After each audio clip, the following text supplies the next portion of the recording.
Okay, ano yung namin daily exit on. Yan. Yan, yan. Naku, duty na po. Siya yung duty lang. Kadaan na. Bilis ko. Hindi ba yan? Silent ka rin, dilim ba na? Yan, silent. Patan na, kututunin kami yun. Please, may extra pa yung silent.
Well, we're getting ready for quarterfinals day here. It comes around pretty quickly at this event because it's only Thursday, but of course the final's on Saturday. So we've got Albert Ramos from Spain up against Jo-Wilfried Tsonga initially. It'll be interesting to see how well Ramos is able to play.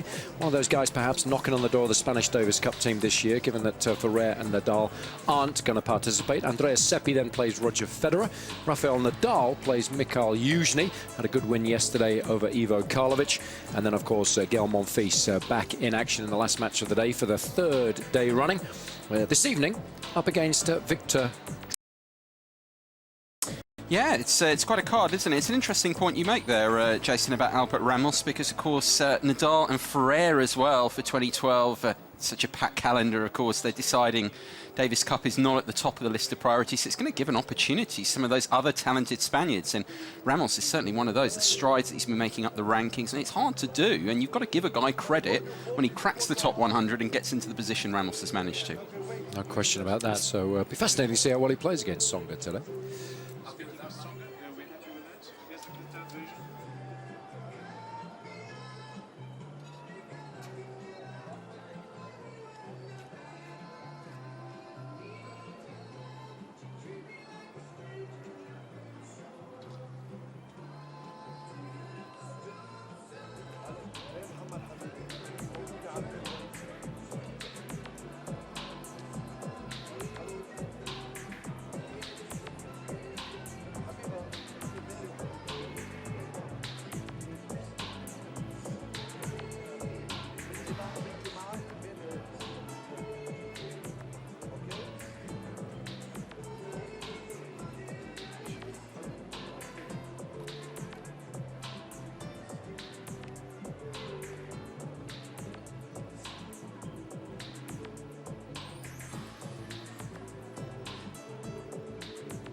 ما في حدا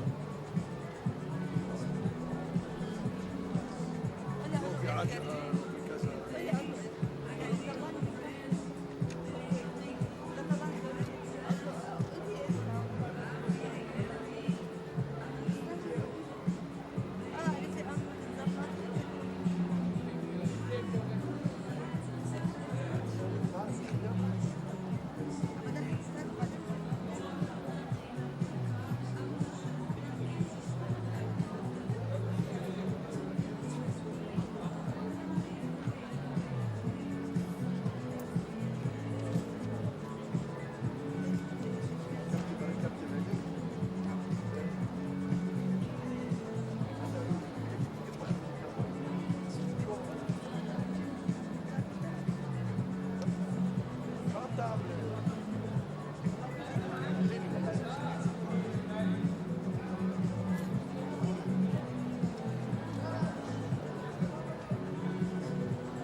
First up, Jo-Wilfried Tsonga looking to move into his second consecutive Doha semi-final.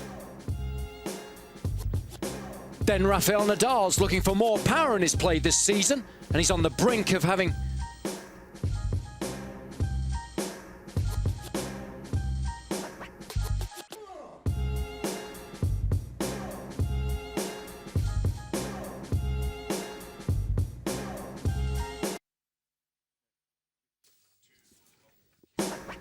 First up, Jo-Wilfried Tsonga, looking to move into his second consecutive Doha semi-final.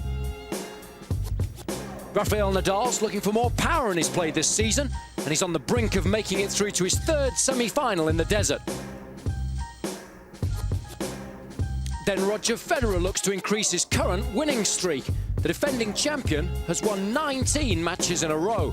And to round off the action, Gael Monfils will spring into action against Serbian warhorse Viktor Troicki in what promises to be a high-octane affair.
First up, Jo-Wilfried Tsonga, looking to move into his second consecutive Doha semi-final.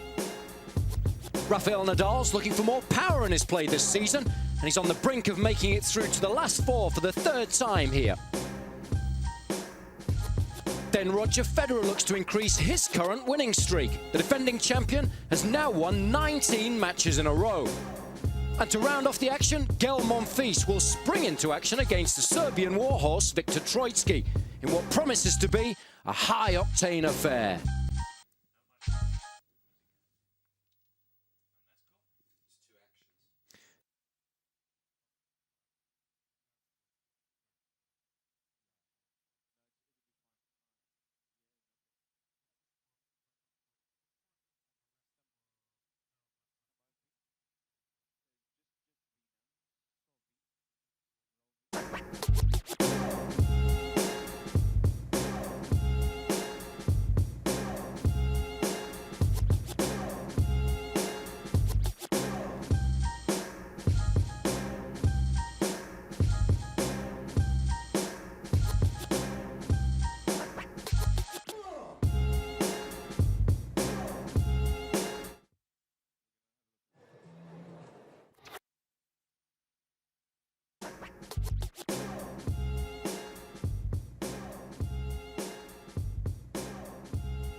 First up, Jo-Wilfried Tsonga, looking to move into his second consecutive Doha semi-final.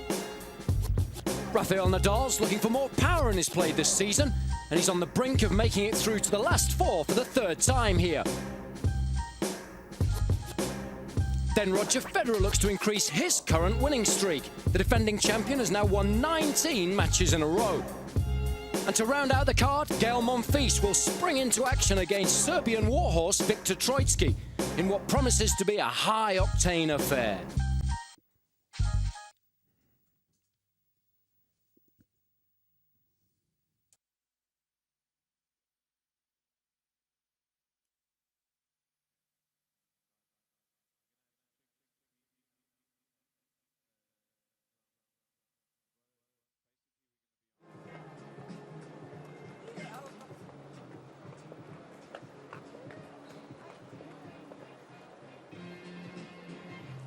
هاتي روح انت على السرير.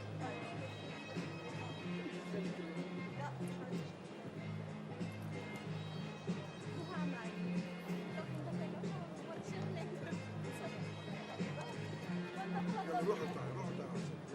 طيب يلا حياتي روح بطلع وقت. يا تنس ici papa. On cherche comme ça. يلا. حبيبي ما تروح تريدك انت بعطيني.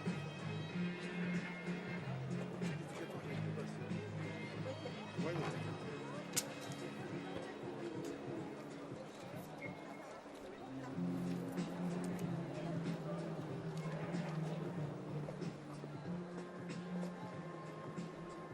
Welcome, ladies and gentlemen, to the Khalifa International Tennis and Squash Complex.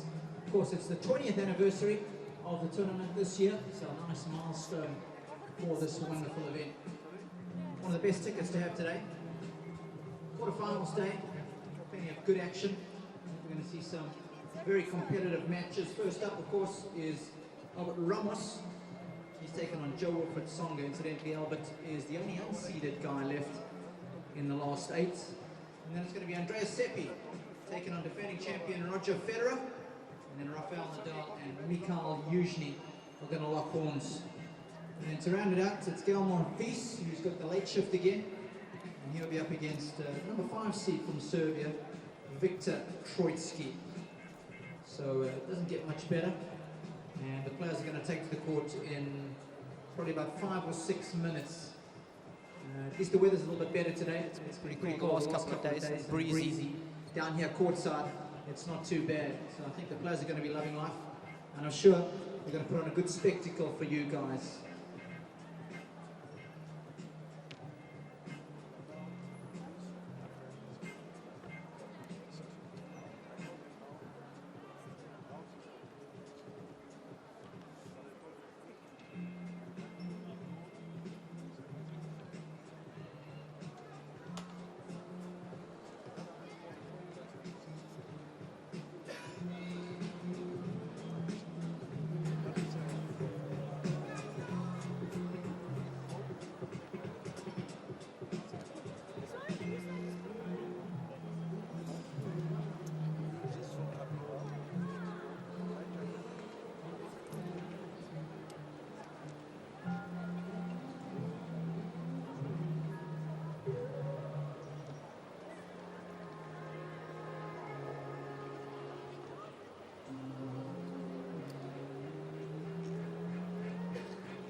Down to the last 8 at the Qatar ExxonMobil Open. Guy McCree here, Jason Goodall, Barry Cowan and Robbie Koenig too, to take you through an outstanding quarter-final lineup here in Doha. 7 of the top 8 seeds in action, including the top 4.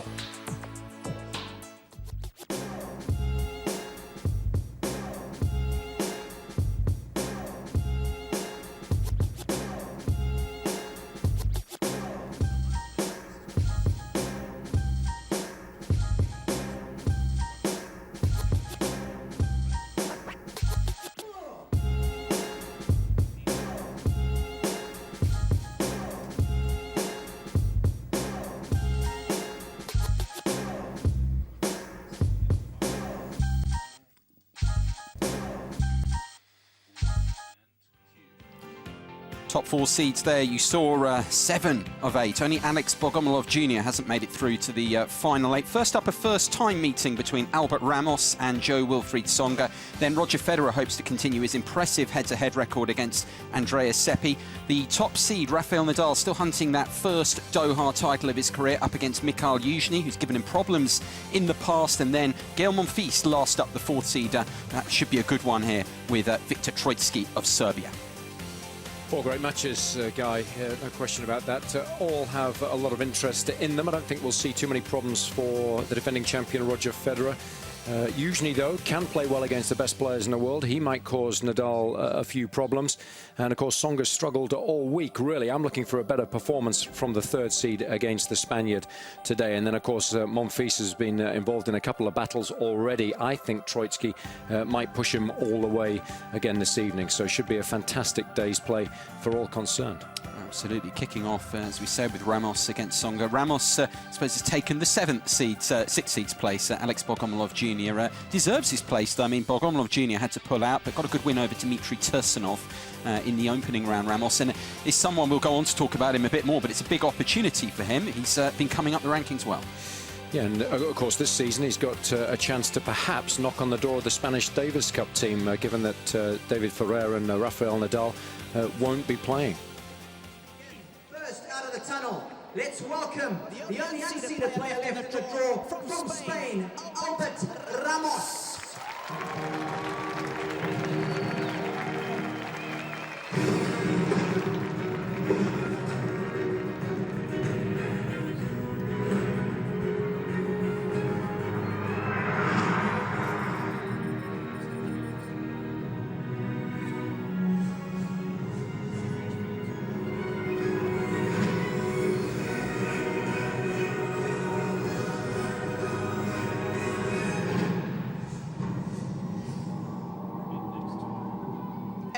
From France, the tournament's number 3 seed, Jo-Wilfried Tsonga.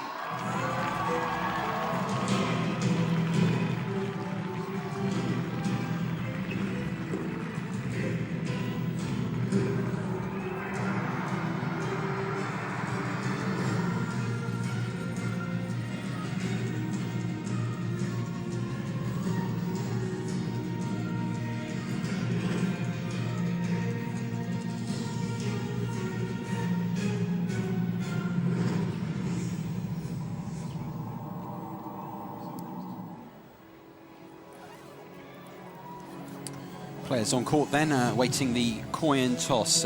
First quarter-final of the day, all 4 of them here on the centre court at the Khalifa International Tennis and Squash Complex, the 2012 Qatar ExxonMobil Open. It really is a terrific event, this one, and as I say, the top 4 seeds all through to the final 8. Jo-Wilfried Tsonga is the one we're going to have a look at first here against Spain's Albert Ramos. Played pretty well, but not well enough in his first couple of matches. Got involved in a little bit of a dogfight in the opening rounds here, so I think he'll be one of the players that's looking for an improvement in his performance this afternoon. Conditions are a little better, so I think that will suit him down to the ground because he'll be able to serve a little more effectively and go for that big forehand. So I am hopeful that he will play a lot better this afternoon. So guys, same condition that we played the rounds before. Do you have any question about anything? No? No. Head or tails? Heads. Heads. Here, Joe. Receive. Good match.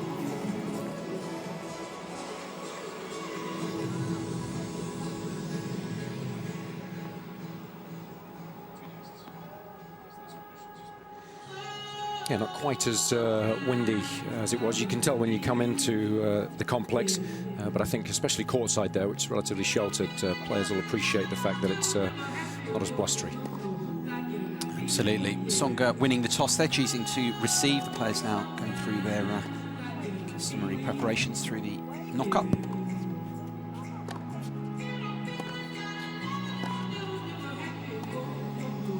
It's a beautiful day here. Just 25 to 4 local time at the moment. Here is confirmation of that stunning quarter-final lineup. Having a look at Ramos and Tsonga first. Defending champion Roger Federer against Andrea Seppi. Winner of that plays the winner of this one in the bottom half, and then the top half as well. We have a look at all of them today here as well. The top seed Rafael Nadal, Nikolay Davydenko come up against each other, and then last up Monfils and Troitsky. Really is a cracking lineup.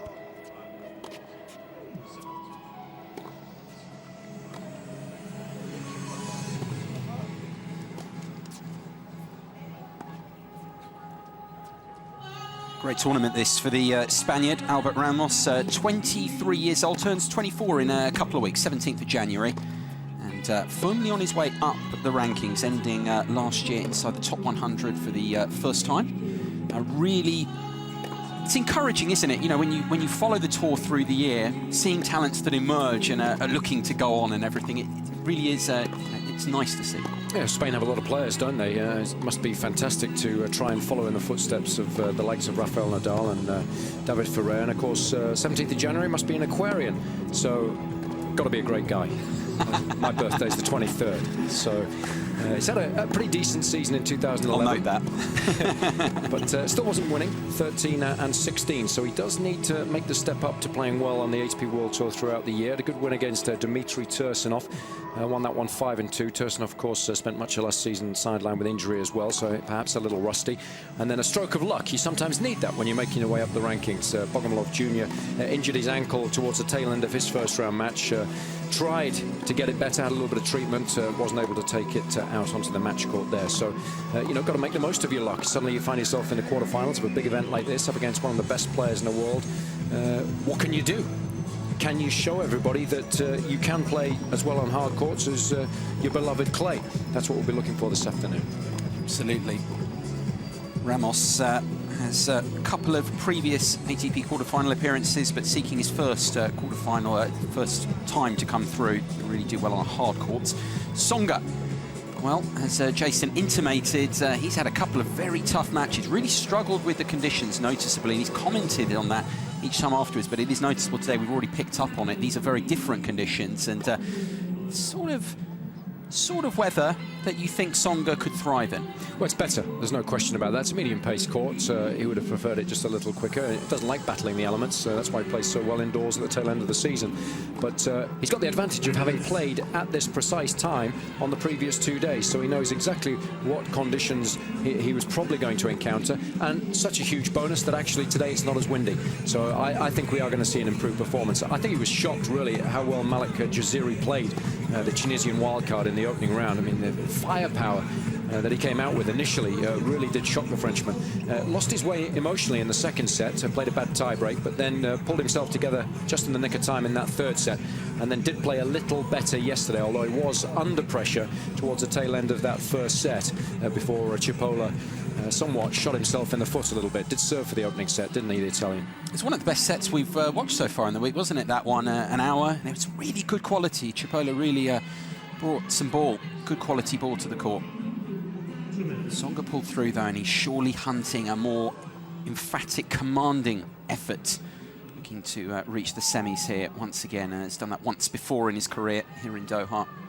Do you sense that conditions are going to favour him a bit more than they have in his previous 2 rounds, where he has struggled? The match times tell you 2 hours and 20 minutes in the opening round, hour and 47. He's a player who plays quickly, so the fact that he was out in an hour and 47 minutes for a straight sets win tells you what a struggle it was for him against Chipola in particular. We did notice as well, didn't we, Guy, that he couldn't perhaps quite rotate as well as he would have wanted off the backhand. He kept thumping the top of his bottom or the lower part of his back, and often that's what gets really stiff when you haven't played a lot of matches, especially on hard courts, and he was you know, really taken the distance in that first match of the week. So I think he would have been stiff as a board yesterday.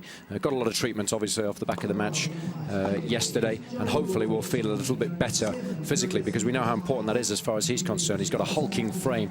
It's all muscle. So to get that around the court as much as he's had to do in the first 2 rounds, you know, takes an awful lot of effort. But he said that he wants to play a lot of tennis this week, because actually he didn't have a particularly good off-season in terms of being able to train hard, because emotionally he was a little jaded after all the matches that he was able to win at the tail end of last season, especially, of course, in London at the O2 Arena where he made the final. So this almost is like his practice week. So he's spending a lot of time on the match court, which is a big bonus for him. And, of course, the more time he can spend on there, the better chance he's got in Australia. Absolutely.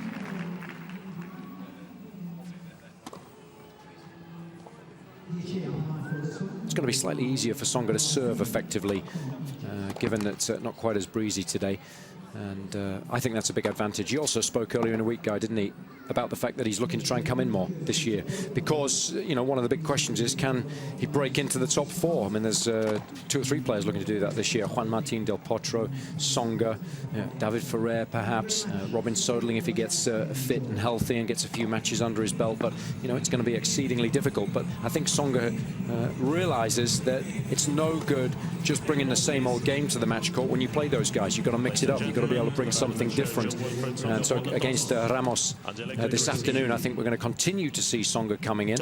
And one of the areas that he needs to perhaps improve is the quality of the average volley. He's so good with the feel when he's under pressure and the little drop volley winners.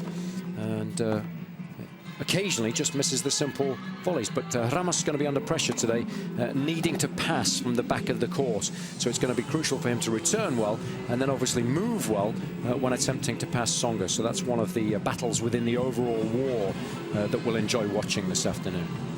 Yeah, it should be enjoyable. That's a good way looking at this day. Really is a good lineup. And Ramos, what an opportunity for him. Debut here, only unseeded player in the last day.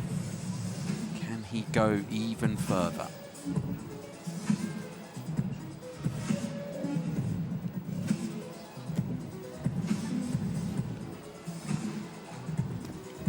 Confirmation of the opening quarter-final. We'll bring all 4 of them here from the Khalifa International Tennis and Squash Complex to you.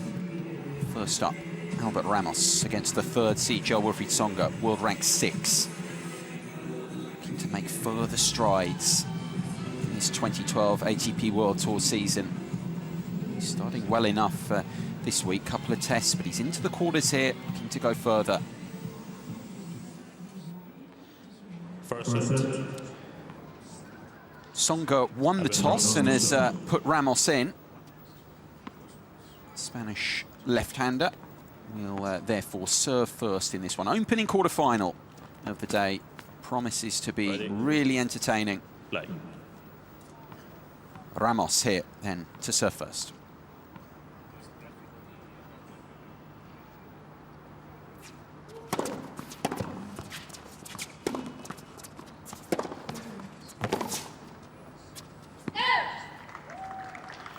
Love 15.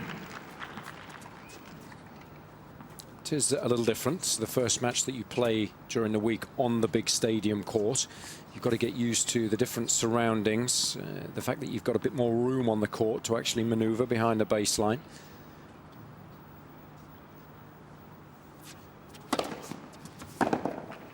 Watched him play a fair bit in Umag last year. Ramos played a couple of matches there that I watched. You know, he hits the ball very well from the back of the court, very solid, and he's got a pretty decent serve on him. And of course, being a left-hander, he does have a considerable advantage. So I think we're going to look for him today to use that sliding serve and the forehand cross-court to try and break down Tsonga's backhand.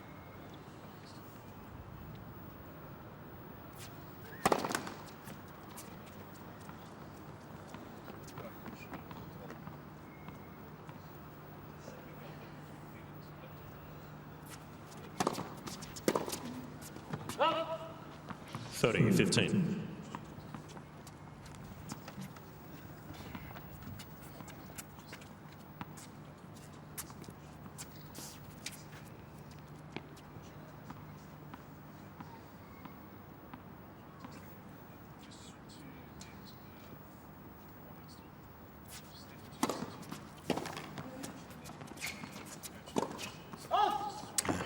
It's a shame for Ramos. 30 all. Decent serve out wide. He got him where he wanted him.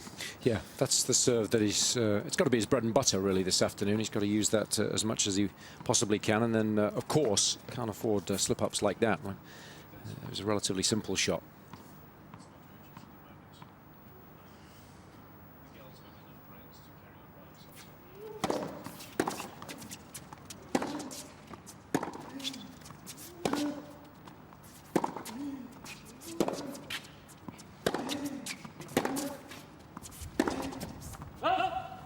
Forty 30.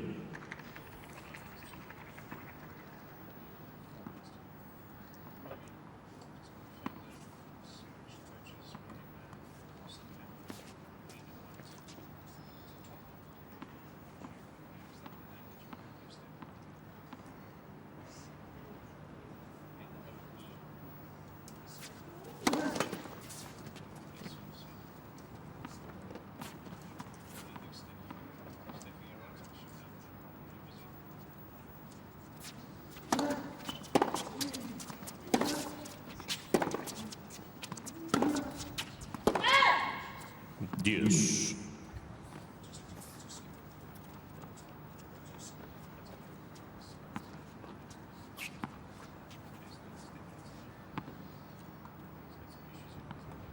Tsonga might sense the early chance here.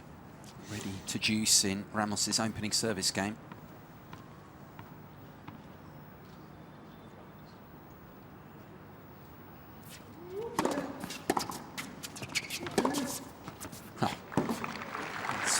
Pretty effective shot from the Spaniard.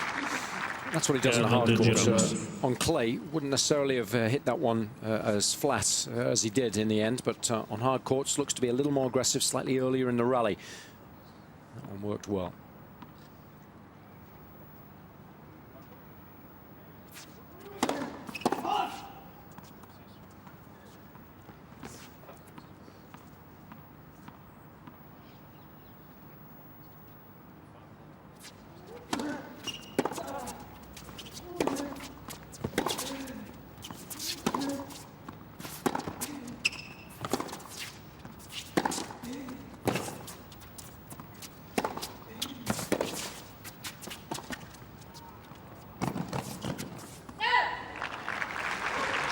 A little heavy-handed from Ramos.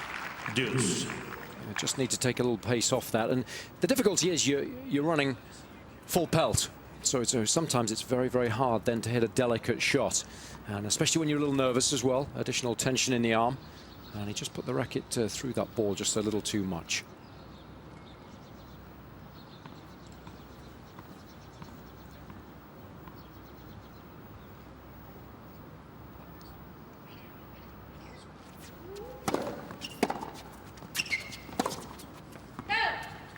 Yeah, advantage. Tsonga. Just struggling to settle, you sense, at the moment, Ramos.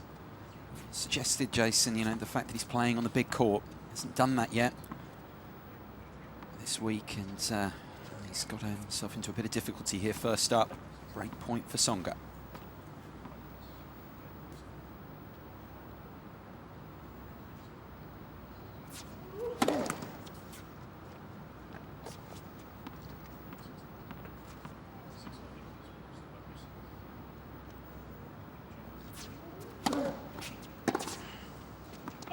That's very poor indeed from Tsonga. So loose. You can understand the frustration. Wasn't under any pressure at all there, but just failed to get any spin on the ball. That one way too flat. Sometimes he does struggle with the feel on that wing.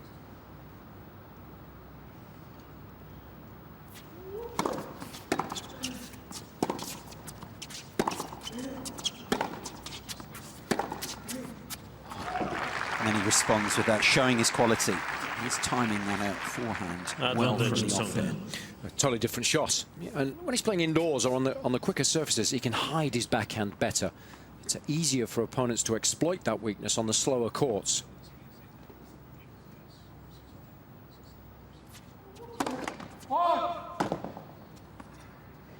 Second breakpoint chance of the game, this for Tsonga, to get the perfect start.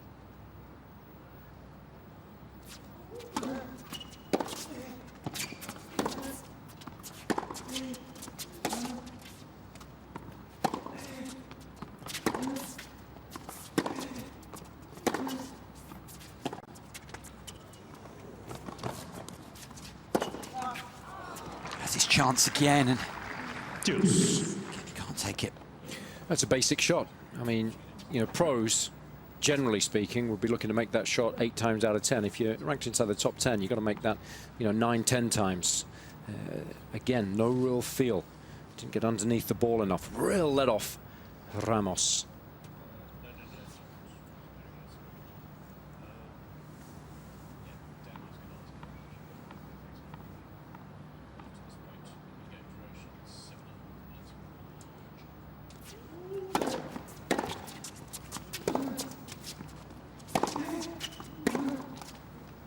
Yeah, advantage. Tsonga. He's really being tested here, Ramos. First up this game, getting towards 8 minutes already. Tsonga with a 3rd chance to break.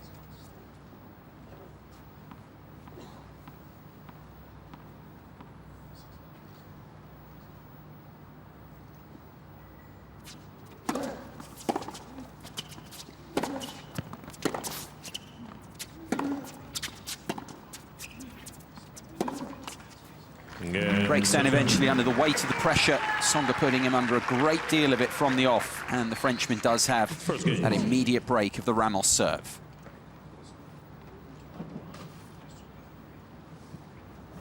Well, of course, we're delighted again today to say we've got Robbie Koenig courtside. Robbie, afternoon, mate. Just give us a quick update on the conditions today and the bearing that the conditions might have on the outcome of this match, please. My first words are, a lot better down here, Jason. Not nearly as windy. It's a nice temperature, and I think it's really going to play into Jo-Wilfried's hands, especially since he's had to guts it out the last 2 days in tough conditions. He likes playing when conditions are very stable. You know, historically, he's played his best tennis indoors. I think we're going to see him playing well. I think he's going to be a comfortable winner today. I haven't been amazed by what I've seen in the opening game from Ramos. Down a break early, and it looks like the big diesel engine, as he referred to himself yesterday, has started pretty well. 15 left. Robbie Koenig chilling down there. He's going to get the shades out. Loving himself in those conditions. Just generally loving himself.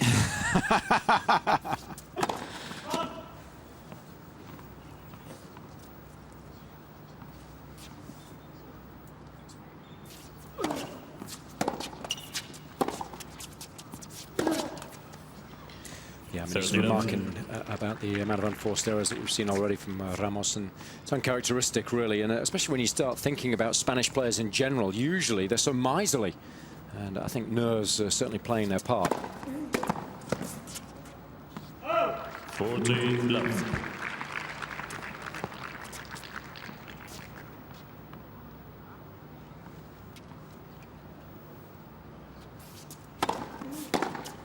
Game, Tsonga. This couldn't be much more different. I know it's very early stages, but if that opening service game's anything to go by, you can just see the body language of Tsonga in these different conditions from his opening 2 rounds. He is enjoying this early on. And of course, the other thing Robbie was referring to was the fact that Tsonga described himself the other day in an interview with Robbie as a huge diesel engine, and that's why he's changed his pre-match routine now to warm up much closer to the start of the match in an attempt to get off to better start. So he'll be delighted with that 2-love scoreline.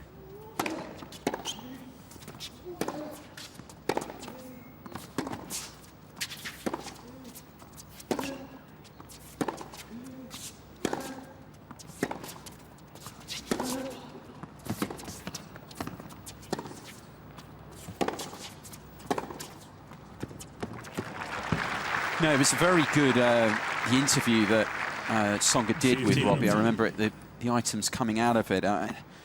You know, another one we touched on a little bit earlier.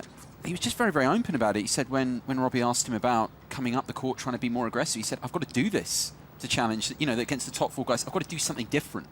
He actually came out and said that, and I found that very refreshing.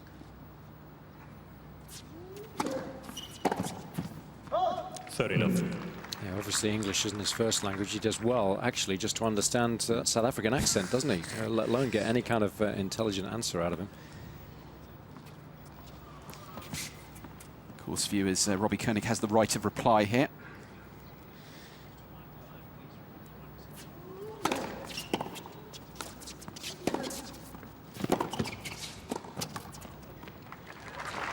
That's nicely done. I always find it a little rich coming from a Yorkshireman guy. Yeah, I think both the South Africans and the Yorkshiremen do tend to murder the Queen's English every now and then. Get the job done in the end, though, just like Ramos did here.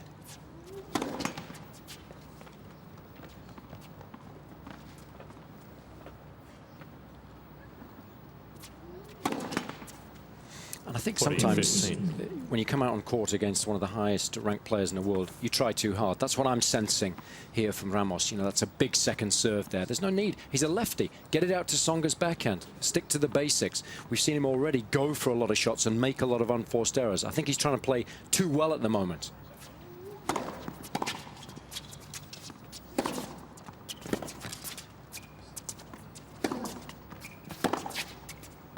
You know, that's what I'm looking for. Lots of forehands to the Tsonga backhand and just hang around for a while in the rally. Let it develop and see how well Tsonga's played, especially given how poorly he played in the first two matches here. Just playing a bit tougher. Tsonga 2-1 with the break still.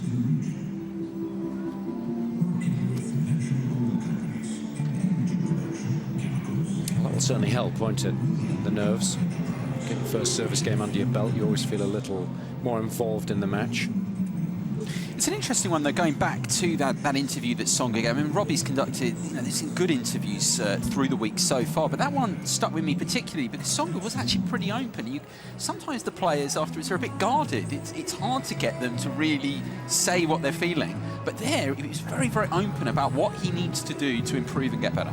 Yeah, and I like the fact that he's thinking about that. A lot of players as well, coming off the end of the season that he had, will be content with the way that they played. They'd be happy with their lot, knocking on the door of the top 5, earning millions of dollars in prize money, as much in endorsements. But no, he wants to get better. Love that attitude. Time.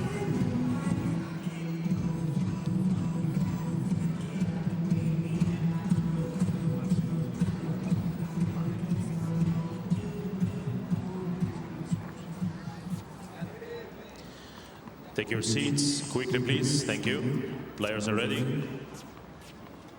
Still with that early break then, Tsonga about to serve at 2-1 in this opening set. 15 left. That's Old Faithful. Looks to be serving pretty well so far. He's got some nice rhythm.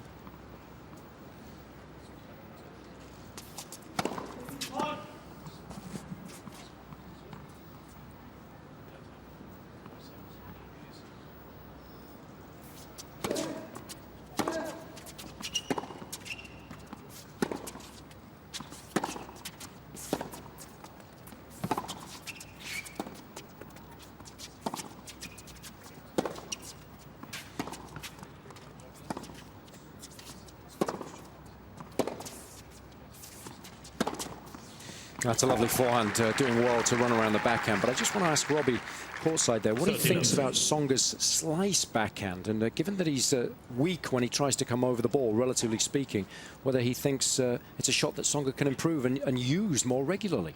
Definitely, I especially think with his attacking style of tennis, it's a great way to come forward. I think guys come forward a little too much, especially with the backhand. With a toppy backhand, the slice here is very effective, and I think he's got a good slice. And I think the more you play it, like any shot, the better it gets, Jason. And especially if he's thinking of attacking options in order to beat the top 4 players in the world. What a great shot to have in your armory. Yeah, no question about that. And this court in particular, too, does take that heavy slice really well. A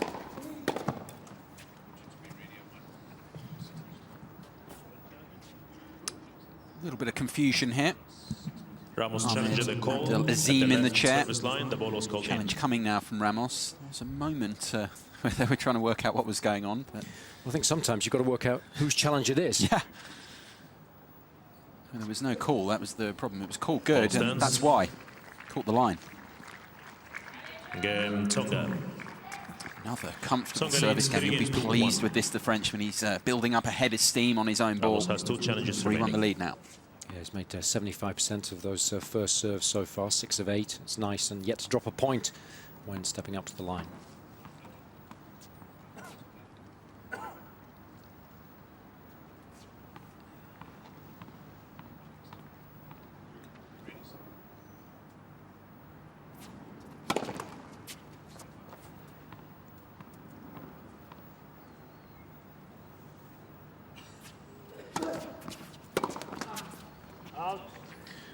15 love.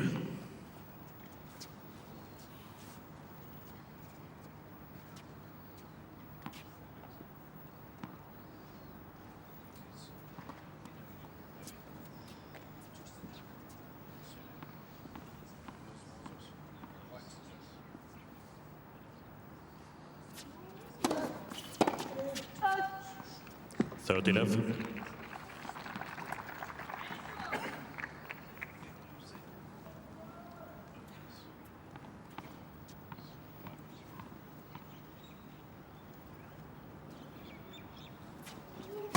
Length for serve.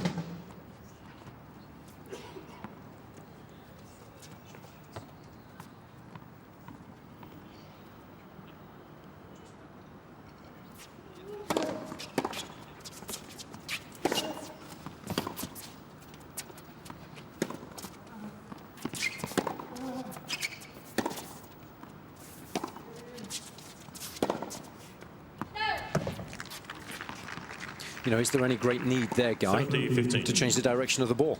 You know, you're hitting your forehand, your strength, to your opponent's backhand, his weakness. Stick with that pattern of play. Wait for a better opportunity, a shorter ball when you're in a better position to then pull the trigger.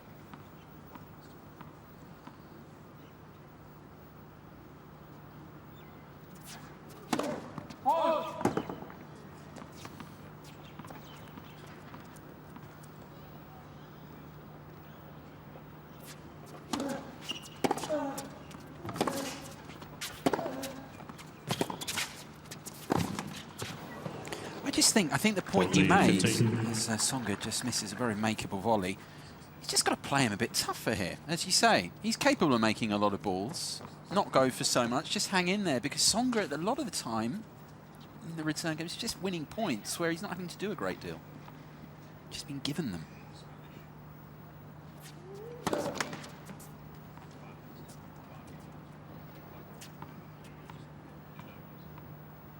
Footprints.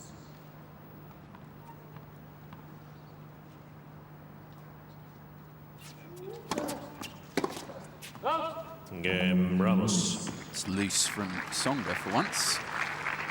Allows Ramos to get another game on the Tsonga board, a leads second hold. 3-2. Tsonga still, of course, has that break advantage in this opening set at 3-2.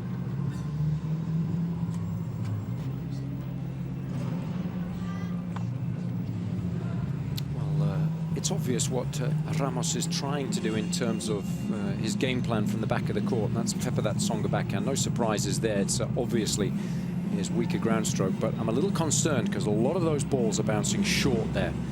And of course, if you hit with spin and drop it short, then it allows Tsonga more time to actually run around and use his forehand, and you're not really going to be able to force him into error. What you've got to do against a Frenchman is get the ball hard and deep and get him off balance on that backhand wing, because then the technique really does break down. But of course, when you are a little nervous, a little tight, then you do tend to brush up the back of the ball a little too much in an effort just to not make mistakes, and sometimes that can mean that you can drop the ball a little too short. So that's something that he needs to be aware of. Of course, against the best players in the world, the better length you can keep always stands you in much better stead.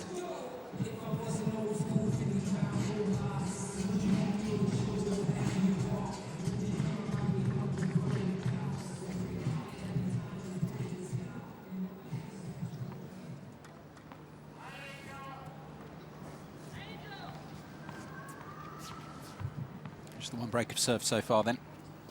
It's gone the way of Tsonga, Frenchman at 3-2.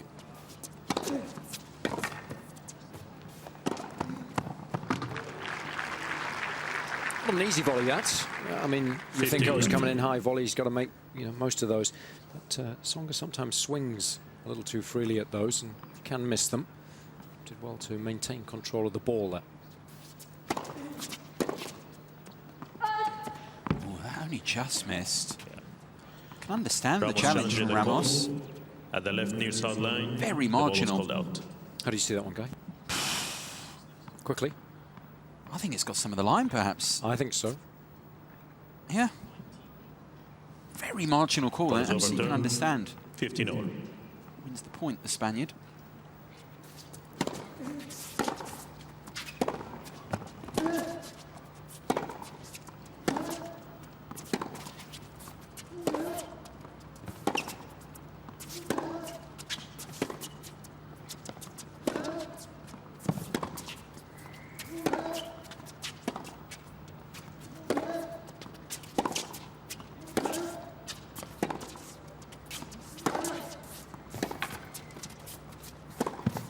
This is much, much better from Ramos, much more measured and waiting for his moment to step up and dictate the point. And he gave himself a chance there because he allowed the rally to develop. You know, if you're playing Tsonga primarily from the back of the court, you want the rallies to be as long as possible. Sweetly struck forehand to win the point there. Constructed it very intelligently.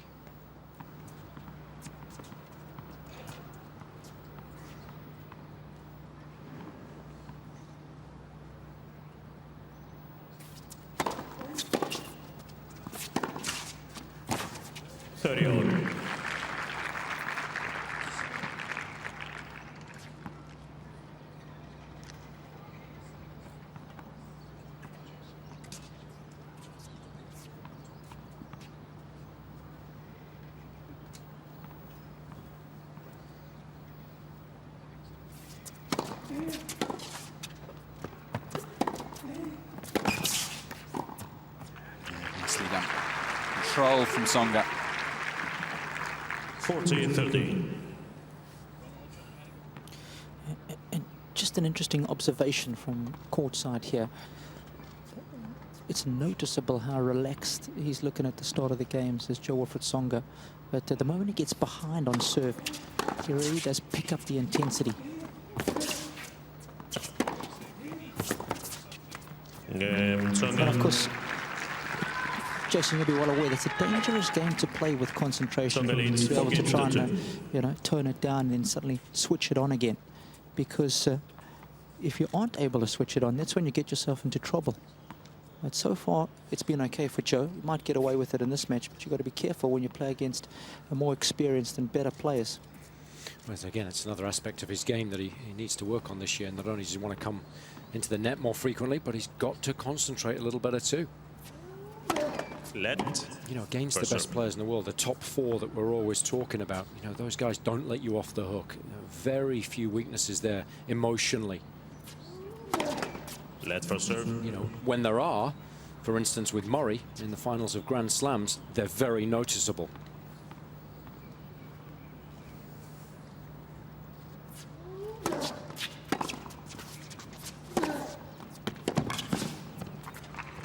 No, it's an excellent point you make, Jason, elaborating on what Robbie says. I mean, that's absolutely true, because in terms of game, if you look at Murray, Tsonga's similar position there. In terms of game, they can hurt the top three guys, because people refer to it as the big four. I've heard it actually referred to as the big 3.5, because Murray is some of the way there. But emotionally, for me, there's a gap, a significant gap. The top three guys just don't give that away. In the Grand Slams, yeah. Murray's record at the Masters Series 1000 level is very impressive. But of course, we're talking about winning majors. The big three have done it. Murray hasn't as yet, so you're right. But those four are head and shoulders above everybody else. But within that four, there's definitely a pecking order. But Murray's record in the Masters Series 1000s, in the finals in particular, is outstanding. Or is outstanding, rather. That is superb from Tsonga, just stepping in there, picking it off. 15.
Yeah, just referring to Murray's record in the Masters Series 1000, Steph Gael down in the stats department just reminded me that it's 8 wins and 1 loss in 9 appearances. I mean, you know, in those Masters Series 1000s, you're playing against the very best players in the world, so, you know, can't get much better than that. Difference, of course, being best of 3 as opposed to best of 5, and just the ultimate test, the Grand Slams. Yeah, there's unquestionably more pressure in the Grand Slams, and that's when Murray's been found wanting so far.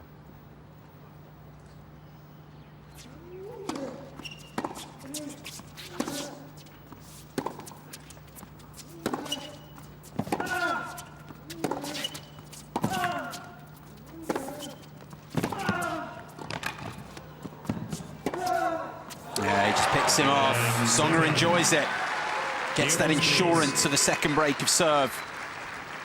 Now looks very well placed to take this opening set at 5-2. Tsonga leads 5 games to 2. Yeah, some good stuff. You just sensed it, didn't you, at 30-all, that Ramos again was just starting to feel the pressure. Not really enough on that serve. Tsonga didn't have to move at all there. Kept a good length off the backhand initially, relatively speaking. Used the slice forehand to stay in the rally. We see him do that often. Did just enough with the backhand to actually not allow Ramos to put the volley away, and that's the key. So try and stay in the rally as long as you can. And then, of course, when you get a half chance to be aggressive, you've got to be able to do so. So turning defense into attack here, Tsonga, quite wonderfully. That's the advantage of the double-handed backhand. You can use that top hand to hook the ball back in play. Can't do that with just one hand on the racket. We all know how good everybody is at passing off the forehand on the run. Beautifully done.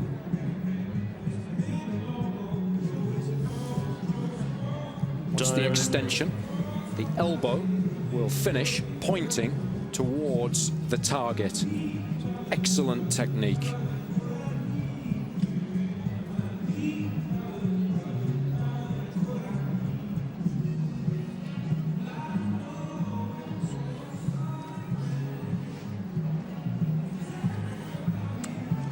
Quite half an hour played. Jo-Wilfried Tsonga is now just a game away from taking this opening set. Not perfect by any means, but much more commanding, much more seemingly in control of things so far than he's been in his opening couple of rounds, where he's had real struggles. 15 left.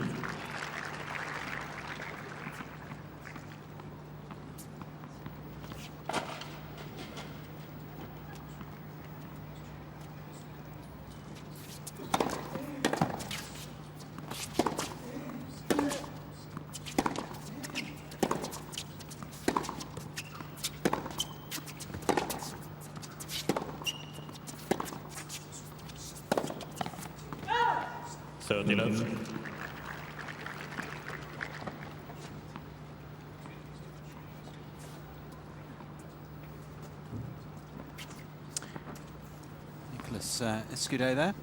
He's a former winner here, is he? He's done 2004. Yep. Beat Van Lubicic in the final there. So a few of the past champions have been invited back to celebrate the 20th anniversary.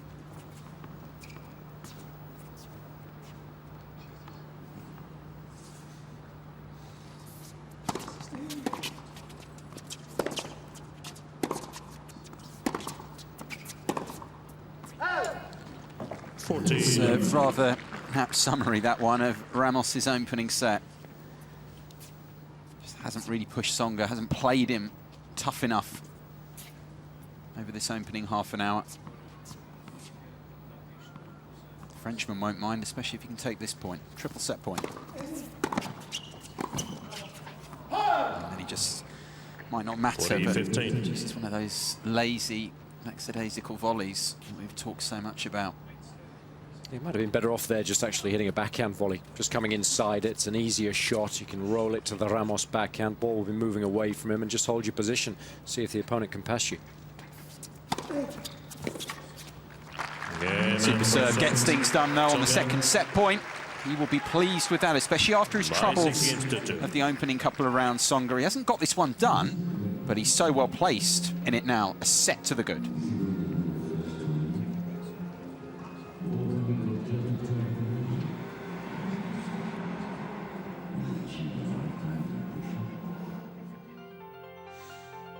Yeah, good set of tennis. I mean, all starts with the serve as far as Tsonga's concerned. If you can make 84% of your first serves, you're always going to be in with a shout, and only lost 3 points throughout the course of the set. when stepping up to the line. Nice ratio of winners to unforced errors. Didn't need to come in that often because Ramos was making so many unforced errors in the back of the court, 13 in total. And of course, 9 of those coming off the forehand. And in this matchup, Ramos had to use that forehand, I think, to expose the weakness on Tsonga's backhand. And for me, he didn't do that. He didn't use the fact that he's left-handed enough, in my mind. And so I think a rethink is needed as far as his game plan's concerned, because Tsonga is winning this comfortably.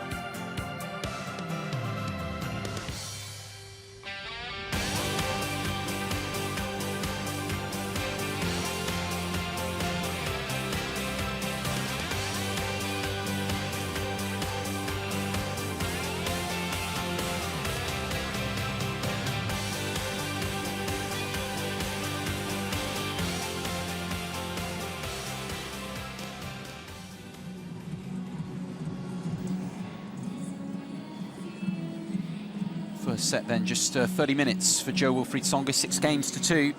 Ramos really needs to turn things around and fast. Just too many unforced errors, as Jason was pointing out, not putting Tsonga under anywhere near enough pressure.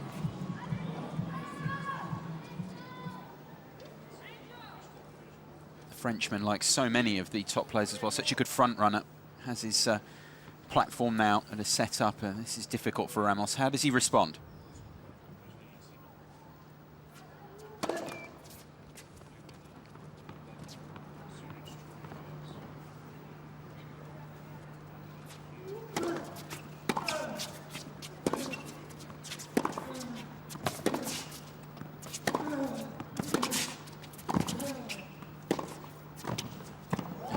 What he's so good at, those short angle volleys. I like the combination. Deep initially, didn't try and swing too much at the first volley, didn't try and put it away, just trusted himself, improved his position within the rally, and then of course used his strength, which are, as you quite rightly suggest, these wonderful drop volleys. He's got such good feel on the ball. It's amazing how many times he's able to win the point with that particular shot.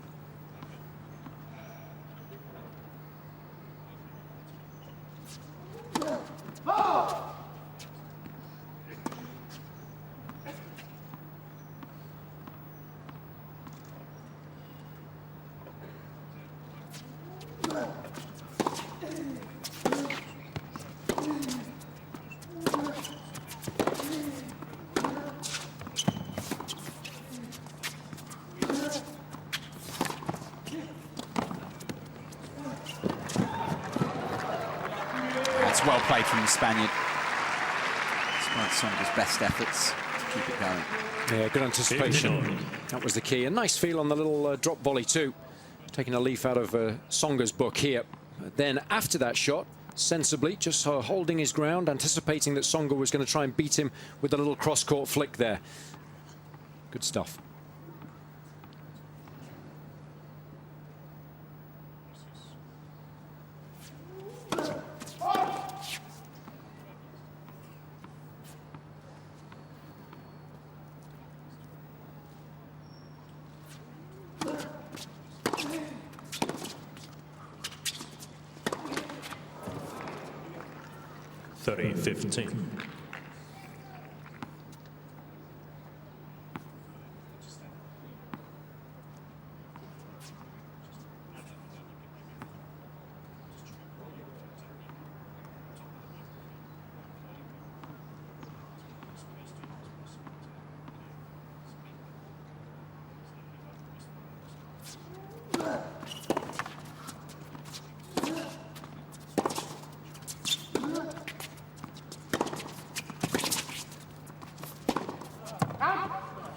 .15. And it's loose from Tsonga.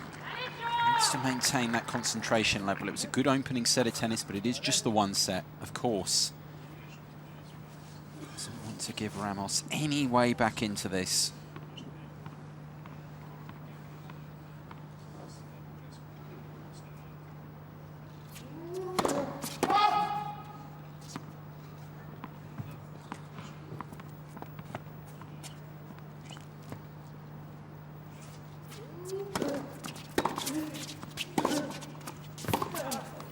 Ramos. Ramos comes through.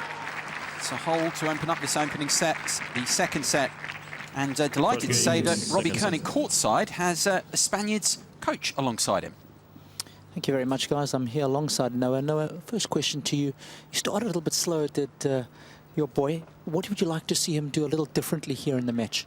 At the moment, it's really important for us that he won this first game, because before we lost the first game with a backhand, and then with plays like this with a big serve, when they start with a break, it's really tough because they start playing really good. Yeah, he's a good front runner, is Jo-Wilfried. Do you think Albert is playing enough with the forehand to the backhand side of Tsonga? And not yet. Hopefully now he's going to try to push more in the side, and hopefully Tsonga is going to start missing some of these points, because before he was hitting some balls in the line. We have the chance to get that point.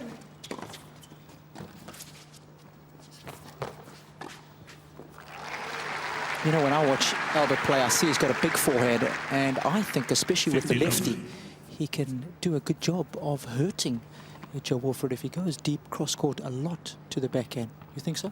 Yeah, I think this is what we were thinking before, but when you come here in the core, the nervous, the quarterfinals, everything sometimes gets really confused, but I think now he's going to start hitting more to that side. Yeah, he's looking very relaxed, much more relaxed now, guys, than what he was at the start of the match. 30 left. And I guess he's just got to keep it tight. I guess it's a big day for him, quarterfinals, playing against one of the best players in the world. Did you discuss any other tactics in particular before the match? Yeah, we were talking about some points, especially as the first tournament of the season, and for us it's really important to have the chance to play with these guys in the beginning of the year, because it's gonna be good for us in the middle of the year. You know, it's a good match to play and try to do the best. It's just the beginning, and we're in the quarterfinals. It's really good for us. Well, whatever happens today, it's been a good start to the year for your boy. Well done. Hope it finishes well today, and I hope it's a good year for you guys. Thank you very much. Thank you so much. Yeah, fascinating guys. insights. Thanks very much for that, Robbie. And pretty much what we've said in the match so far. And that's a lovely shot. It's always nice to have that reiterated, really, by those closest to the players down there. But undoubtedly, he was a little tight initially. He did want to exploit Tsonga's backhand, but I like the way the coach phrased it there. He said sometimes when you get out there against the best players in the world on a big court, everything gets confused. And I think that's what happened initially as far as Ramos was concerned. But he has started a little better in this second set. And you know, it's nice to know that even someone ranked inside the top 100 can be a little taken aback on an occasion like this. And you've got to not only play the opponent, but you know, also handle the occasion. Yeah, absolutely. Very interesting thoughts there, weren't they? Just the fact that they're here this week, it's good at the start of the year to play with these guys at this level. That's something that I was taken aback by. And maybe that he was taken aback by it, as you say early on. Really good opportunity to play really high caliber players at this Qatar ExxonMobil Open. Well, it gives you an opportunity, doesn't it, to see where your game's at. Then you can go back to the practice court and know what you need to work on, what you need to improve to challenge them all season long.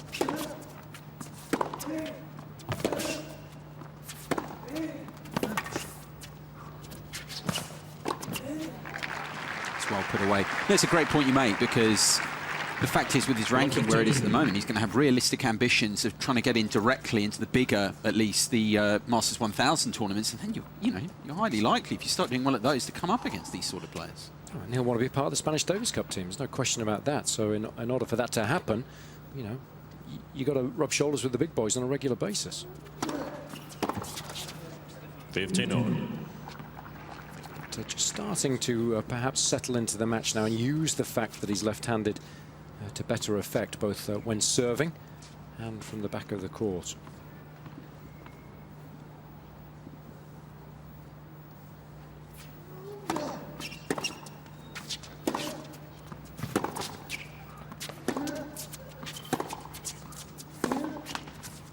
Fifteen, 30.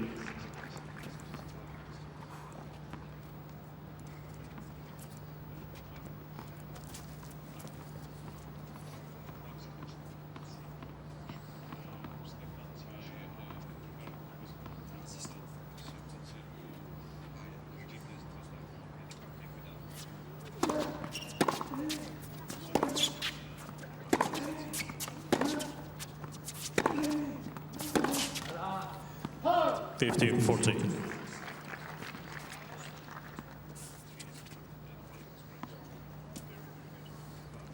Big trouble here for Ramos. His coach was stressing the importance of getting some momentum behind his own ball. Well, he's in danger of being broken here.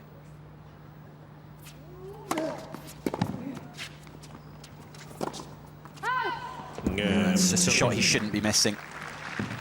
Surrenders his serve and now finds himself a set and a breakdown to the third seed. Tsonga at a set and 2-1.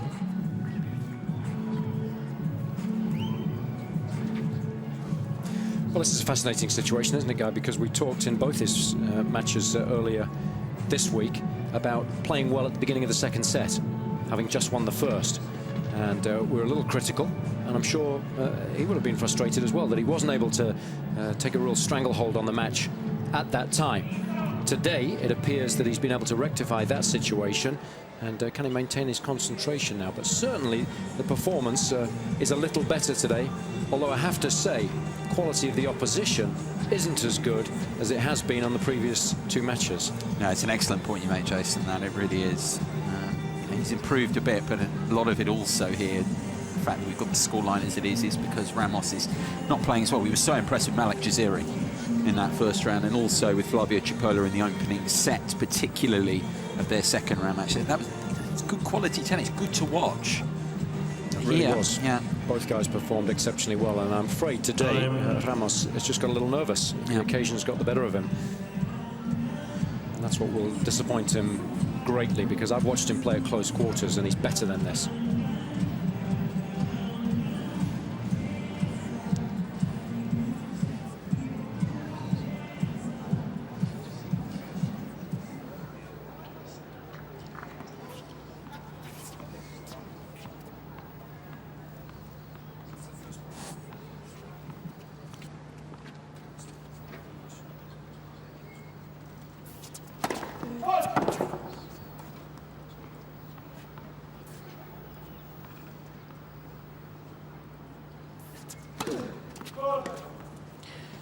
Love 15.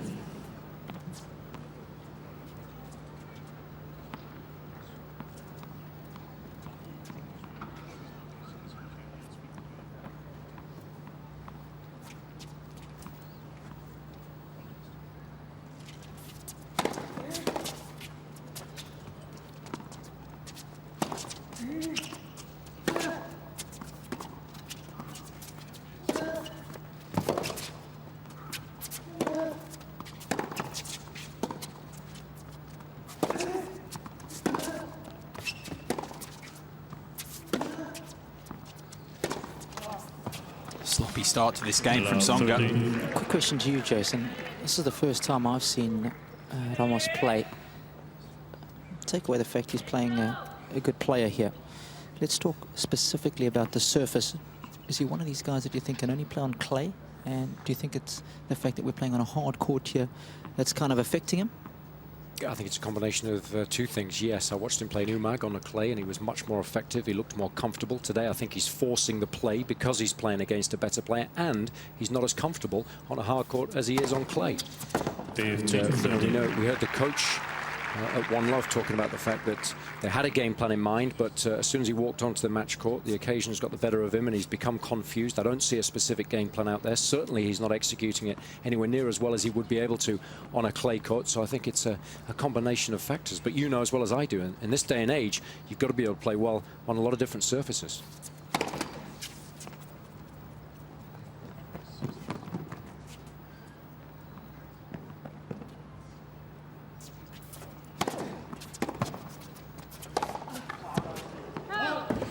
The points that you're referring to on that, 2 quarterfinals for Ramos in his career. For now, being on clay. Umag that you referred to, also Bucharest last year as well, reached the last 8. Often happens, you hit the top of the frame when you're trying to generate a lot of spin because you're brushing up the back of the ball. Chance here then for the Spaniard. Yeah. First break points of the match for Ramos. 30-14. And this is what I was alluding to at the change of ends, Guy. You were setting the break up. Can you make the most of it? Can you maintain the concentration? Been a sloppy game so far by Tsonga, but still in with a shout of holding.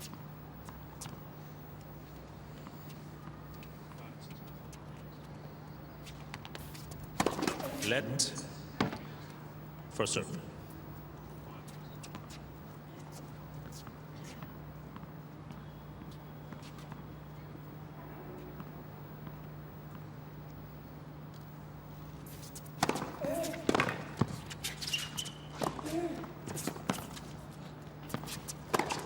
He hardly ever misses those. So assured on the overhead, the Frenchman. I'd go as far as to suggest that it's pretty much the best overhead in the business. It's so tough to get the ball over his head. The movement back is so swift. He's got terrific elevation. He's so strong. And then, of course, that wrist snap and the ability to direct the ball at will, even under pressure. It's fantastic. Let's for serve.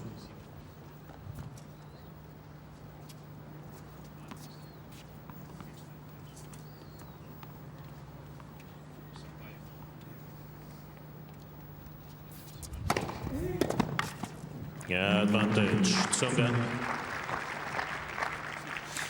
There's a good example of just being able to go with the really big serve today, given that, you know, even though there's a bit of a breeze, it's nowhere near as windy as it was yesterday or the day before.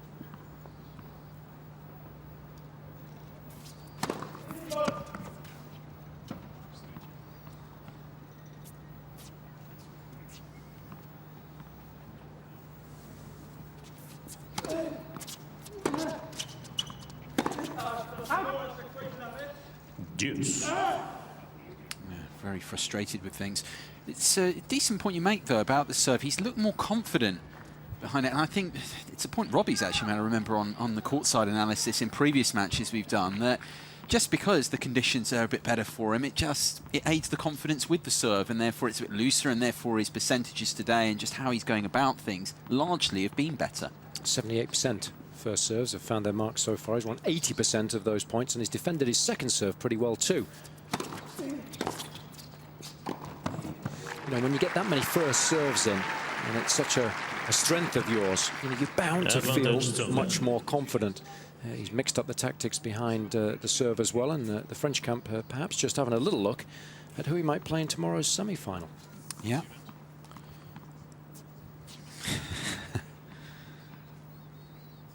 Hasn't got the job done yet.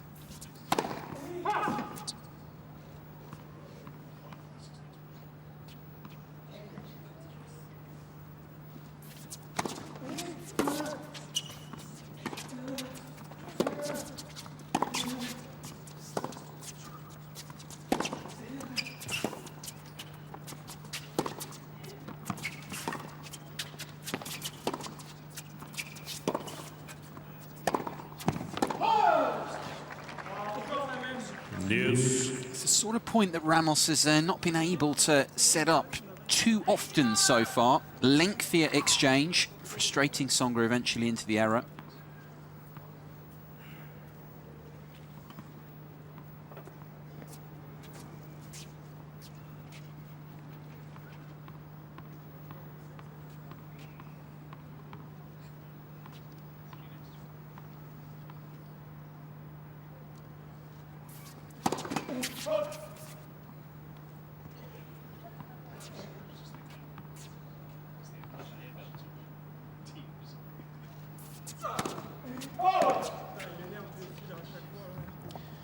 Advantage, Ramos. Double of the game.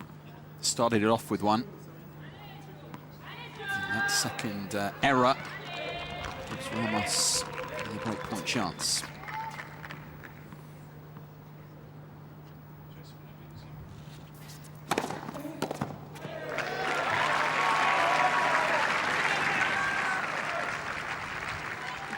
Deuce.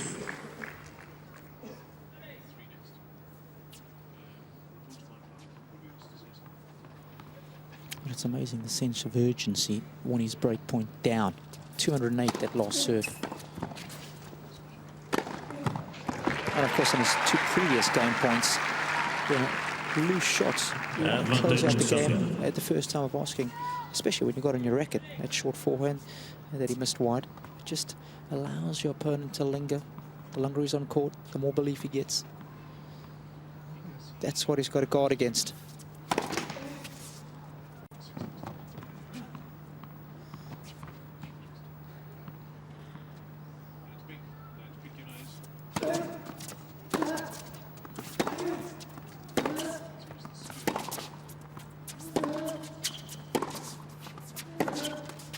Tsonga. Saves great points there to Tsonga. Little test for him. Tsonga leads 3 games to 1. Provoked to a large degree, but he does come through it and holds on to the break. 3-1 the lead, second set. Yeah, crucial hold that. Just lost his concentration there a little bit, but Ramos wasn't able to make him pay for it.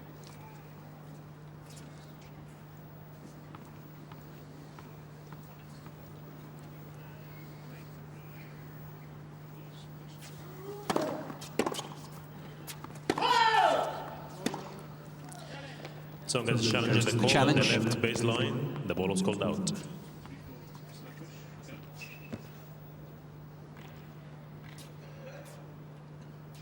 Robbie's just mentioning down courtside, he thinks it's got some of the line. It's the far line as we look at it.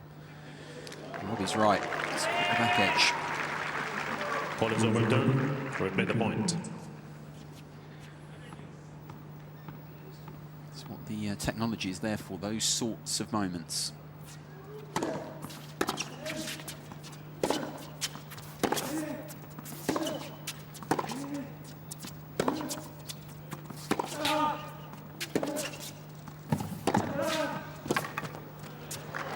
Fantastic play from the Frenchman. He's got that additional strength, hasn't he, when he's at full stretch, just to be able to actually put the racket through the ball to generate a little bit more pace, and that can catch your opponent unawares. That's such a muscular figure of a man, Tsonga.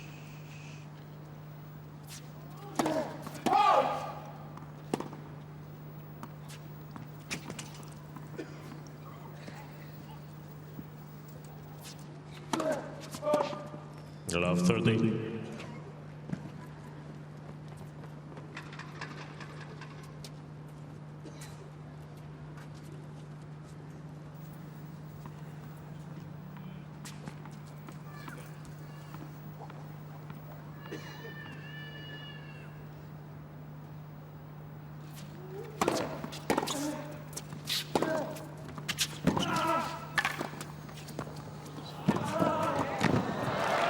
Well cut off.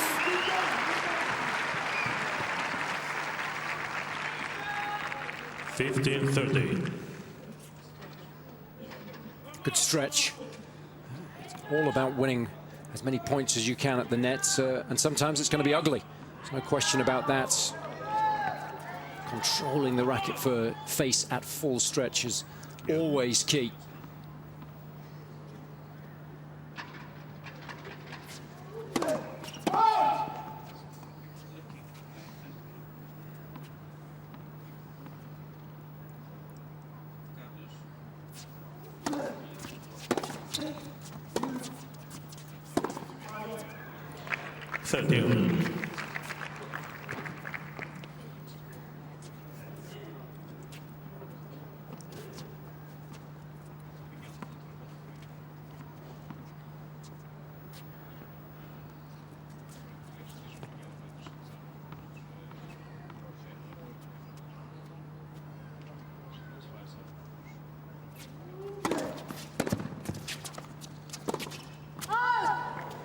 Simply cannot afford those.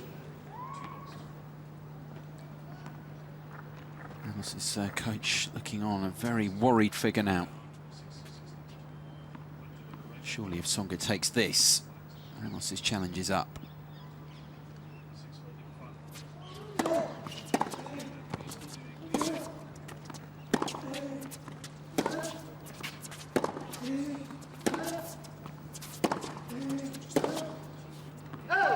Loose again. I do feel it's the beginning of the end for Ramos. Tsonga gets the second break. Now just a couple of games away from reaching the semi-finals here in Doha once again.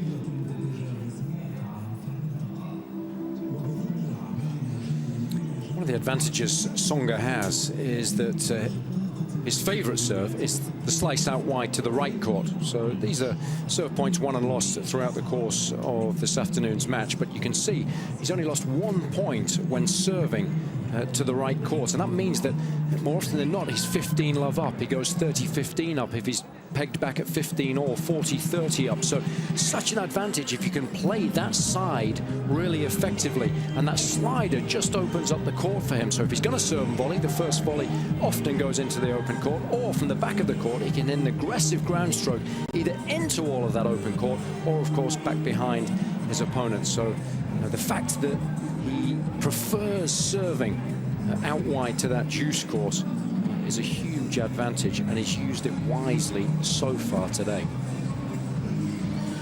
Time.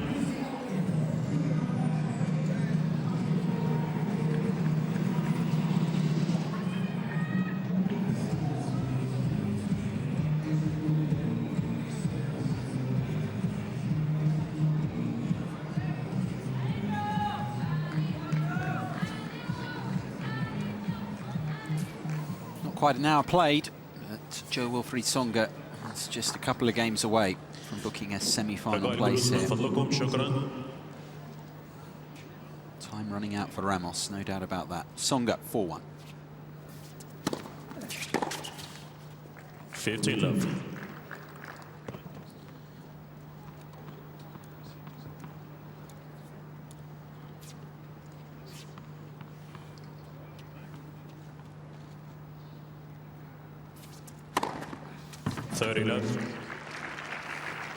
Sixth ace of the contest for Tsonga.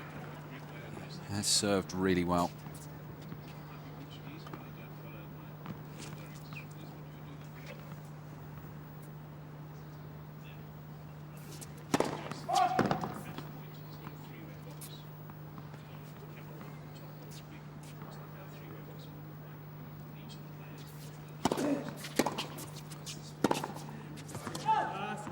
30-15.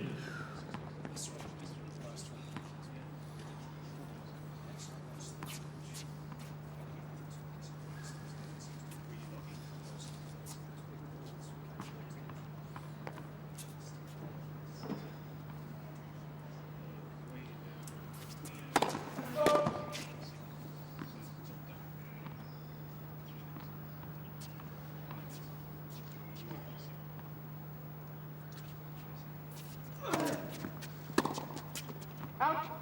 40-15. You take the ball.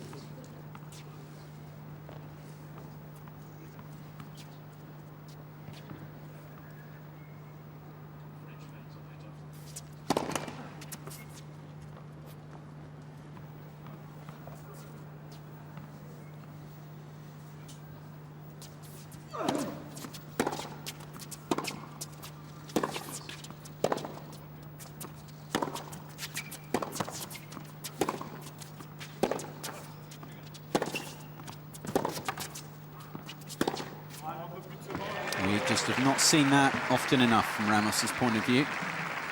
Fine shot.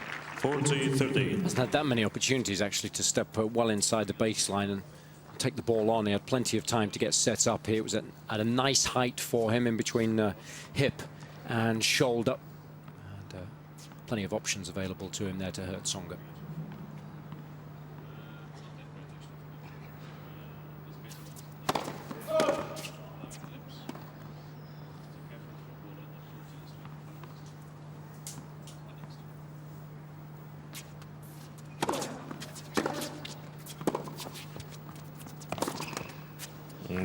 Tsonga. Moves ever closer, Tsonga, to the semi-finals. 5-1 the lead now. Tsonga leads 5-1.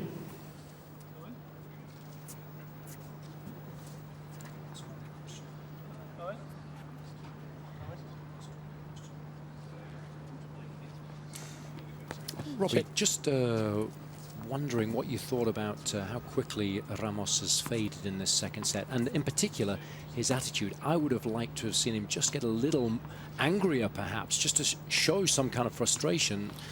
What do you think? Yeah, it's almost like he's taken on the chin. Yeah. He's been resigned to the fact that he's happy with the quarterfinal result. I think something that we're used to seeing from the Spaniards. We know they're such good competitors, irrespective of what the scoreline is. Yeah, so, that's why it's just surprised me a little bit this afternoon. Yeah, I think you hit the nail on the head. He's got nothing to lose either, has he? All the pressure's on Tsonga.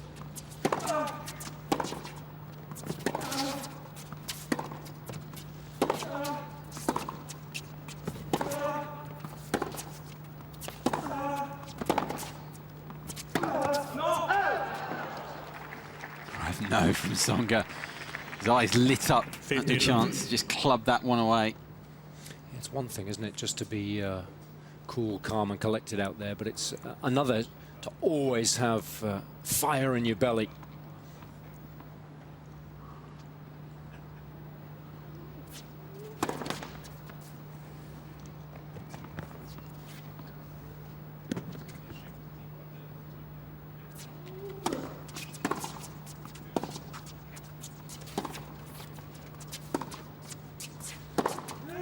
Oh, that is imperious.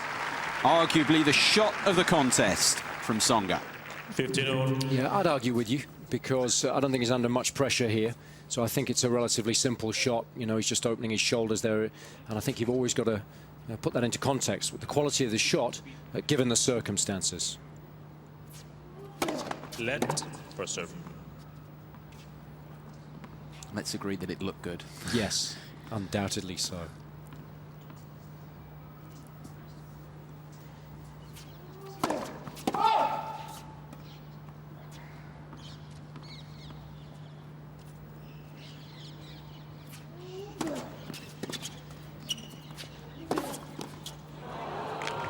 One is too hot for Tsonga to handle.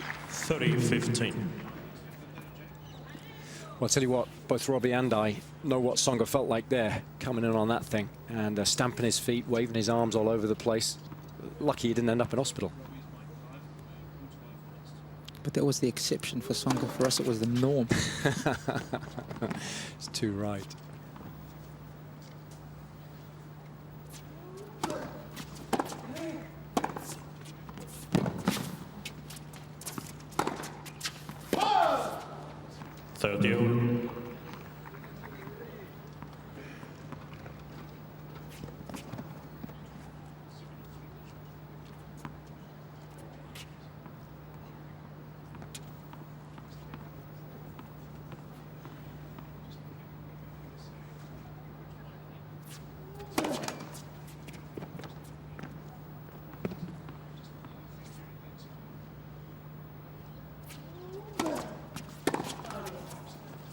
$40-30.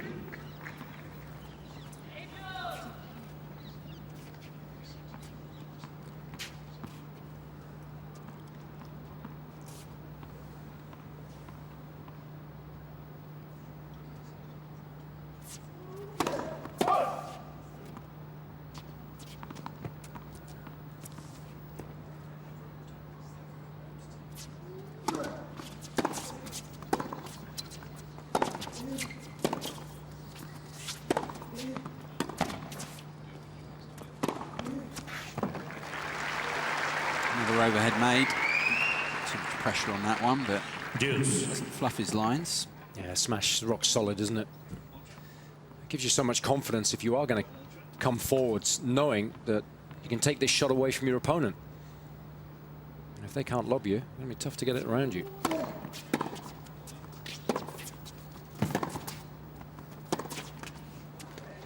Advantage Tsonga.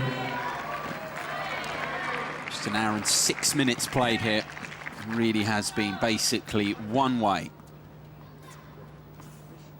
Tsonga has match point for the first time.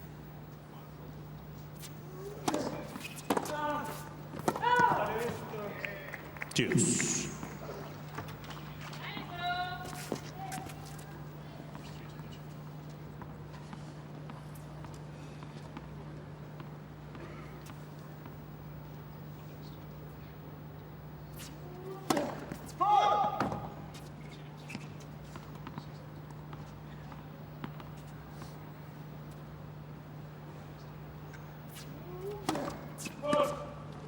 Advantage Tsonga.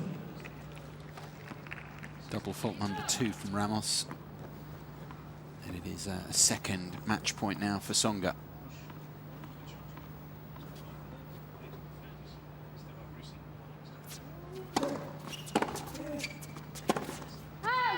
Yeah, That's not good enough. It's a real shame. Ramos just didn't deliver what he can. Jo-Wilfried Tsonga won't mind. Reached the semi-finals here on Doha debut last year. He's back there again in the final four. By far his most comfortable win of the week.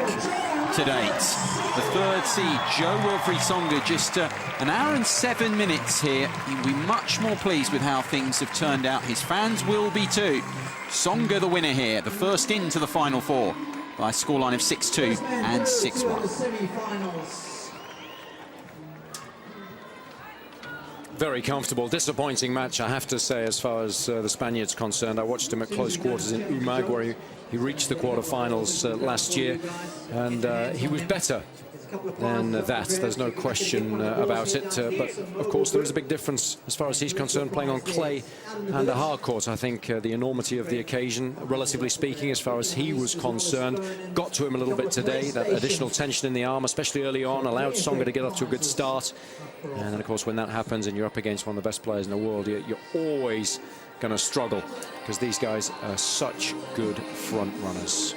Served well too, Tsonga. That always helps. Remember, in the first set, first serve percentage was up above 80%, so that allows him to build up plenty of confidence. I'm sure he'll have been delighted with his performance today. They will too. Some sizable French support in the crowd, cheering him on, and cheering Gael Monfils on later, I'm sure, as well. Fourth seed in action. Last up here. Waiting to speak to Jo-Wilfried Tsonga, Robbie Koenig is on court now, ready to speak to the Frenchman. Joe, the locomotive started pretty well today. Yeah, today I started very well. It was a bit easier than yesterday and before yesterday because of the wind. So I played a better level today. Yeah, straight into the groove. First serve percentage, I think, for the first set was something like 85%. When you serve well, you're pretty much going to play well, aren't you? Yeah, I think this is my best weapon, so I try to make some point with, and that's it. You know, without this serve, you know, I cannot win. So I have to use this one a lot. And of course, that serve is going to have to work pretty well tomorrow if you do face Roger Federer, and of course Andrea Seppi up a little later. What are you going to need to do well if it is indeed Roger that you play? You know, anyway, it's difficult to play against him. You have to be perfect. So tomorrow I will do my best to be perfect and to play my best tennis. I know I can do it. I did it already. So I will do my best. I know it's the best player in the world ever, I think, and it's going to be tough, but it's going to be a good show for the crowd, and I hope they will enjoy it. Thank you very much, Joe. Ladies and gentlemen, So Jo-Wilfried Tsonga giving his thoughts there to Robbie Koenig after his most comfortable win of the week. Jason Goodall, take us through it. Yeah, the first serve was key, and Robbie was absolutely right. First serve percentage in the opening set was well over 80%, and that gives him a great platform to work off. And the forehand was pretty effective today as well. Didn't need to come in as much as he has done previously. Won 10 of 15 points in the forecourt. I was really disappointed. I thought Ramos would use the fact that he was a left-hander much more to his advantage, both on serve and from the back of the court. Made too many unforced errors, 27 in total. Only 8 winners. Every time he did tend to try and go up the line, he missed. And once you give Tsonga a pretty decent lead, you're always going to be in trouble. So Tsonga will be delighted, but he'll know that today was a pretty comfortable match, and he's going to be tested more severely tomorrow, especially if he comes up against Federer.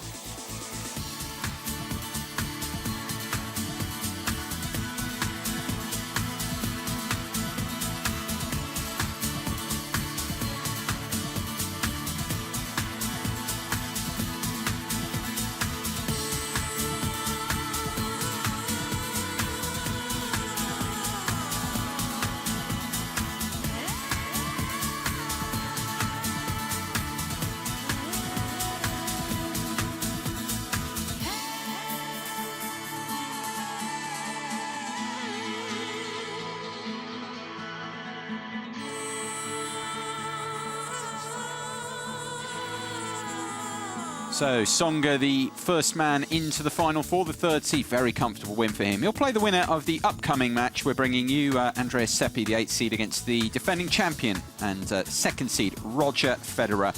Also in action later on, third up, it's Nadal and Yuzhny, and then we conclude it with Monfils and Troitsky. But Tsonga, the first man into the Final Four at this year's Qatar ExxonMobil Open.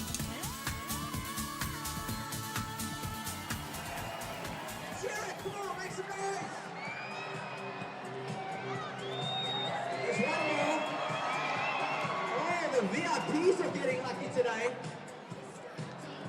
Oh, the young man's got himself a nice prize. Well done, young man. Good stuff.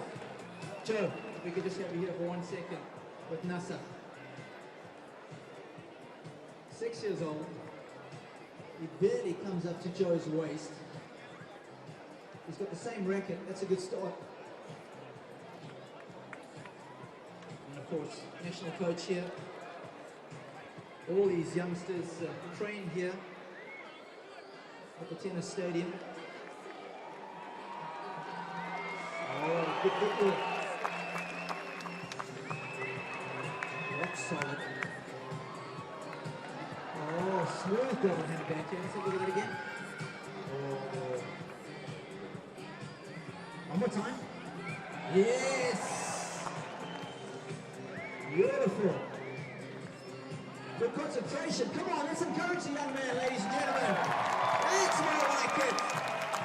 Oh, solid. Got the chance to put Jo-Wilfried away now. Oh! One more time.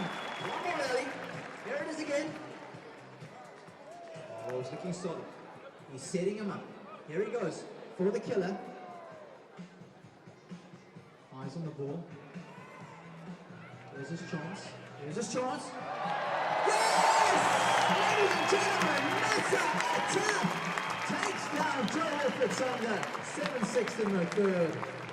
Oh, he's got tears in his eyes. What a fantastic moment for the young man. He is absolutely delighted. Precious scenes here at the net. Very nice. He is so excited, ladies and gentlemen. Tears in his eyes. What a lovely moment for the young man. And hopefully those tears will be tears of joy one day if he's able to win here at the Qatar ExxonMobil Open. A lovely touch from Jo-Wilfried. Special memories. Special memories. Nasa Ataf, ladies and gentlemen, of course, Jo-Wilfried Tsonga.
players are ready, ladies and gentlemen.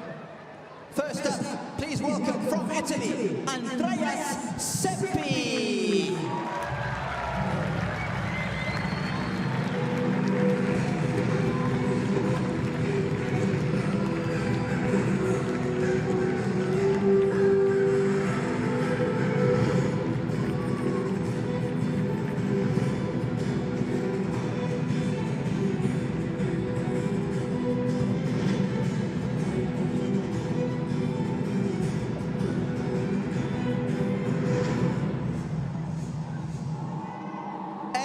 Switzerland, defending champion, Roger Federer.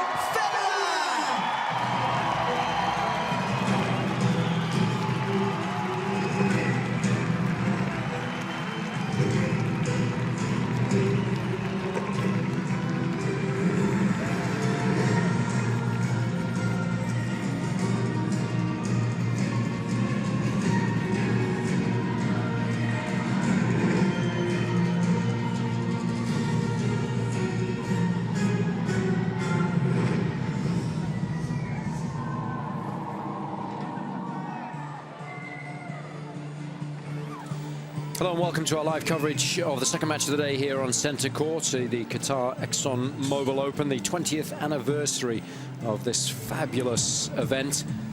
And of course it's the defending champion now who will entertain us for the next couple of hours or so, up against Andreas Seppi, the 8th seed from Italy. Hey guys, 6 balls, 7-9, net machine, the Hawkeye 3+1. And the TV changeover. Any question? Heads or tails? Heads. Heads. For you. You received? Okay, good match, huh? Yeah, thank you. No surprises there. Andreas Seppi electing to receive. Doesn't have one of the biggest deals in the business. Conditions this evening are a lot better than they were yesterday. And indeed, on the first day of competition here, it's not quite as cool as it has been, certainly not as windy, so a much better chance for these two to bring their A games to bear this evening. Looking for a place in the semi-final. We already know that Jo-Wilfried Tsonga has become the first player to make it through, won comfortably against Albert Ramos, who was a little disappointing, has to be said, the third seed, dropping just 3 games along the way. And of course, the winner of this match will play Tsonga for a place in Saturday's final. Nadal and Yuzhny up next. And to round off the card this evening, it'll be the talented Frenchman, Gael Monfils, seeded number 4 in this tournament, up against the 5th seed from Serbia, Viktor Troicki. So plenty of really good tennis still to come throughout the course of the evening. Jason Goodall alongside Barry Cowan for this one. And it's going to be interesting to see how well Seppi handles Federer, because historically, of course, he's struggled, but he's done well throughout his career. I mean, if you look at what he's got in terms of weaponry to hurt opponents, it's not a great deal, to be absolutely frank, and that's no disrespect, but yet he's made an incredibly good living and kept and maintained a very high ranking, hasn't he? He's a very good player, Jason. I think the real strength of the Italian is he reads the play. He understands what he needs to do on the court. But unfortunately, what he doesn't have is a big shot. And that's why his head-to-head record against Federer is as bad as it is. Played 7, lost 7, played 15 sets, lost 15 sets. And unfortunately, he always has to work hard for his points. And also Federer can use that slice backhand, which I feel it can expose a few of the weaknesses in Seppi's game. So it's a match that if you're Seppi, like most of the lower-ranked players, when you're playing a top player, if they play near the best, you're going to lose 100% of the time. But you just hope for that one occasion when they're not quite there with their game. And you have to be brave. You have to be courageous if you have those half chances. But I really don't see any sort of upset today, especially the way Federer has been in his opening 2 matches. Seppi yet to drop a set on both of his previous matches in straights over Lucas Kubot and Guillermo Garcia-Lopez. Both those guys can play, so must be feeling pretty confident coming into the match. And of course, that's what you need to be when you're up against someone who's won 70 career titles out of 100 finals. That's an exceptionally good percentage, isn't it? 3 minutes. That's not bad either, is it?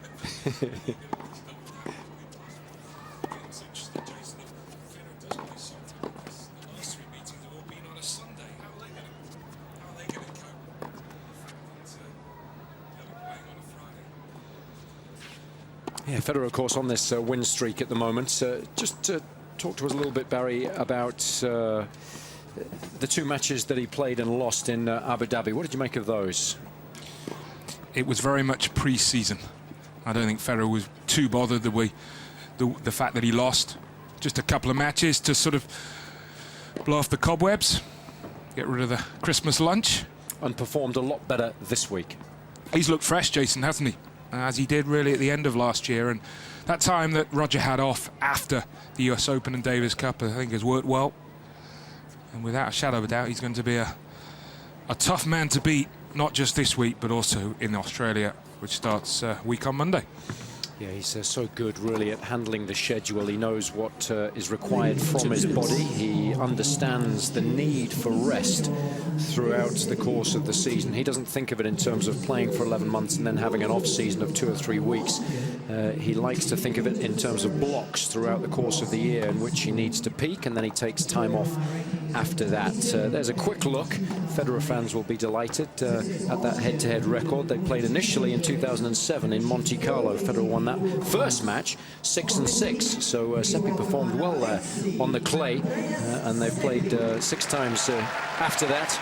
And of course, the last time they met was in Shanghai 2010. Federer won that 3-4, and it just seems that you were absolutely right in suggesting that there's no way to really hurt Federer. So if he does concentrate and plays relatively well, you know, there's nowhere for Seppi to go, is there? He can't suddenly start serving and volleying because he doesn't serve well enough. You know, even if he tries to come into the net, how often is he going to be able to do that? Because he gets behind in the rally so often, with Federer able to dominate behind his serve. So if you were coaching Seppi, I mean, what would you say to him? Good luck. I mean, you've got to have a certain amount of luck when you're up against the best players in the world. You've got to hope, as you suggested, that they have a little bit of an off day. And I like the phrase that you used, where you've got to be courageous, got to be brave. Take shots on that you wouldn't normally take on, and try and play your very best tennis. Because what? If you go out there and make a lot of errors and lose 1-on-1, it's no different to losing 3 and 4, is it?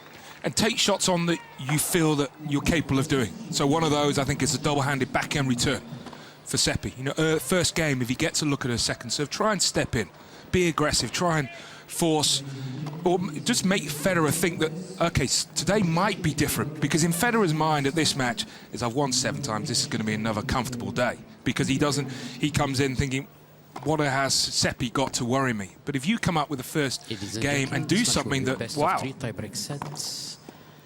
Massimo Sartori, he's got his 2 daughters with him here this week. They've been hitting a few balls out in the courts as well, and he's been working with Seppi for a long, long time. It's a family affair as well.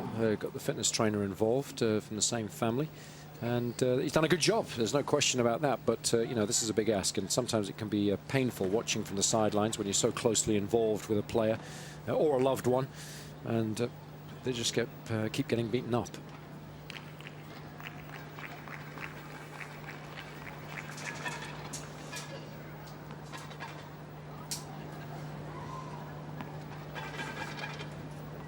Always nice to get a look at the defending champion in action.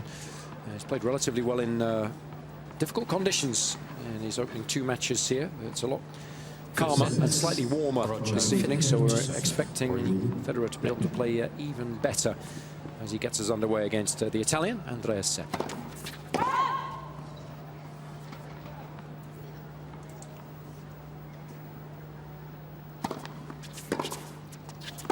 One other point as well, Jason, I think if you're someone like Seppi playing Federer, Federer loves to serve first.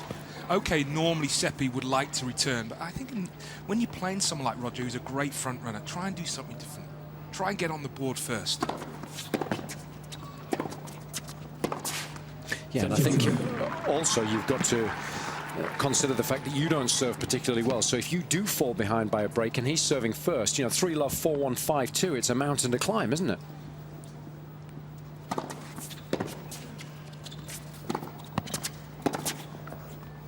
Oh, it's a lovely shot, and it's unquestionably his best from the back of the court, that double-handed backhand. He moves well. He has tremendous balance to Seppi. Good evidence with that backhand pass. He's also in terrific shape as well. He works exceptionally hard off the court, in the gym. You can often see him out on the practice court working on his footwork drills.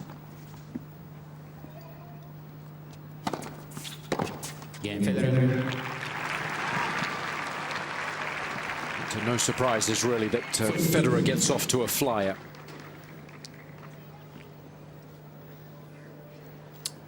Delighted to say that we've got Robbie Koenig courtside again. Robbie, what are your thoughts on Federer's performances so far this week? Yeah, I think he's been very silky. I was a little bit worried after I saw him play in Abu Dhabi. He didn't play his best tennis there, but certainly he's handled the conditions exceptionally well. Tough conditions the first couple of days. Today it's picked up about 10% since the first match, but still, I think a lot better the conditions today. And I think Federer's only going to get better with each and every match that he plays.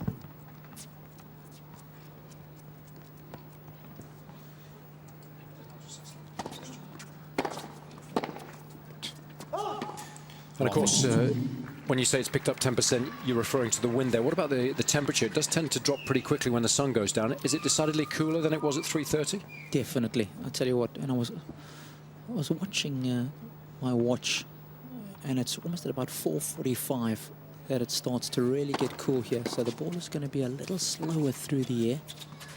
And I'm not sure if that's going to help Seppi or not, because as far as Roger is concerned, it doesn't really matter too much what the conditions are like. You know, he's got the firepower to get the ball through the court if he has to, if it is a little cooler. So I think things are playing into Roger's hands, because Seppi's going to find it, I think, tough to generate the necessary pace in order to hurt Roger. Thanks for that, Robbie.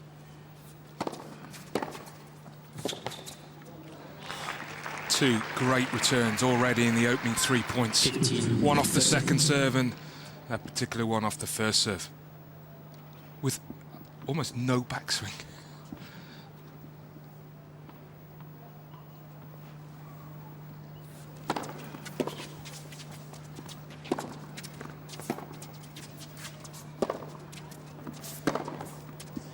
That's phenomenal, both the footwork and then the execution of the stroke, and it just gives you a really good indication of how confident Federer is at the moment.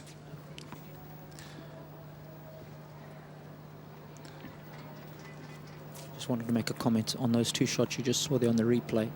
The slower paced slice followed by the ripper was so easy on the eye, and you get such a good perspective being down here courtside of the various paces that Federer uses in his rallies. It's very difficult, isn't it, for opponents to get into any kind of rhythm when you're dealing with different shots on a regular basis, and then that injection of pace, that's what the best players in the world are so good at, and they disguise it so well. So tough to read when that's coming at you. Still break point here.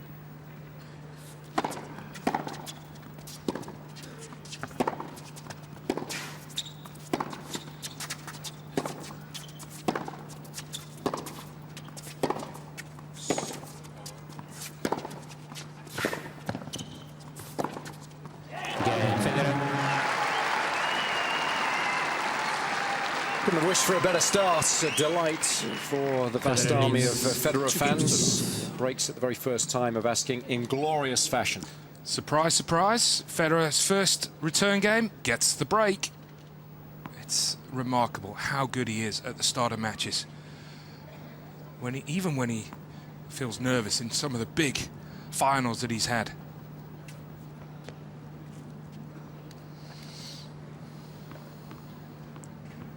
He just puts his marker down so early. 50 love.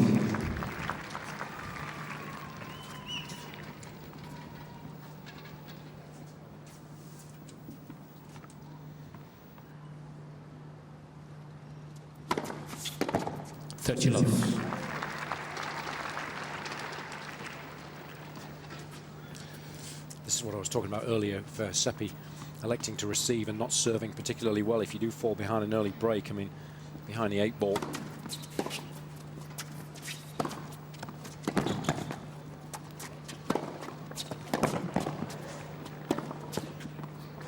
It looks like Federer's simply in second gear. He's able to control the ball wonderfully well. 40 love. In total control of these rallies. It's been a sublime start.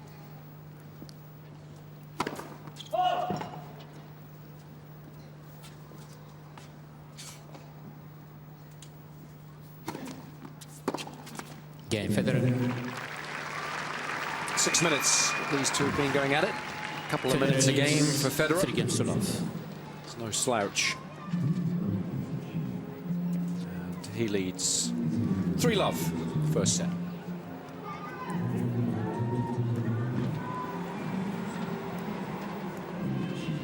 Not a bad start. It just makes the game look so easy. Give us your thoughts on his chances of winning the Australian Open. Of the big four, put them in ranking order in terms of who would be, in your mind, most likely to win that event. World ranking, as simple as that. Djokovic, the favourite. Nadal, second favourite. Federer third, and Murray fourth. And the reason I've got Nadal ahead of Federer, I think, excuse me, is the speed of court. I think it definitely helps Rafa playing at night. So if Federer was to play Nadal, it would be in the semi-finals.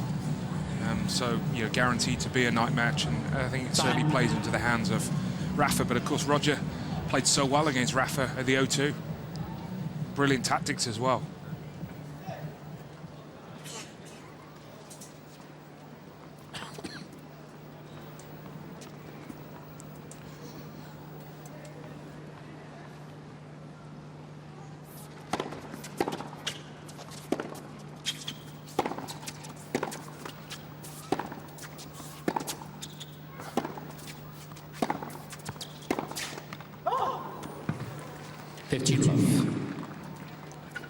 But to follow on what you were asking, Jason, Murray has to be fourth because he hasn't won a Grand Slam. It was a couple of years ago when everyone was saying, well, Murray's the favourite. To me, was ridiculous because he'd never won one. How can you be a favourite to win a Grand Slam when the other guys have won numerous titles?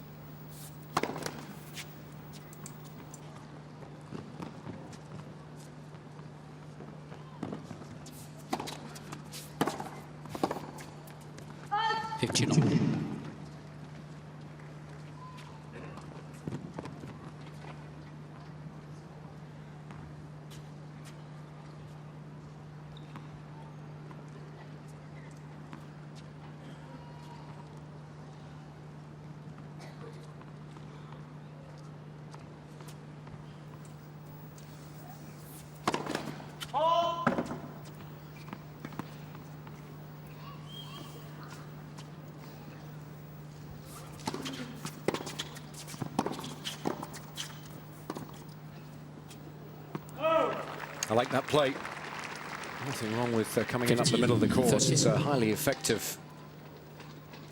As long as you trust yourself on the volley, because more often than not, you're going to get the ball pummeled back at you. And he's got nice hands. And especially when you hit it that hard, Jason, you give Seppi very little reaction time. He hasn't got any time to think about the pass. No angles to work with, and he's shown some good variety on the return of serves, hasn't he? He's run around, hit a couple, he's sliced a couple. That one he hit and came in behind. So it's clear that he's going to go after Seppi's second serve. And he knows it's a weak part of his game, and there he is trying to do it again. Go big with the forehand, intimidate him. And I think we've seen Federer look to be more aggressive with the return since he hooked up with Paul Annacone, haven't we? Definitely. I've seen him chip and charge occasionally against the big boys when he's playing against the likes of Djokovic and Murray. Especially Murray, trying to intimidate his second serve, which is often an Achilles for the squad. And he really went after Nadal's serve, didn't he, in the O2 Arena? Big time. Yeah. And that's where the effect, eh? That's where the game has changed, because 5-6 years ago when he played in the likes of Roddick or Hewitt, he could just chip the ball cross-court short. Now it doesn't work against those top guys. Game 7. It's a better service game. will help settle the nerves. No, he was famed, wasn't he, Federer, in the past, for just using that chip return so well to make a high percentage of returns. And then once he got into the rally, he backed himself to win the majority of those. But the players that are rubbing shoulders with Federer now at the top of the rankings are so aggressive. You have to be more aggressive yourself. Very first shot of the rally. Even the likes of Burdick and Söderling when the Swede beat Federer at the French Open.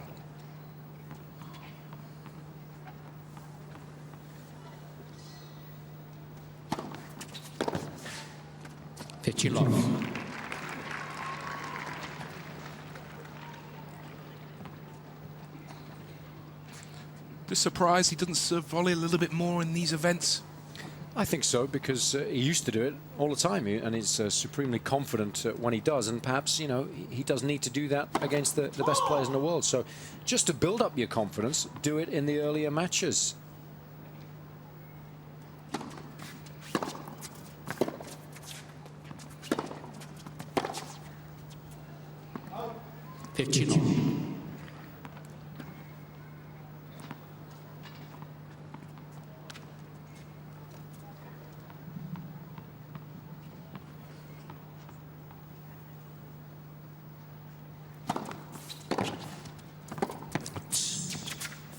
That's an overrule from the umpire. Mr. CP challenging a call on left base. The ball was called out. I think it was a pretty decent overrule. It did look a little long, and Federer just had a little glance at the umpire as well. That always helps. Yeah, good overrule. Constant. 30-15.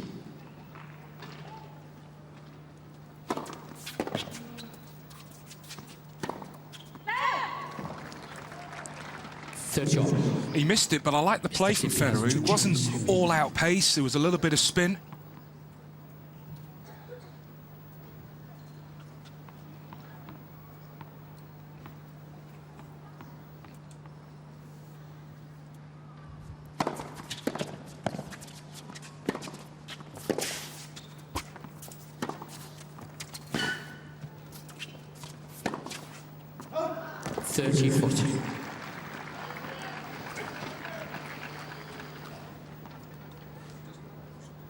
Well, Sartori will understand that this is a huge point right here.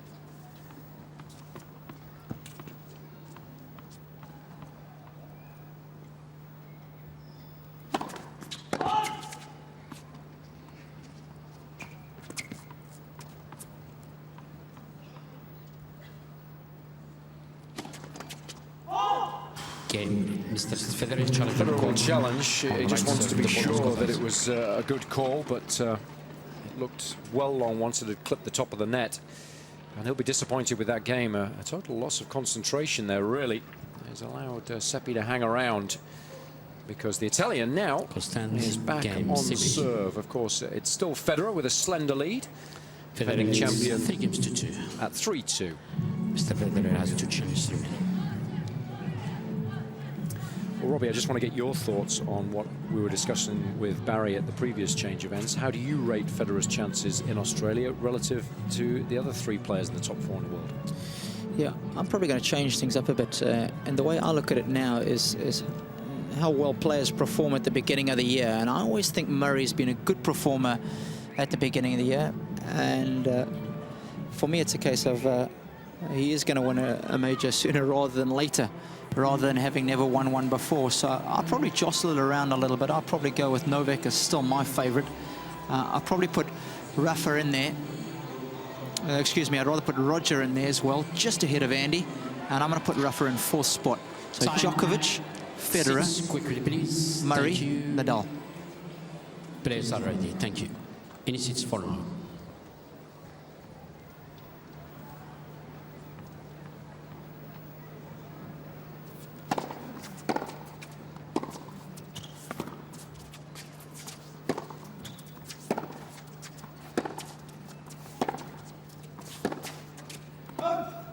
Law 15.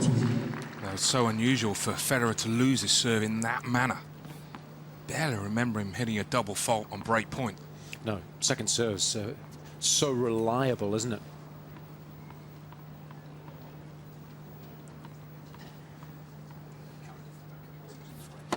Net for service.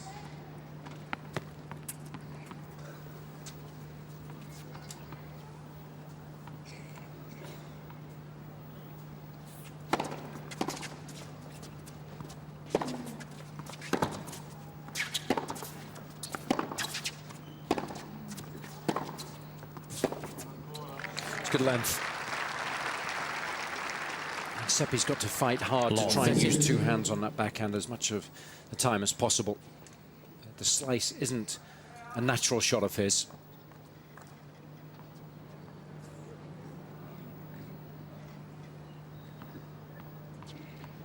Federer responding well so far to the loss of his serve in the previous game.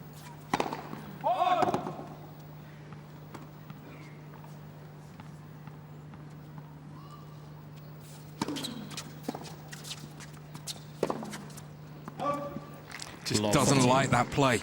No pace to the forehand.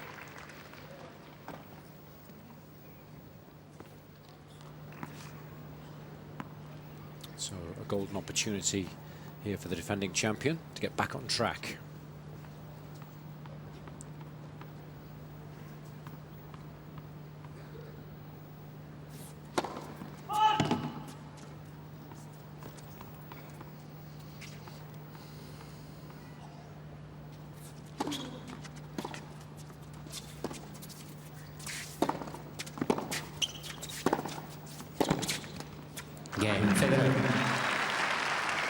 Federer gets the job done at the first time of asking.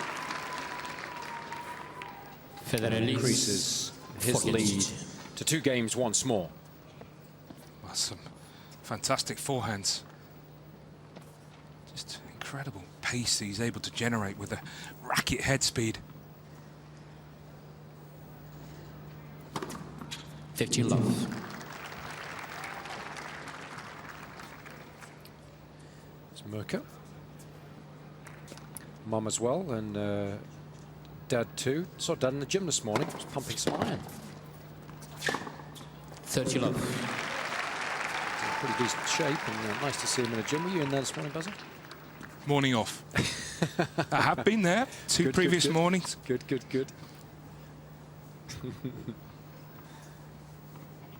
There was a treadmill out of order, wasn't there, this morning?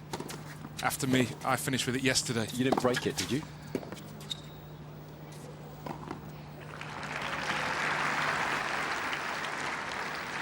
For some reason, it just wouldn't go over 22 k's an hour. Mum's here as well. It always brings the family to Doha, Roger. It's a nice way to start the year.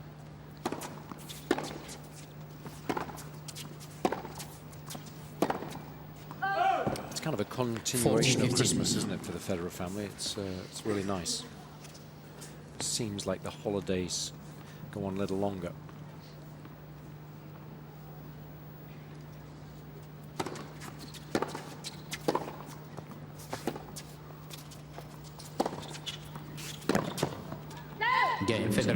Nice little approach shot. Took a bit of pace off that first serve as well. That's a tactic that he's used throughout the course of the week as well. Federer leads 5-2. And the defending champion will be delighted with that passage of play. 5-2.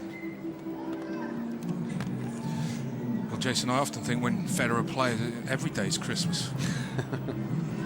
Must seem like that, mustn't it? I like that quote from Paul Annika, and when he'd been working with Pete Sampras, and then he started working with Federer, and he said their attitudes were very different. Federer was in much better shape, having had to deal with the grind of the tour for 10 years. Well, if that's grinding it, I don't know what playing on the satellites and the challenges is. Still loves the game, and that's important. What do you feel about his chances of staying at the top of the game for at least another couple of seasons? Maybe beyond that. I really do, Jason. I think physically he's still in great shape. There's no sign that he's taking his toll. I often refer to sportsmen. They can be an old 30-year-old or a young 30-year-old, and I still think Federer's a young 30-year-old. Time.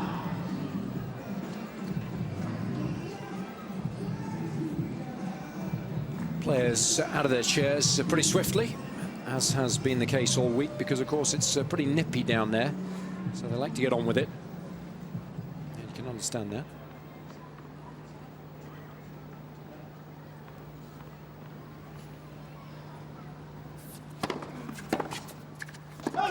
love.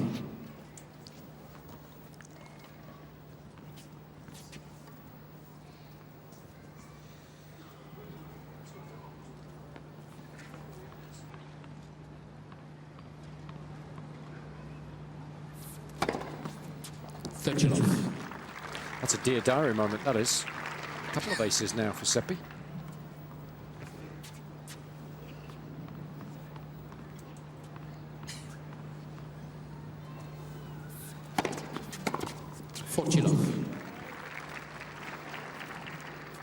Pretty decent pace, almost 190k.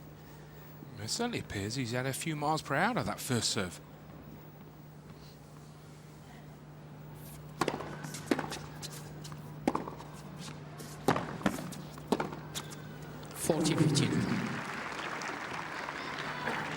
Seems to be moving well this week, Federer. That's always key. Yeah, the shot that I really look out for is whether Federer's at peak fitness, is that running forehand. If he's firing on that shot, you know he's feeling good about his fitness.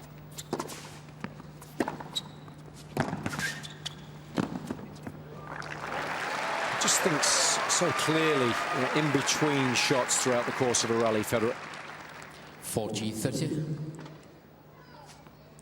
Yeah, it's a move that I really like. As soon as you see the double-hander, take that one hand off the racket, make your move.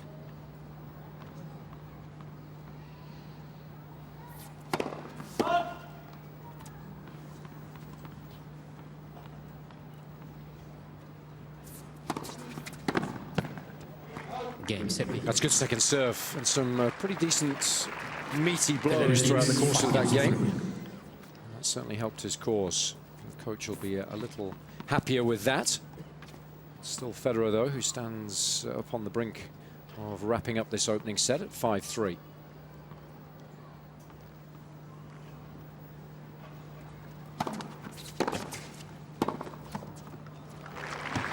And they've been on court for 23 minutes and they've played 50 love. Now 43 points. Seppi's only hit 3 winners. You know, 2 of those have been aces.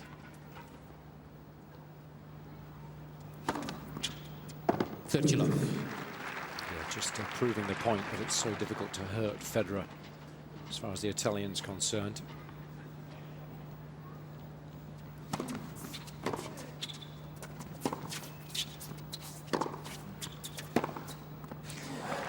Well, it was a good return from Seppi there. Got the ball nice and deep. But Federer still easily outmaneuvering him in the end. And here he is. 3 set points.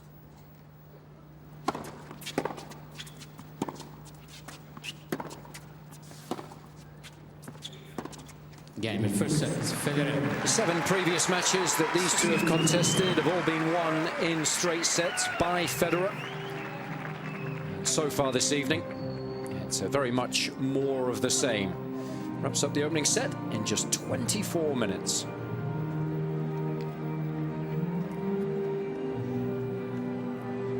Well, apart from that loss of concentration, that poor service game, it was impressive, wasn't it? Yeah, another Federer masterclass. I've really been impressed with probably 4 out of the 5 sets he's played this week. I thought the second set yesterday probably wasn't as dynamic as certainly the other 4, and no, I think he'll be delighted with everything, especially first serve percentage, 79%. If Federer keeps that going for this week in Australia, he's going to be a tough man to dislodge. And I like the winners being aggressive. Unfortunately for Seppi, he's just picking up scraps without really doing too much wrong.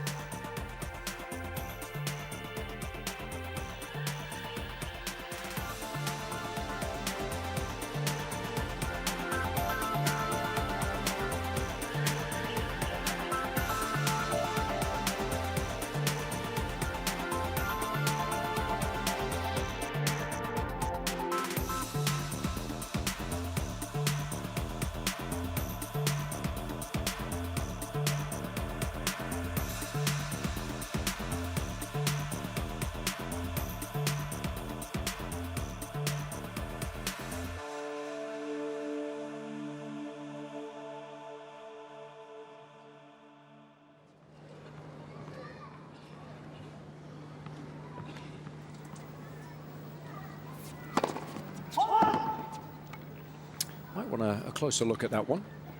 Mr. Seppi is charging a call on right center serve. The ball was Because he's got a pretty loose arm today. He's a couple of aces already. His heart rate's up a little bit there. Yeah, good serve. Federer had already moved over. He felt that the challenge was going to be successful.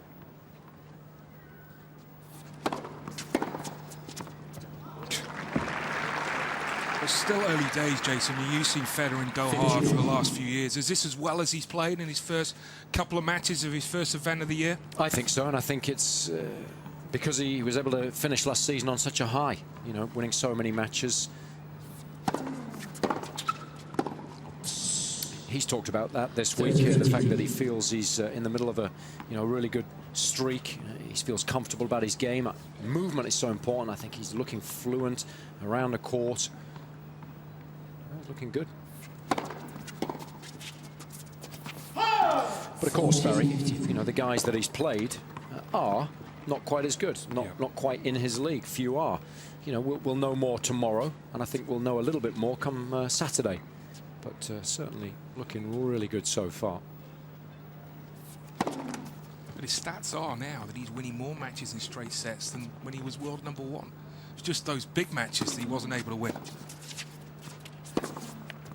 Game, Seppi. That's what Seppi needs to do. He's got to take that one on, there's no question about it. And keep that first serve percentage nice and high. Made 4 of 5 there. And of course needs to get off to a slightly better start than he did initially. You got a pair of those for her indoors, Harry? I can't see my girlfriend in those. I think she'd kick me out if I brought a pair of those back for her birthday.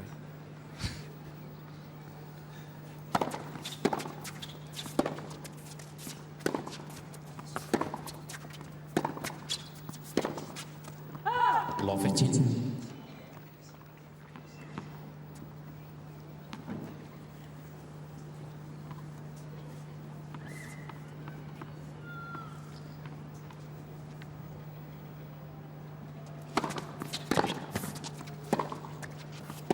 Law 13. Well, this was the end. He lost his serve in the opening set.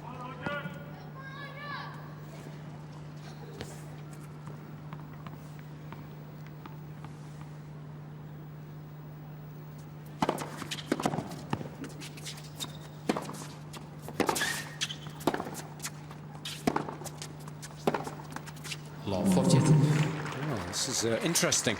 A couple of loose points from Federer, and suddenly it's Seppi very much in the driving seat.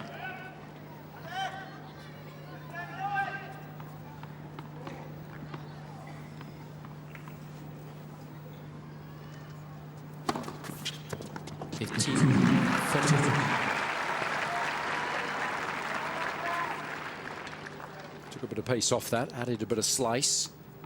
Higher percentage play, nice and accurate, moving away from Seppi all the time.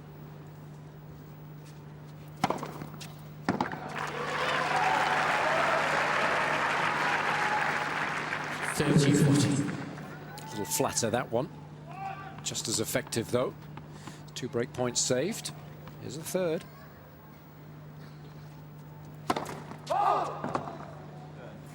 Mr. Federer is charging a call on right near the ball was got out. I think the ego's got involved there a little bit. Just missed.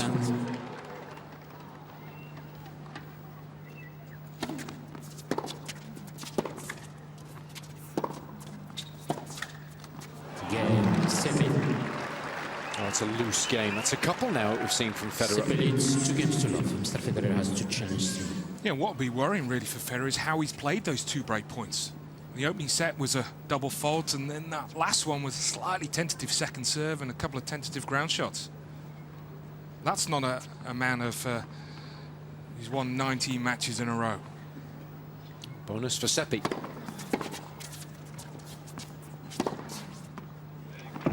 Now looking, of course, to build on this early lead. 15 love.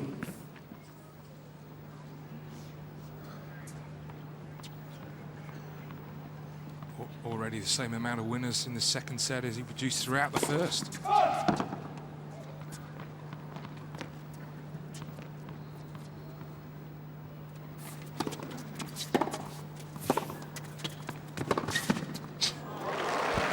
Well, there's that really effective movement as well to Federer's right, and then that injection of pace, phenomenal. But how does he take this inside the baseline? I mean, it's truly remarkable.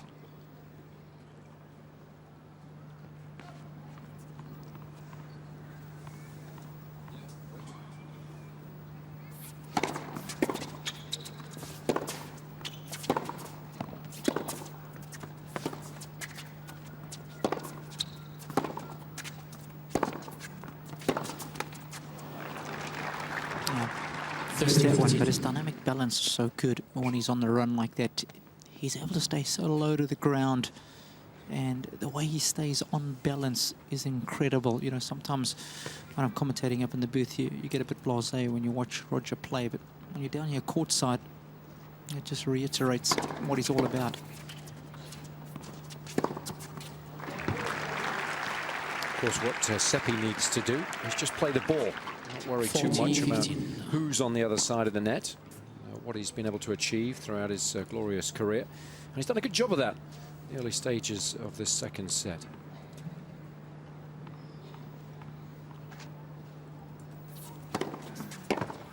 Game Seppi.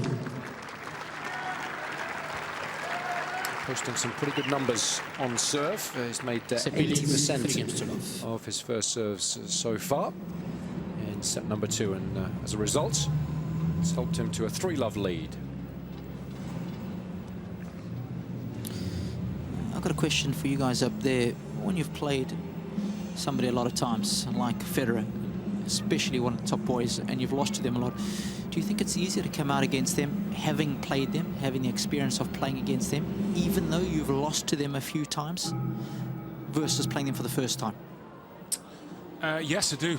I think, Robbie, I think the advantage that a lot of these players like Seppi have is they've seen Federer play a lot.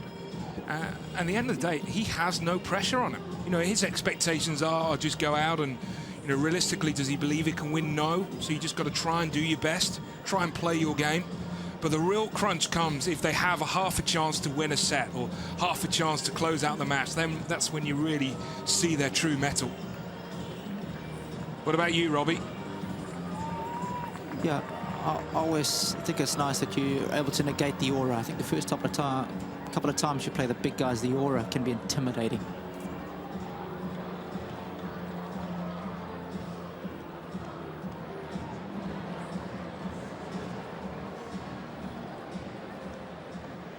So like when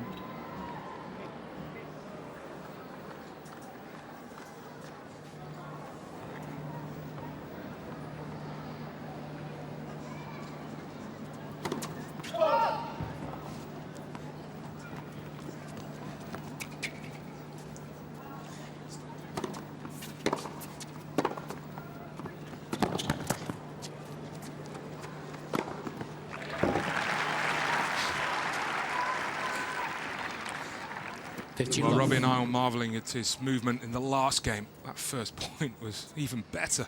The way he was able to almost half volley that first shot. Yeah, needs to start afresh emotionally here, Federer. Draw a line in the sand and pick his game up. Because both second serves as well have clipped the top of the net. And so poor doubles as opposed to hitting them aggressively and missing them deep or wide.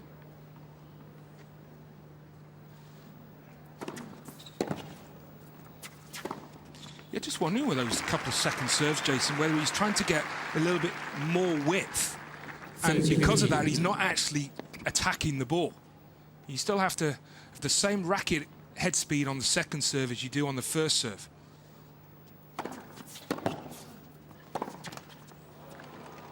Third shot.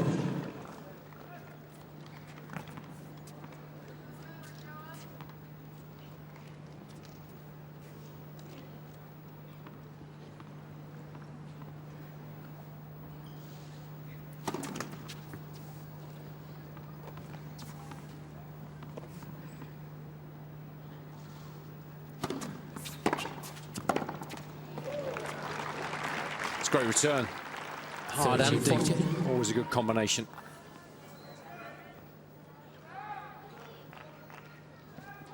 He's done a good job in this. On Federer's second serve in this match. He's won 5 out of 9 points, Seppi. Unfortunately, didn't get a look at another there. Juice.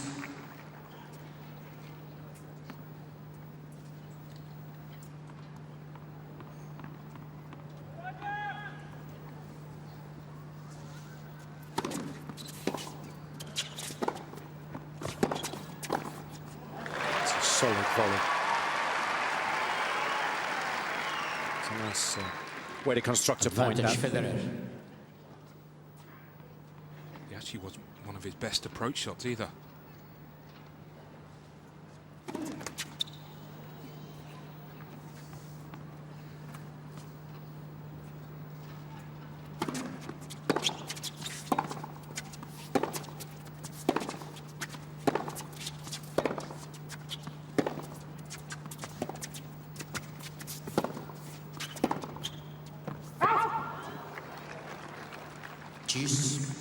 Nothing wrong with what he was trying to do. Again, I like the variation in terms of the trajectory over the net. A heavily sliced backhand followed by the high roller across court.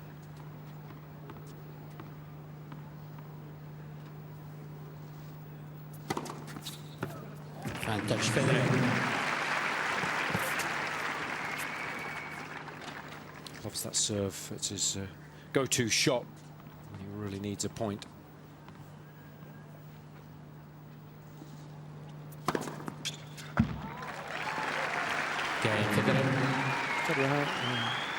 Seppi rather having a long, hard look at where that serve bounced, deciding not to challenge. Federer back on track. Seppi, though, still with a decent lead. If he changes racket, that's an unusual time. Doesn't he change it after 13 games, does he?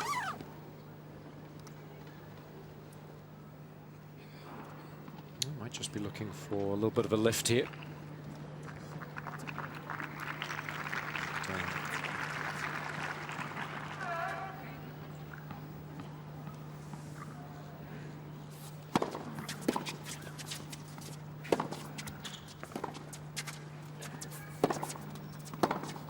It's interesting, though, when I talked to him about when he likes to change his rackets in matches, he said, I never change before serving, because I know I can hold serve easily. I change before returning to get a little bit of a boost when I'm looking for a break. So obviously that's what he's thinking here.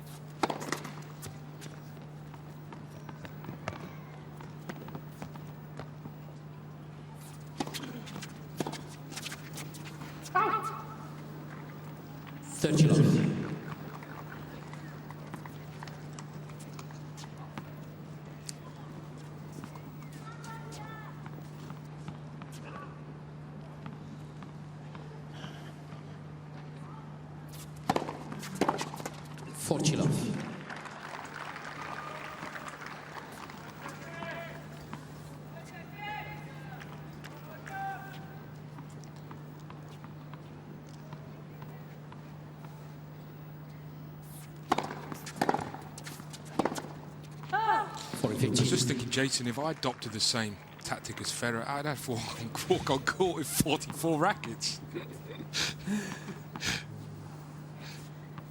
Every time, this game's going to be different. Oh.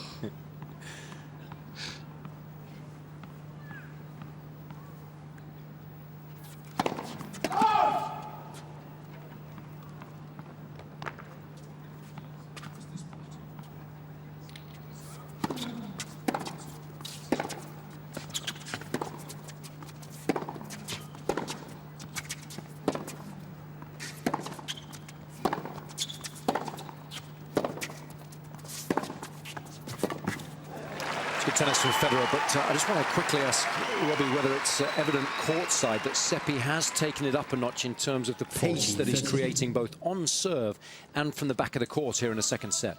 I'm seeing it on serve, but I'm not feeling it as much from the back of the court. For me, what I'm sensing down here is these lapses that Roger's having when he's missing a couple of backhands, when he's making the doubles faults.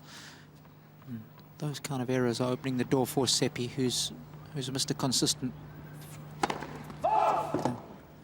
That serve there, right around 190, which is good. Conditions are a little slower now that it's cooling down.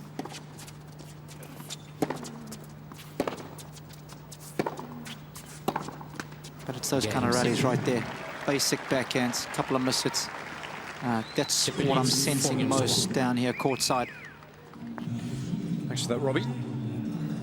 Seppi looking pretty good at the moment. 2 games away from taking us the distance.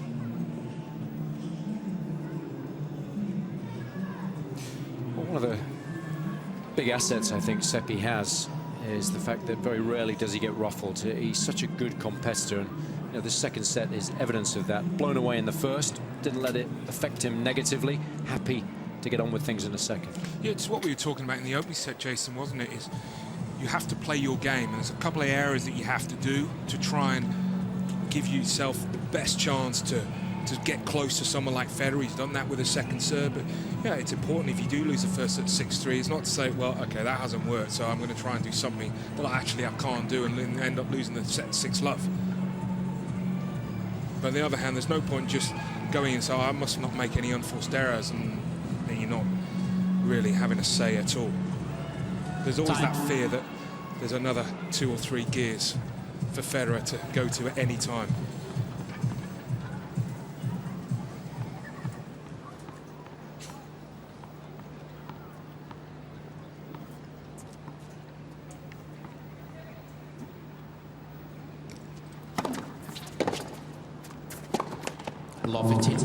That's another sloppy start to this game. Just slapping a little bit at that one. Severin Luthi, Swiss Davis Cup captain. Quite a few of his errors in this second set being in the net. 59. You know, we talk, Jason, a lot about how it's like when players are playing great. I also find it fascinating when they're having a bit of a nightmare for the high standard. How do they get over that difficult period?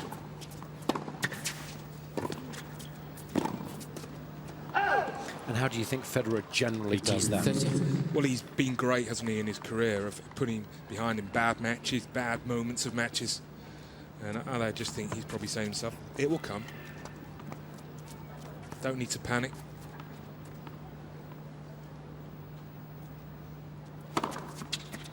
You know, there will be a stage if he keeps making unforced errors that he might slightly change it at a point in the third set. But certainly at the moment, I don't think he's going to change it.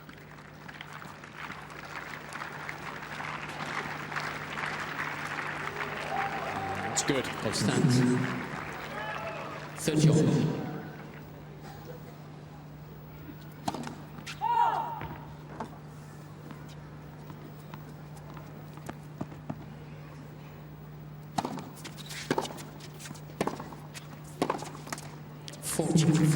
That is a soft error, and that's the type of shot you cannot afford to miss.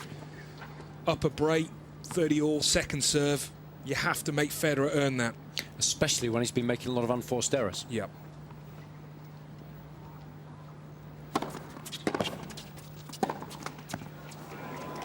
Like that. Juice.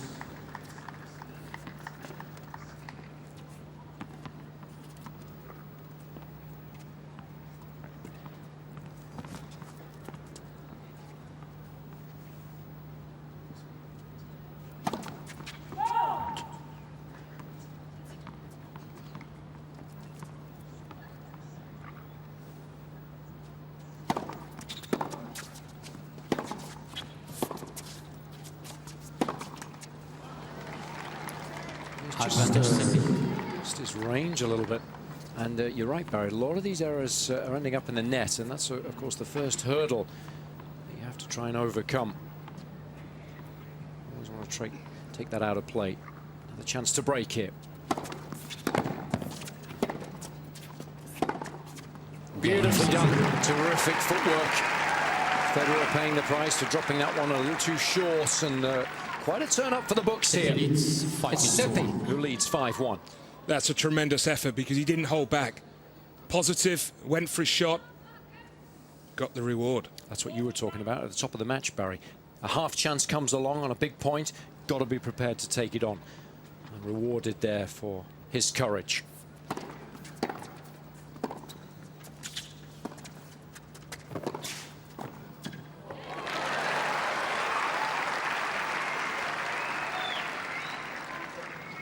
It's a dangerous game, this, for Seppi, because probably in Federer's mind, the fact that he's down 5-1, he probably already thinking towards the third, might relax a little bit.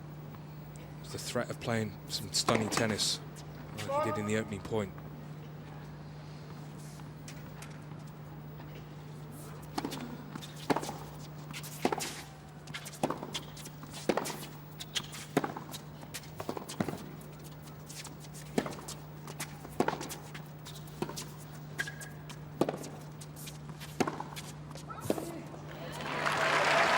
And then all of a sudden, if he gets the break, he starts to become a bit more interested. That's not to say that he totally switched off, but there's a different type of mindset.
A little bit of rear guard action from Federer here.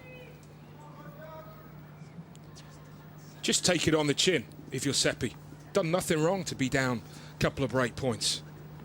Still only made 3 unforced errors in this second set, the Italian.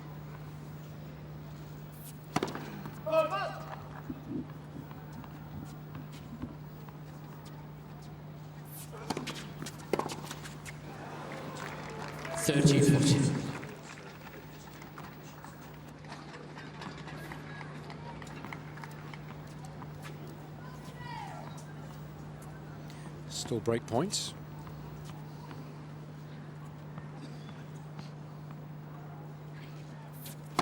Net for service.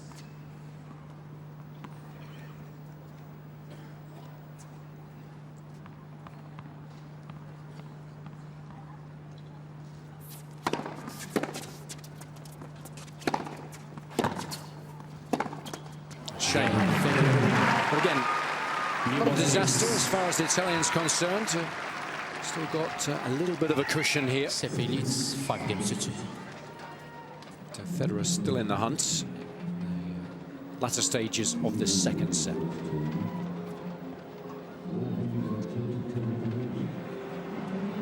Whatever happens in the second set now, Jason, I think a great game for Federer because he just found his form again. I think it's Seppi had held there, ended the set 6-1, and all of a sudden Federer starting the third set having had that bad run of games. I think you were right in what you were suggesting. Very rarely does he start thinking, right, I've got to take a bit of pace off the ball, I've got to make a few more shots. He's very stubborn in that regard, isn't he? He just keeps going for it in the belief that he will be able to turn things around.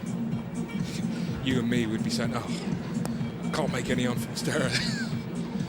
It has hurt him, I think, sometimes in the past against certain players, that stubbornness, or when he's been playing poorly. But generally speaking, of course, you look back over the course of his career and you can't argue with it. But you often find, don't you, that some of the players' strengths can also be at times their weakness.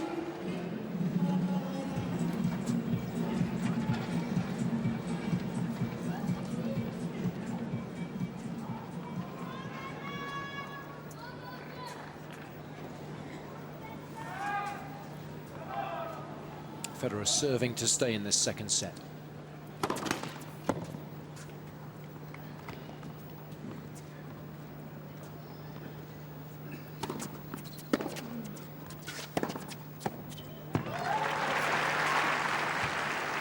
Yeah, I don't think he had any doubts in his mind if he went to hit that backhand. Oh, I've missed a few in this second set.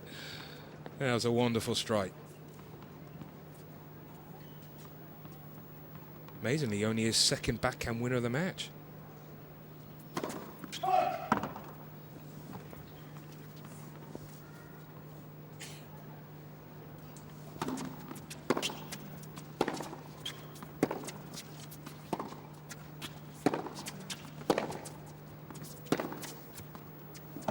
He's made it. 15.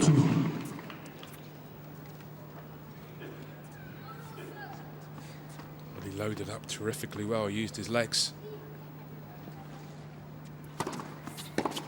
30-15.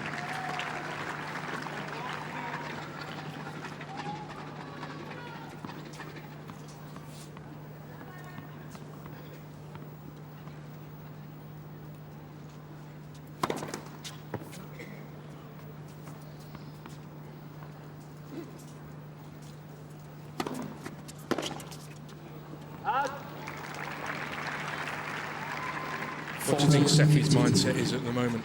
Well, I was just thinking that the heart rate's starting to get up a little bit. This next service game's going to be awfully interesting, isn't it? So worth reiterating, he's never taken a set off Federer. He's lost their previous 16.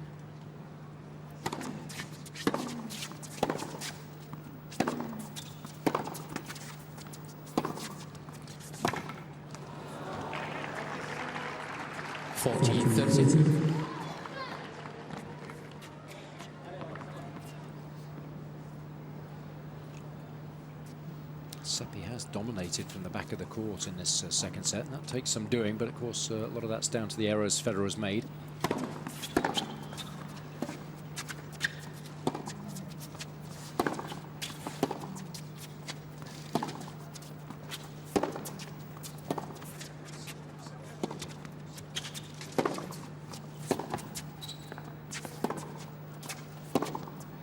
Oh, it's a beautiful shot.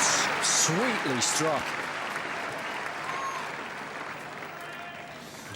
Well, technically it's a great shot, and that's why he's able to find this type of play on a big point. That's a good response. Seppi there, just 2 points away. Not anymore.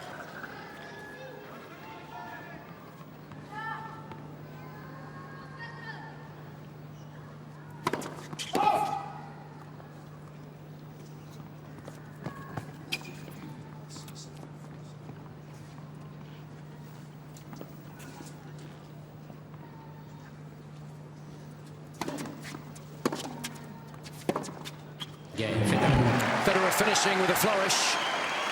He's hung around long enough in this set to make this next service game extremely interesting. 5 games to 3. Yeah, he certainly has, Jason. I guess the one advantage for Seppi is that he is serving with the wind, so it certainly helps when you're hitting first serves in, but of course it's a little trickier sometimes hitting second serves downwind if you're feeling a bit of pressure. So we'll see how he goes. Good start though, good first serve, but Federer's done a good job of neutralizing it. Did you prefer serving into the wind or with it? Love 15 into it, especially in a big game, because I would always hit through the ball a little more, just as you were suggesting there. And you know, that first point doesn't bode particularly well, does it?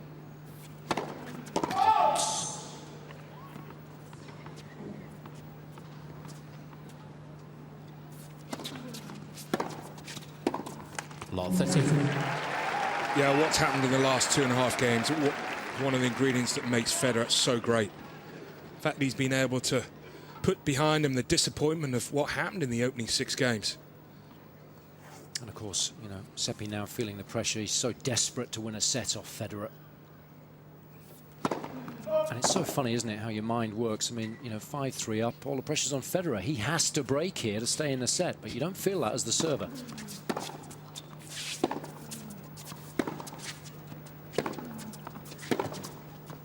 It's brilliance. Left far, the ball was got out. Don't think he's going to get any joy from the boys in Hawkeye. So worth a shout, though, just in case. No, he's made it.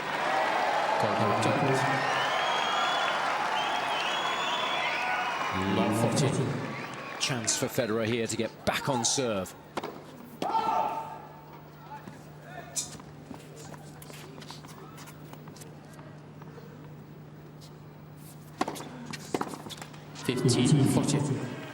That's a good second serve. Put a little bit more on it. Yeah, we talked about the fact that he needed to serve well in this game. He's only made 1 of 4 first serves. Still in trouble.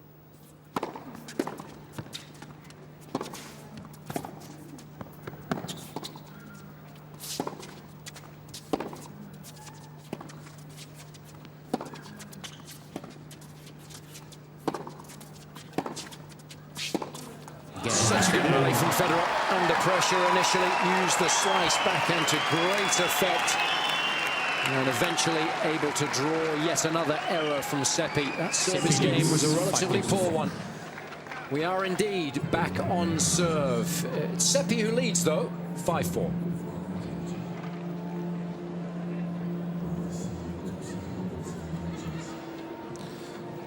Well, it's been quite a recovery from Roger Federer. And Robbie, was there any difference in the body language with Federer at the start of the set when he was going through those difficult moments, and now that he's regrouped, or has he just been the same?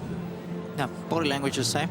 You know, he's just made a small adjustment. He's not missing in the net anymore. He's putting a few more balls in play, good trajectory of the ball over the net. And he's just basically making Seppi hit a few more balls. And of course, that started to be a little more telling when the pressure was really on. More balls coming back into play. Seppi fell towards the tail end of that set. He needed to do more. Made a couple of unforced errors. Pays the price. It's a pattern we see so often when players are trying to close out set or matches against the very best. And you were speaking it in the opening set. That very fact, we've seen it firsthand right now. So difficult, isn't it, for players that don't have the ability to earn cheap points when it really matters on serve. Time.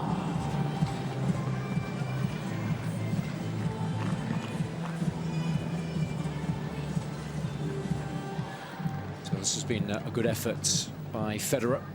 Would have been very easy just to forget about this second set and to concentrate on winning this one in 3, but Federer now will have ambitions of getting this one done in 2.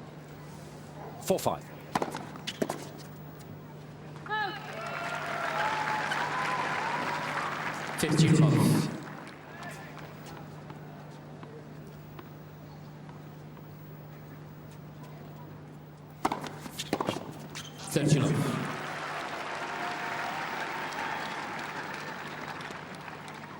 Well, he's just getting blown away at the moment, Seppi.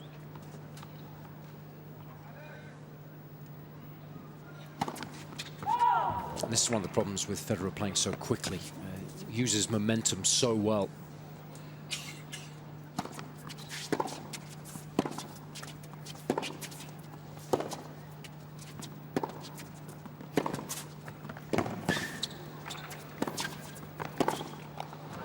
Federer with the mistake there on the approach. 30-15.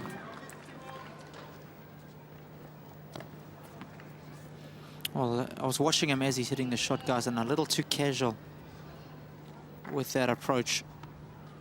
Got to go inside out there. 40-15. But I think that's where Federer thought Seppi was moving.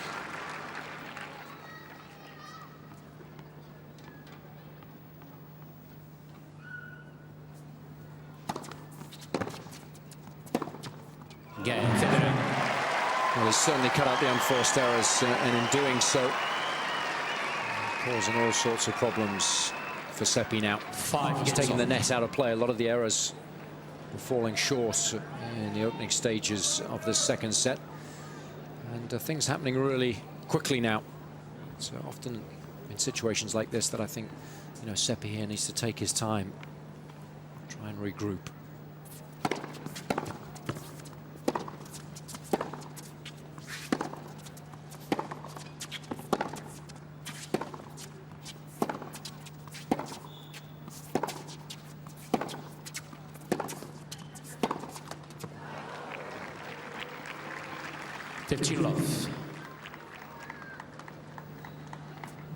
20th unforced error of the set.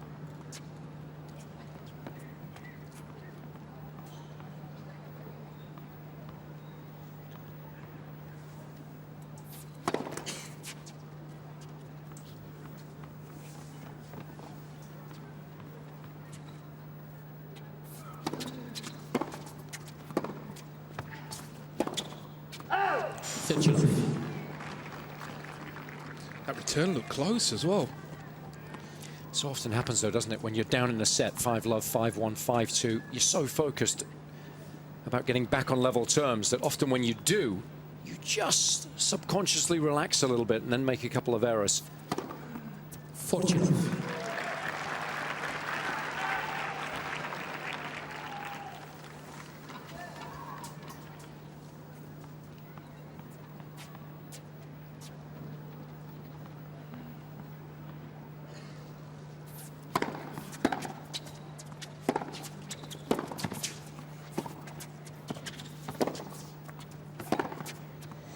Wonderful combination of shots there. The defensive sliced backhand was crucial on the penultimate shot of the rally. 6 against 5. And in the end, finishing with considerable aplomb. Seppi back into the lead once more. 6-5.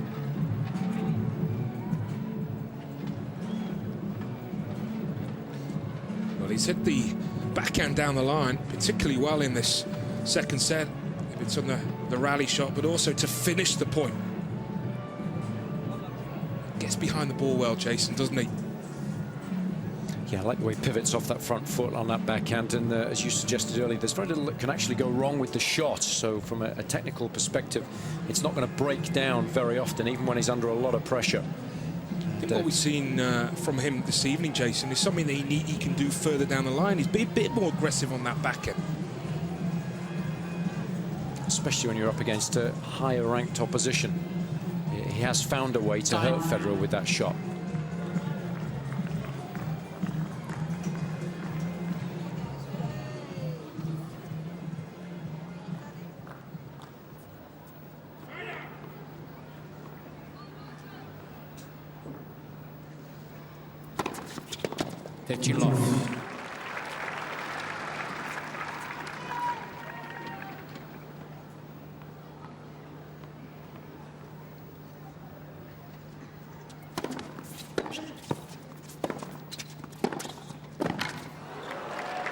Good length on the approach, but Seppi not having to move too much.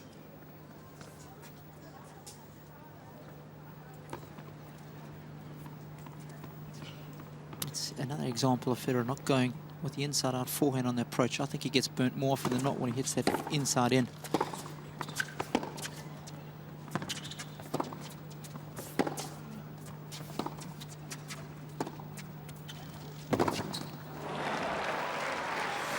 But he got him with the slice. Do you think it's a case, Robbie, that he's wary of the backhand? No, I don't think Federer gets too concerned what's going on the other side of the net. He plays his shot and then responds accordingly. But he does it a fair bit, Barry, over the years watching him play. I'd like to see him go inside out 95% of the time on that approach. I think players can always do a little bit more damage with the forehand when they're on the run or stretching, and what they can do with the backhand, especially pace-wise.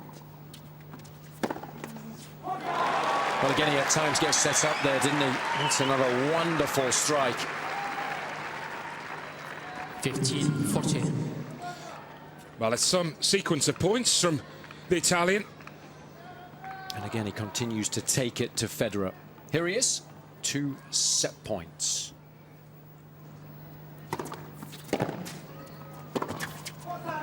That's the first time in 17 attempts that Seppi is able to get a set off Federer, and does so in remarkable circumstances, having got tight initially when he held a really big lead. 1 set apiece.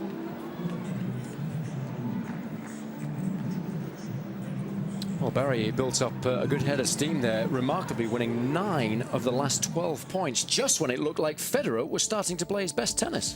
Yeah, sort of bizarre set of tennis, wasn't it? The Seppi race to that 5-1 lead was consistent, really didn't do particularly anything special. It was a couple of good shots, but a lot of unforced errors from Federer, 23 throughout the second set. But the last two games, I really felt that the Italian put his foot on the accelerator, and mentally to come back after losing those 4 games in a row was absolutely fantastic. So Federer will be disappointed he's lost his first set against the Italian.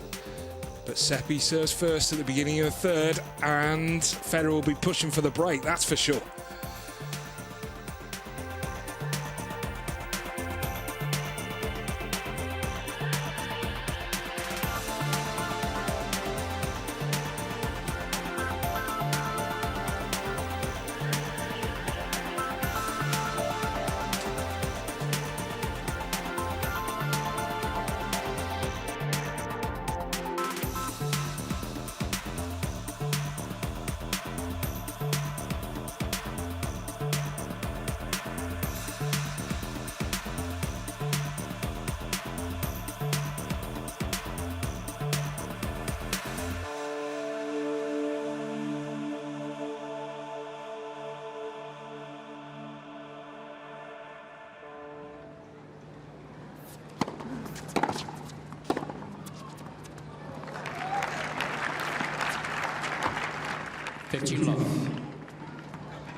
It's a wonderful start to this deciding set. Can Seppi keep it up?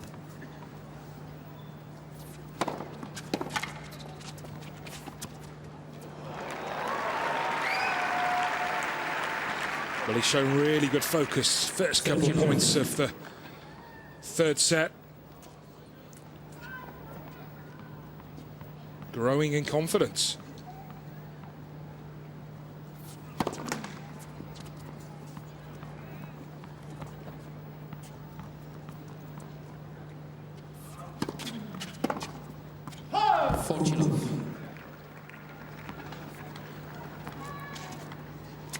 What will concern Federer is he served well, 73% first serves in, but he's lost serve 4 times. How often do you see him lose serve 3 times in a set?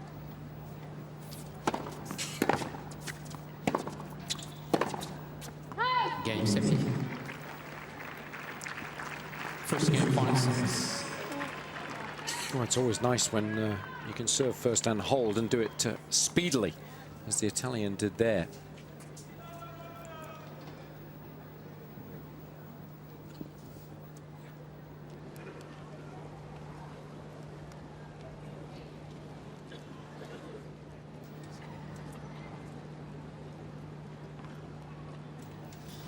Yes, Barry, when you are looking at first serve percentages, you've always got to look at that relative to how many points you're winning on the first serve, how effective it is, haven't you?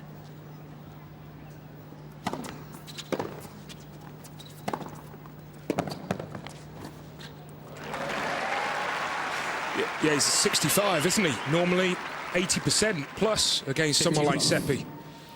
Yes, I think probably one or two things, a combination of things that Seppi's probably returning well, doing a good job of neutralizing the serve, but Federer certainly not serving it as hard as we know he can. That was a bigger one in the 190s, but most of them have been in the mid-180s.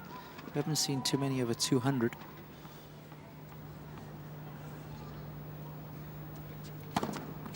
Yeah,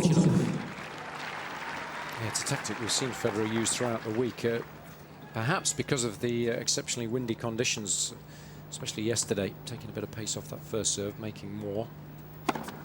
It's not something that you see that often. He likes to pick his targets, as he did there, in the corners of the box. One game on. Keep rattling that serve down. Relatively speaking, he's never going to be up at the 210, 220 mark. To the disguise is often enough to cause opponents all sort of problems.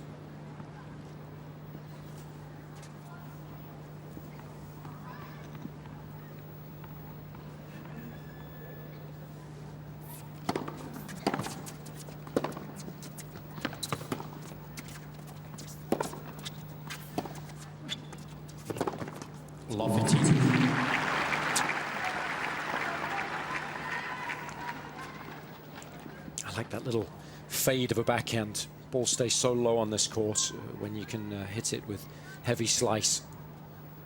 Tough for the opposition with extreme grips to get underneath that. I think his slice has got heavier over the years. Next for service.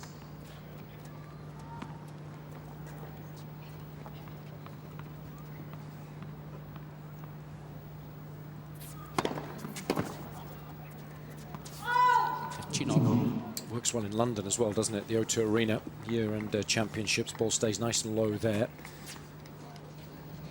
It works well, London period. Yes. SW19, pretty decent.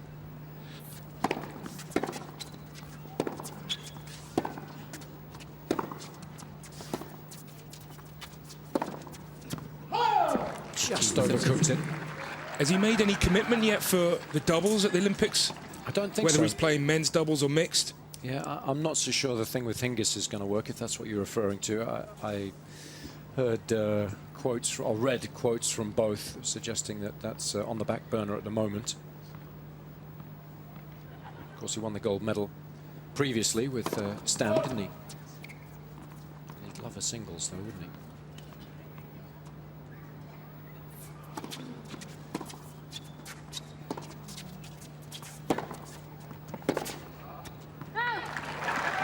Do you get the impression that the stars are aligning for Federer to win the gold medal at Wimbledon this summer? Or is it going to be a big ask for him? Well, he'll certainly go there as one of the favourites. There's Kareem the Dream.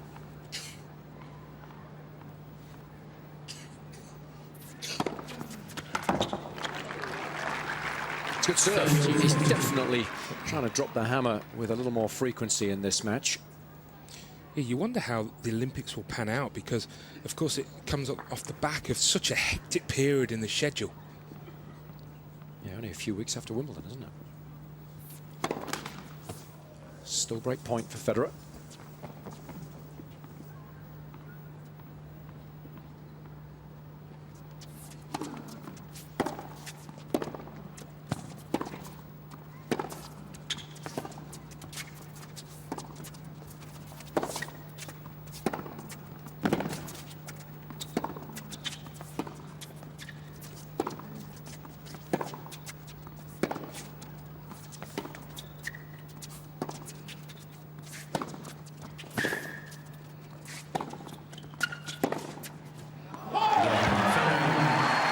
Just left with a little too much to do on that final pass.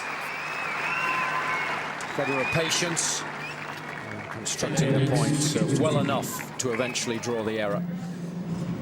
It's a break-up, 2-1. That was the key word, Jason, wasn't it? Patience. He didn't overplay, but had the right balance, was aggressive, wasn't looking to hit the clean winner.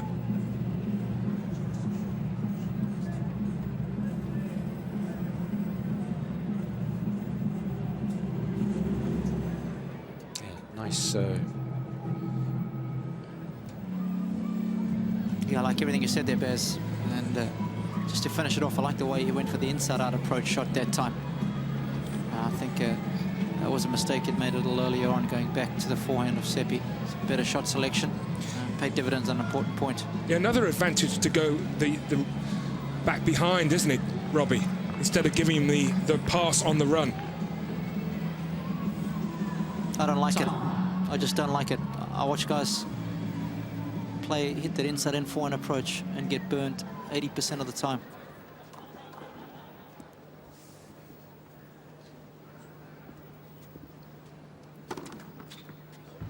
It's good starts to this game. Seppi just wants confirmation from Hawkeye that it was as good as it looked initially.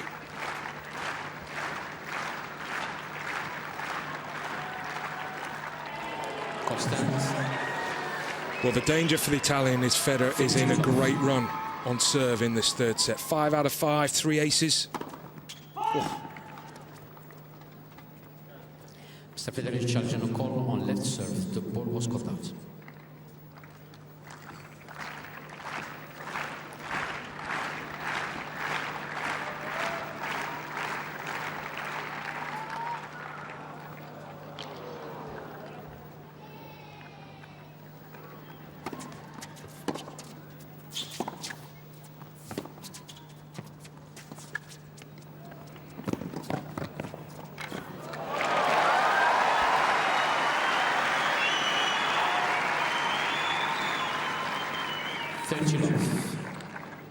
Good movement from Federer here with the half volley.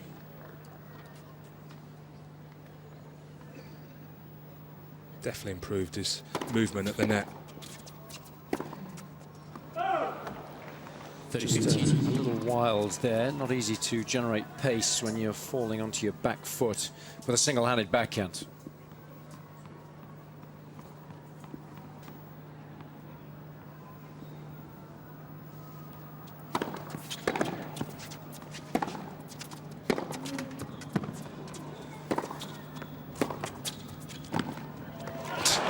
Such a delicate volley and ghost into the net, so effective. We've seen it all week from various players. 40-15. So casual with the volley.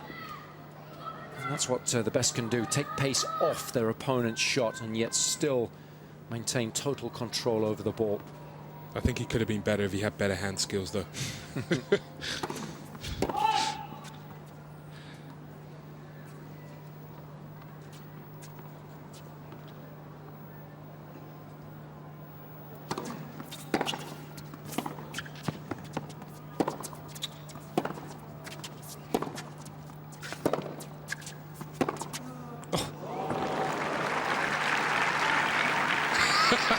Well, even Seppi was impressed with that one, as was his camp.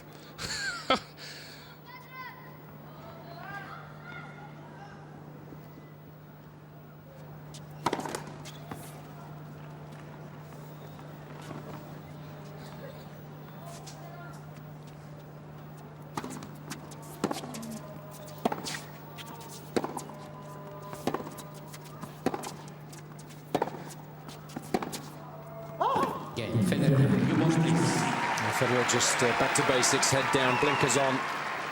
And he's got off to a decent start in this deciding set. Federer needs 3 games to 1. Well, we were talking a little bit about it in Monfils' match last night, Jason. You know, although Federer lost the second set, you see the way he's looking to play. You can see it in the semi-final of the Australian Open. You would expect to be a couple levels higher, the execution a little bit better, but the way he's playing.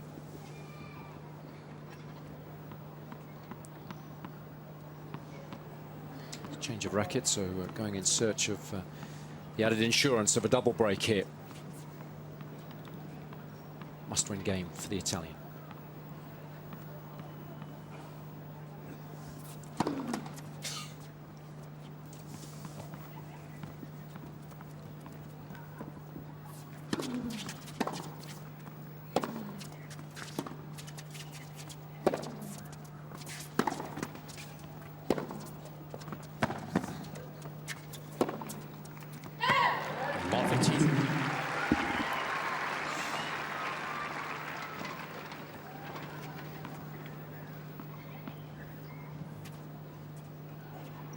That's why he finds the game so simple at times, that with those great hands that he has, he's able to somehow manufacture the ball back in play, make life difficult.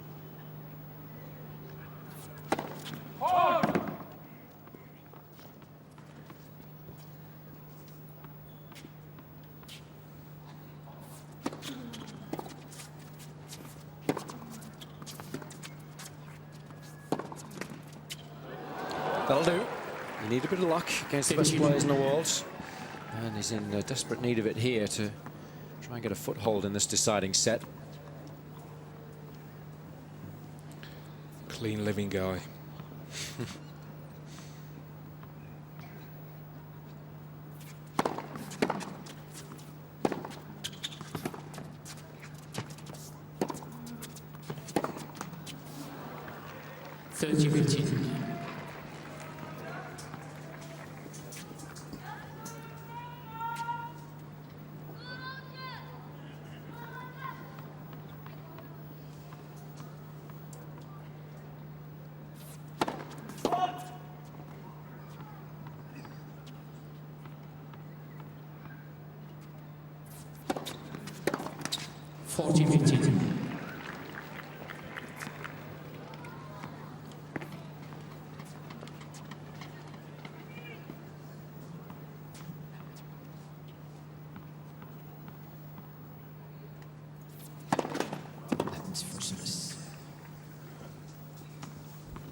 Game, Seppi.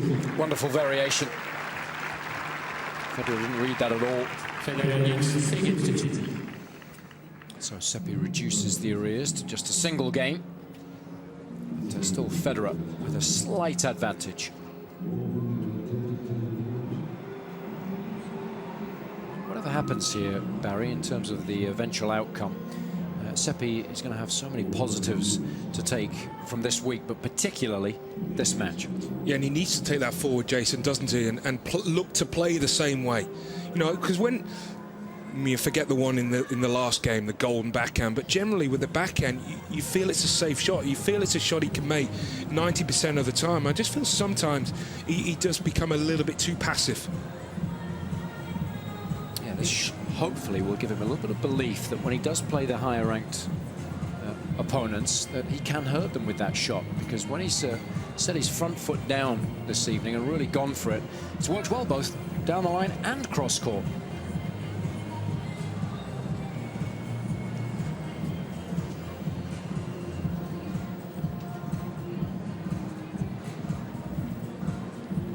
Time.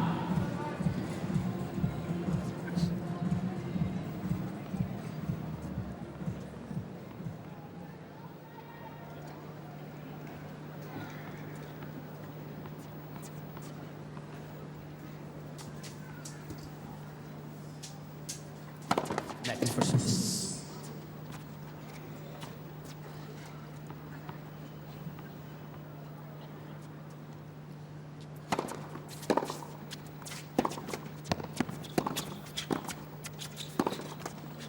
Brilliant again, that volley.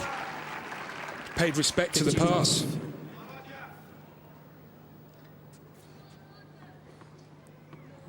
He's improved where he needs to hit his volleys in the last couple of years. 30 love.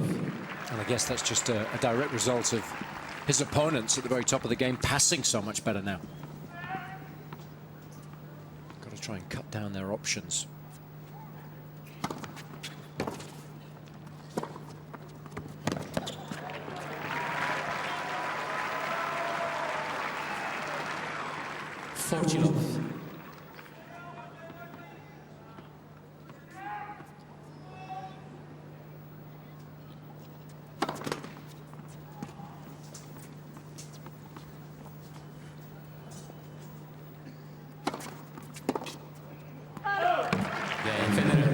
It's a nice speedy service game, that one. Federer needs 4 games to 2. That's a total contrast to what happened in the second set. Federer just cruising on serve, only lost 2 points in his 3 service games. Yeah, he's making 71% of his first serves, so I'd be happy with that. 65%, usually the benchmark most of the pros use. And again, looking at those two hand in hand, first serve percentage and the effectiveness of that serve. Seppi is paying the price for perhaps going for a little more pace with his first serve. He's only made 9 of 16 so far. That's 56%. But it's worth going for. It's no good just rolling the ball in. 30 love. Emotionally, as a player, that's something that you've got to come to terms with if you are going to be a little more aggressive. We were talking about this the other day in relation to Rafael Nadal. You've got to be prepared to accept that you might miss more frequently.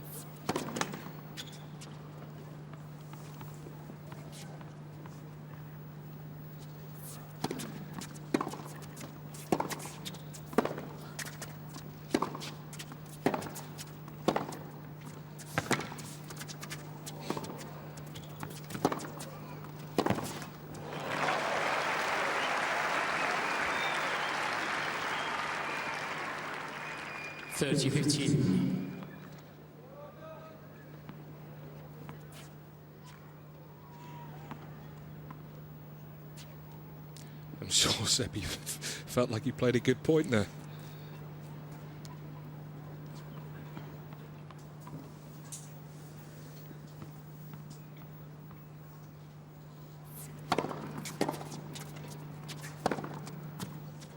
Nicely done. It's not an easy shot, that's. got to get enough purchase on it for it to be effective, but enough spin to take it up, over and down into the court. So timing has to be spot on.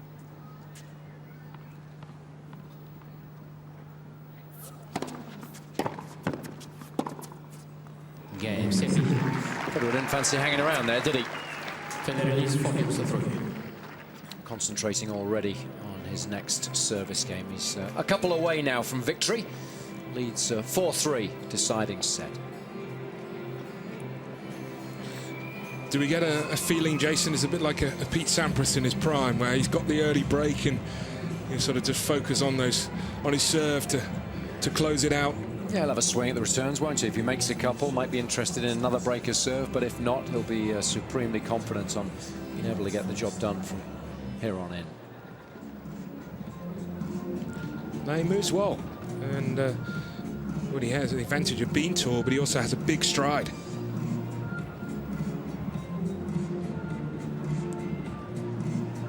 He wouldn't necessarily teach the technique on the serve, but it's held up. Yet to hit a double fault tonight, I think, which is also encouraging, because Federer went after that second serve early on.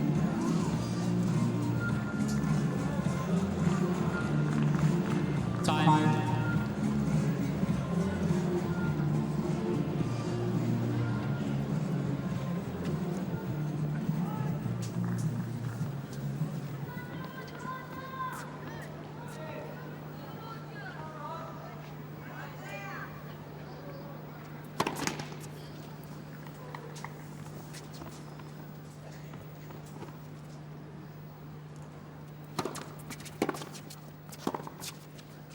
It's a really good return. Long 15. You know, that's the difficulty for the server, having just finished their motion, getting out of the way of the ball. And the returner goes with pace up the middle of the court.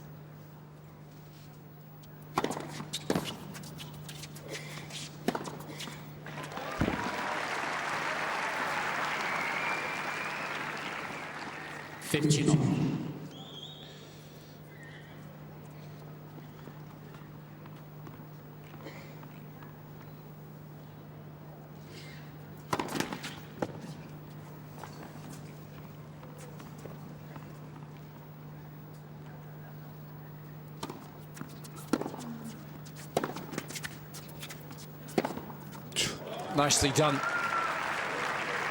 Got to keep being aggressive whenever he gets a half chance like that. He's found it relatively easy to do off the backhand, so he'll be pleased with that off the forehand. He'll also be pleased with the speed on that forehand. That was quick, 148. It's up there with the big boys.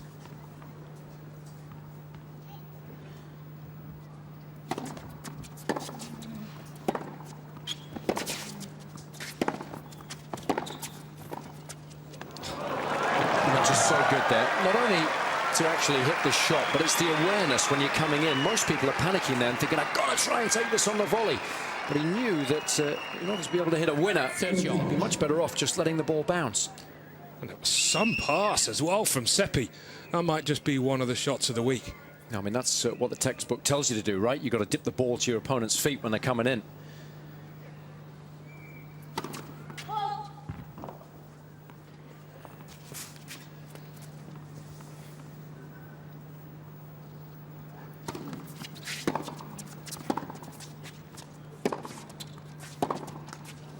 Let's not underestimate the importance of the previous point as well, because had he lost that, Federer would have been facing 2 break points. As it is, he's facing break point here. What an opportunity for Seppi. Perhaps that attitude of just concentrating on his service games might come back to haunt him.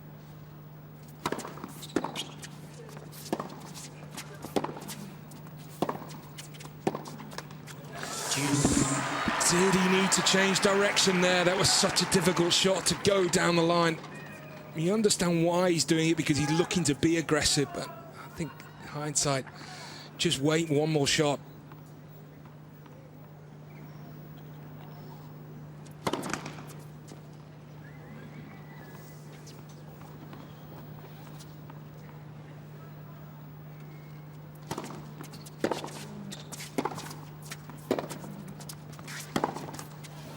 Yeah, Barry, you were spot on the previous break point. It was just a little additional pace on that backhand of Federer, and it wasn't the right moment to change direction on the ball. I think you've got to be a little bit more selective, especially on break points when you're a little tight. Let's see what he does this time around.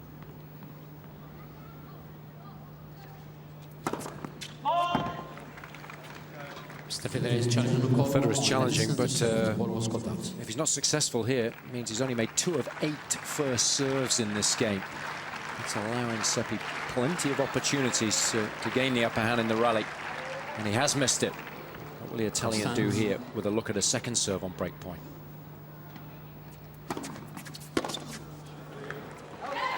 Sensible serve. I like going to the weaker shot there. Mr. Federer has 1 challenge remaining. Especially when we consider how well he's been hitting that backhand. So Federer using his brain there. Net for service.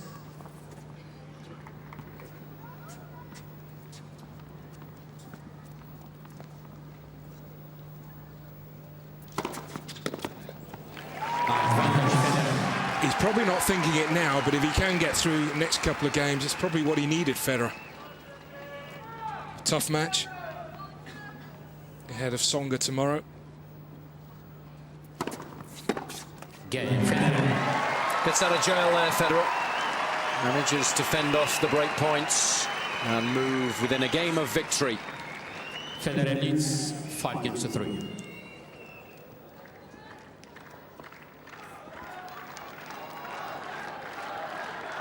Seppi's got to tell himself that he will get another opportunity. And of course, at the very top of the agenda is a service hold here to give him a fighting chance.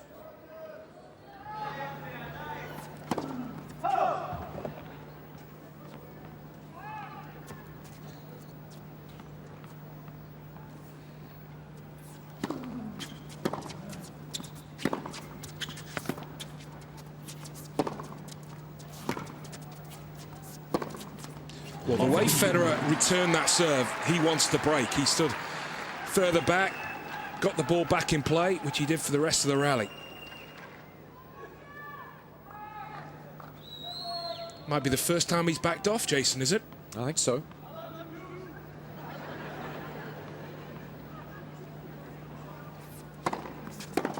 I'll be disappointed with that.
Seppi now just a point away from another hold, and we've remarked about how well he served and the extra mustard that he's been able to put on the first. Look at the average first serve speeds there. Federer 178, Seppi 183. Seppi. So that's a big improvement that Seppi's made. Gets the holds. Federer now will have the opportunity to put this one to bed and move safely through to the semi-finals. For he leads 5-4.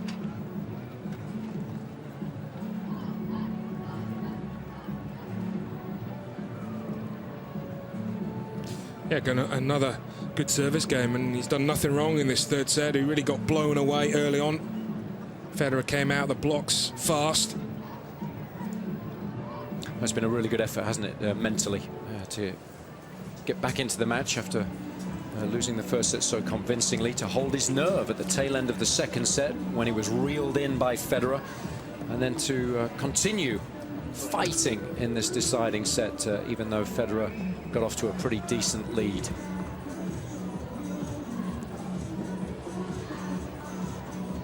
Time.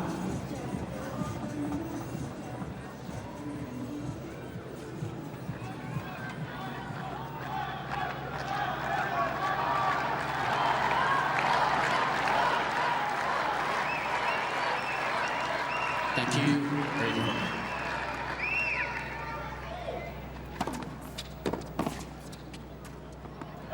And again, sticking to a winning formula.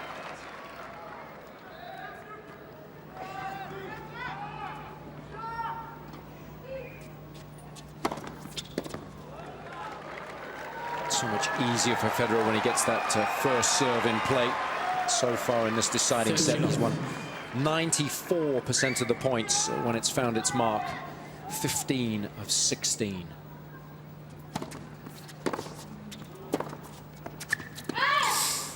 Well, that first serve from Federer was sort of reminiscent of that serve that he hit to Djokovic on match point of the US Open. Sort of just rolled it in there. Don't mention that. He can't hear me.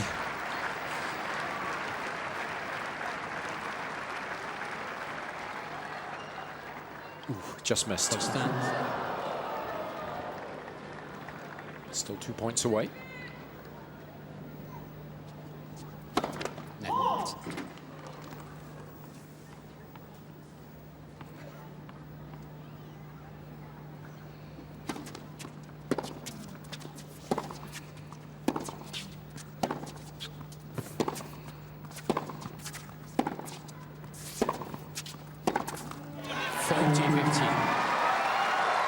Well, he's had to try and add to the pace that he can generate from the back of the court in order to try and hurt Federer. And it's meant that he has made some wonderful shots, but made too many unforced errors at the tail end of the set. Here's Federer, 2 match points. And that'll do it. Victory for Federer. 16, 5-7, 6-4. It's the first time, though, in 8 meetings now that Seppi's been able to take a set off the defending champion. So he'll be delighted with his performance. Certainly played a lot more aggressively this evening than we've seen him previously against the Swiss #1. And Federer responded well at the beginning of that deciding set, and it was enough in the end to see him over the finish line. Federer does indeed roar on into the semi-finals here at the expense of Andreas Seppi. 6-3, 5-7, 6-4. Well, looking ahead to tomorrow's semi-finals, probably what Federer would have wanted to test. Taken to 3 sets. It was an in-and-out performance from the 16-time Grand Slam champion. Started well, was great in the first set. Lost a bit of concentration in the second, but regrouped well in the third and served terrifically well also in the last set. And he'll be delighted he's through to semi-final. Got a chance to play Tsonga again. As for Seppi, well, I thought he played really well and aggressively. Well, he's got the better of Seppi. Can Federer now get the better of Robbie Koenig? Well done today, Rog. How do you assess that performance of yours out there? Yeah, it was tough. I just started well and was able to take control of variation and aggressive play in the second set. He definitely started to hit the ball a bit better. And in the third, it was pretty close. I'm happy to be through. It was a close match. I think Andreas played a good match, and I'm relieved to be in the semis.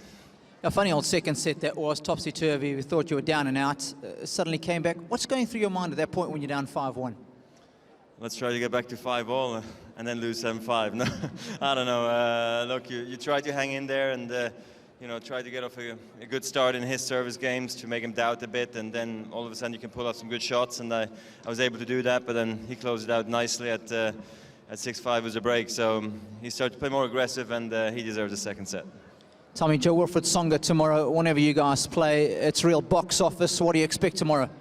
Yeah, I'm looking forward to playing him again. We've played 3 straight finals, 3 straight Sundays at the end of last year, and in Paris, and then twice in London, and then we've also played numerous times, starting here last year in the semis here in Doha. So I hope it's going to be a good season for both of us again, and I'm obviously looking forward to it. He's always, like you say, a really nice guy to see play, and a nice guy to off the court as well. So should be a good match. I hope we can live up to the expectations. I'm sure you will, no doubt about that. Ladies and gentlemen, Roger Federer. We all think that it's going to be a match that promises much. And of course, he'll need to serve well, as will Tsonga, and that's what got him out of jail for much of that deciding set. Yeah, incredible, really, Jason. 16 out of 18. How many times, when it really matters, does Federer find that big first serve? It was the key for him to get off to that early lead, and he was able to stamp on Seppi. As for the unforced errors, I think far too many for Federer's liking, but I'm sure against a top 5 player that it will be tomorrow, he'll find a little bit extra. He'll need to be. When he came to the net, he was also in fine form. A couple of beautiful half volleys. Seppi will be delighted with his 24 winners. That was the key, really, for him, finding a way back into the match. And, of course, in future, when he plays against the best players in the world, he'll be hoping that he can keep that aggressive mindset that allowed him today to match Federer for a good hour and a half or so.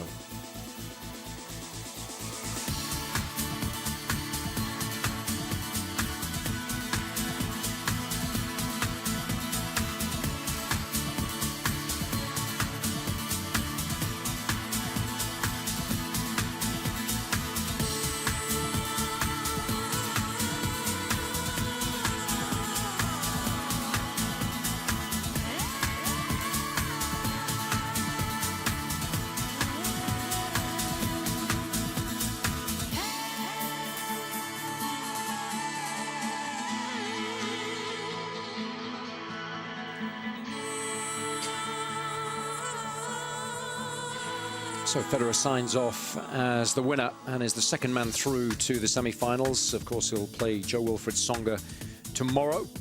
And our next match this afternoon sees Rafael Nadal, the top seed, take on the 7th from Russia, Mikhail Yuzhny. And then to round off the action this evening, it's the 4th seed from France, Gael Monfils, up against the 5th seed from Serbia, Viktor Troicki.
Aussie, Rafael Nadal, taking on Russia's Gael.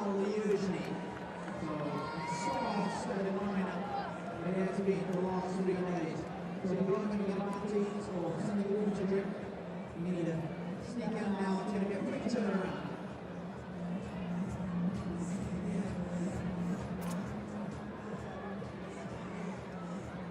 Ladies and gentlemen, it's one more time.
Ladies and gentlemen, the players are ready. Let's welcome first out of the tunnel from Russia, the number 7 seed, Mikhail Yuzhny.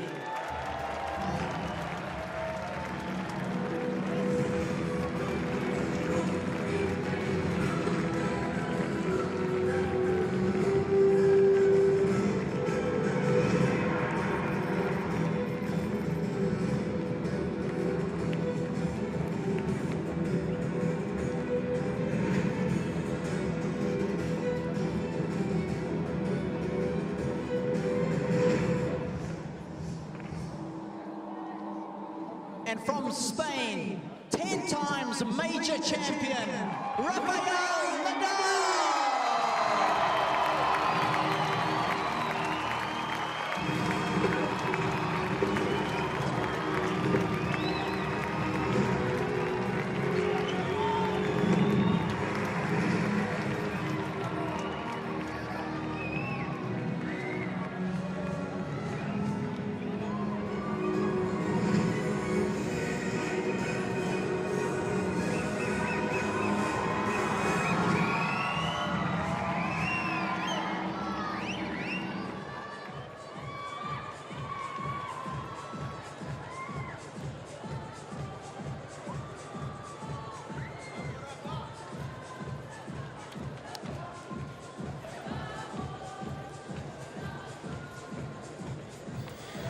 Welcome back. A couple of quarterfinals already completed here at the 2012 Qatar ExxonMobil Open here at the Khalifa International Tennis and Squash Complex in Doha. Just gone 7 o'clock local time in the evening here. It's Guy McCree now in the commentary box. Barry Cowan still here. Glad to have you with us. Jason Goodall's gone to have a break after that win a few moments ago, 15 minutes ago for Roger Federer over Andrea Seppi. Seppi taking his first set in 17 attempts against Federer, but in the end, the defending champion coming through. Earlier on to where already Jo-Wilfried Tsonga taking his place. Straight sets winner over Albert Ramos of Spain. So the second and third seeds in this event are through safely to the semi-finals. Can the top seed join them? Rafael Nadal out on court. He brought his trolley case out here again. We now know a little bit more about the contents inside that trolley case. Rafa, good afternoon, gentlemen. Really here now to conduct the coin toss. Questions? Misha, next steps. That's it. He serves. Good match, gentlemen.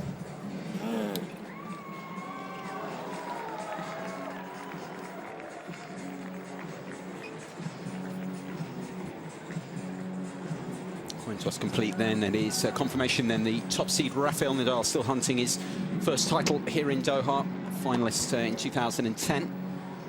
Up against the 7th seeded Mikhail Yuzhny, a former top 10 player. On his day, Barry Cowan can give the world's best, and Rafa certainly is that. Can give the world's best players some real problems. Well, Yuzhny is one of those players. He is very, very dangerous. One of the best timers of the tennis ball, one of the best players actually in practice from all accounts. And when he is feeling good, he has the ability to be able to beat the likes of Nadal, of course, which is what he's done in the past. He actually beat Nadal at this time 4 years ago, albeit in Chennai, and albeit the day after Nadal had that 4-hour epic. I think it was against Carlos Moya. But for Yuzhny, he had a difficult year last year. But the fact that he's come through a couple of matches and now he has a crack at someone like Nadal often brings the best out of the Russian. Absolutely. Nadal, well, two contrasting matches for him so far here this week. Really pushed in his opening round against Philipp Kohlschreiber of Germany, just over 2.5 hours. Much more straightforward against his fellow lefty, the German qualifier, Dennis Gremmelmeier, 1.5 hour straight sets. Well, what can you add really to these statistics? I mean, he's already one of the game's great players. We know these already, but as I say, still hunting this first title here in Doha at the Qatar ExxonMobil Open. Semi-final last year, final the year before. It's a good record here, but I'm sure we'll want to add this title to his burgeoning trophy cabinet. Confirmation of his run through the tournament so far there. The wins over, contrasting wins over Kohlschreiber and Gremmelmeier. Yeah, that win against Kohlschreiber was good performance from Rafael. There was a little bit of dip emotionally at the beginning of the second set, but I think overall, be delighted with the way he played, as he would have been yesterday. But of course, this is a step up. Nadal has to play a good match. Otherwise, if he doesn't, he can lose, because, as I mentioned, Jusni possesses so much in his game. He has a wonderful single-hander, takes the ball early, but he is up and down it mentally. And when things start to go against him, will he then panic, which has been the case in the past? Yeah, we saw a bit more of that in 2011. It wasn't a bad season for him. 4 semi-final appearances, but no title for the first time since 2006, I believe. No ATP World Tour titles and the singles front for Jusni. Say not a bad season, but ranked down at 35. Former top 10 player. It's been as high as 8 in the world. Those concentration lapses you talk about, Barry, really evident last year. There are a lot of matches, 3rd, 4th rounders, where I even remember the match at Wimbledon where he was in the match with Roger Federer. He didn't push him to 5. There was an opportunity. Federer didn't play that amazingly well that day. Took a set off Federer, but didn't get any closer. There's this run through. Good win over Ernest Gulbis, and another one over Ivo Karlovic. He served 20 aces against Jusni in that one and still lost out to the Russian. I think the problem with Jusni in the past is there's no grey in his game. No, he's hot or cold. 2 minutes. But to come through those 2 matches, and especially that Karlovic match, you know, that you have to concentrate to come through the tall Croat. Yeah, we mentioned it yesterday. Really, opportunities at a premium when you're playing Karlovic. Nadal and Jusni have got plenty of history. Met 12 previous times. Nadal has a healthy head-to-head advantage, but let's break it down a little bit more here. 8-4. But on hard courts, there's nothing, very, very little to choose between them. 4 apiece. Yeah, they've had some big matches in the slams as well. A couple of US Open matches, strike in the memory, 1 apiece there on that front. And also at Wimbledon, 5-set 5 years ago. Players being introduced to the crowd by Robbie Koenig, our master of ceremonies here. 1 minute. So pleased, of course, to have Robbie courtside for many of our matches. Cedric Mourier in the chair for this one. The left of the umpire's chair is 25-year-old Rafael Nadal. He first achieved the world #1 ranking back in 2008. Has 46 career singles titles. Among those 46 opens are... Uncle Tony, as we've mentioned, we've covered all of Rafa's matches so far this week. Uncle Tony not here, but Francisco Roig is, and just as important a part of the Nadal setup.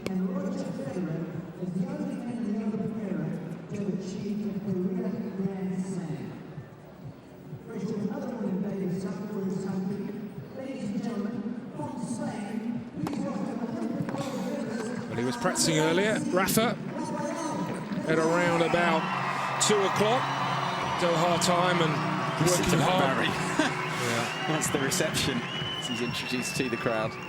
He was working hard on that serve.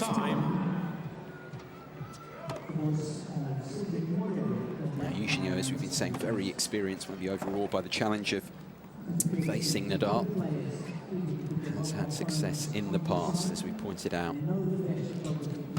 I think Guy, we look at the recent meetings, and they've actually only played twice in the last 4 years, and those both times that they played, Wimbledon and the US Open, Rafa won in straight sets. And I think most people would agree that Rafa has become an even better player the last 2 or 3 years. Yeah, absolutely. I mean, if you think of 2006 US Open, where Jusni wins, I mean, Nadal is just, on that surface on hard court, just not the same player as he then went on to be. Nothing to take away from the win for Jusni, but it's a good point you make, Barry. I think it's a really good test of where Rafa's at. I think he would like the challenge. He'll look forward to it, to see where he is at the start of this new season. Because Kohlschreiber gave him some tests, and Kohlschreiber's a top 50 player. Jusni is as well. Jusni's been better than that, but at the moment, 35 in the world. It's a good test for Rafa. I'm sure he'll see it that way, at the very least.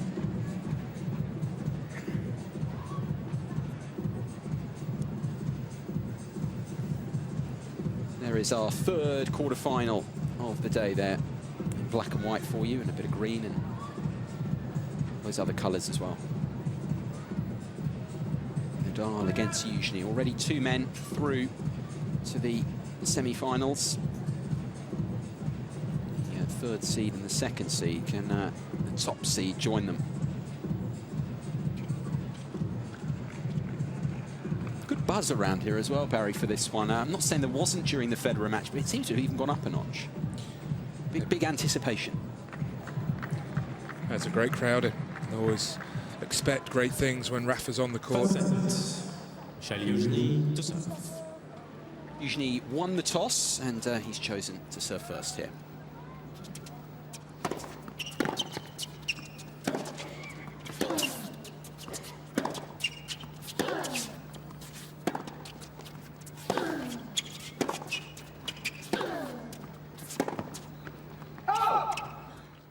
Love 15. Could have had a challenge there for a moment. Yeah, Rafa's talked a lot in the, not just this year, but also at the end of last year, about being more aggressive, trying to play further up the court. And again, this is another good test against someone like Yuzhny, who does take the ball very early. You know, can Rafa try and put into a match situation what he's been talking about?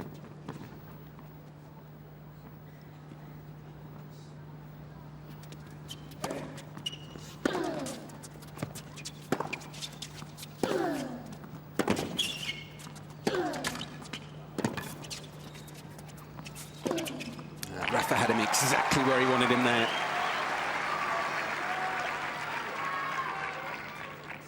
Love 30. Well, just like Federer, out of the starting blocks fast. Kind of expect it, don't you? Comes as no surprise. Nadal immediately threatening the Yuzhny serve.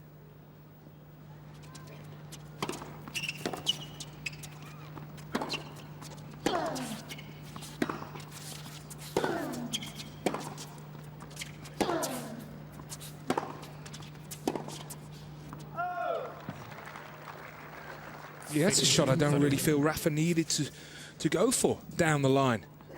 Especially first game, love 30. You know, go back down the middle or back cross court.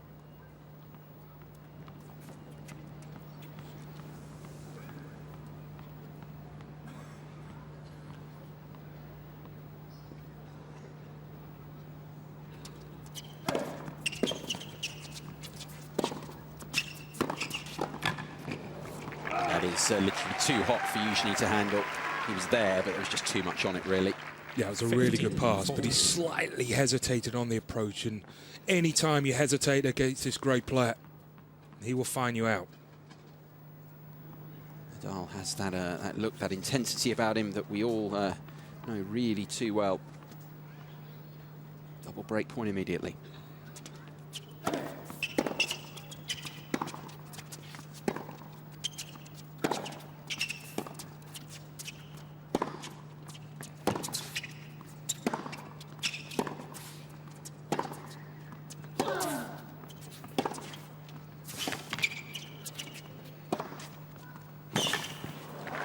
There's what you talked about earlier on, Barry, the marquee shot of Yuzhny.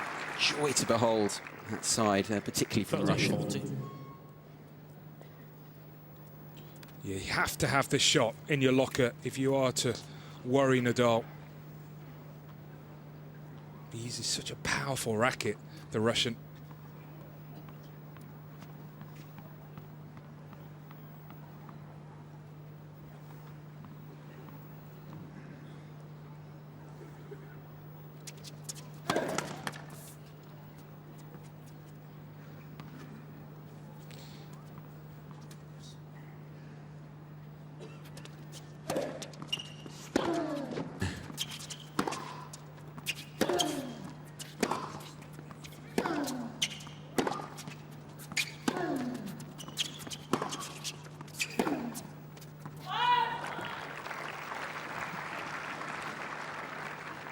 Nadal will be a bit disappointed with that, as opposed to the previous break point where Yuzhny very much saved it. There, Nadal had his chance.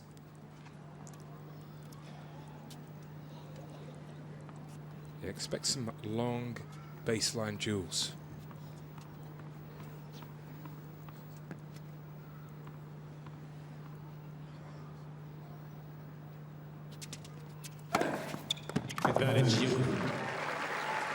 Brilliantly done. First ace.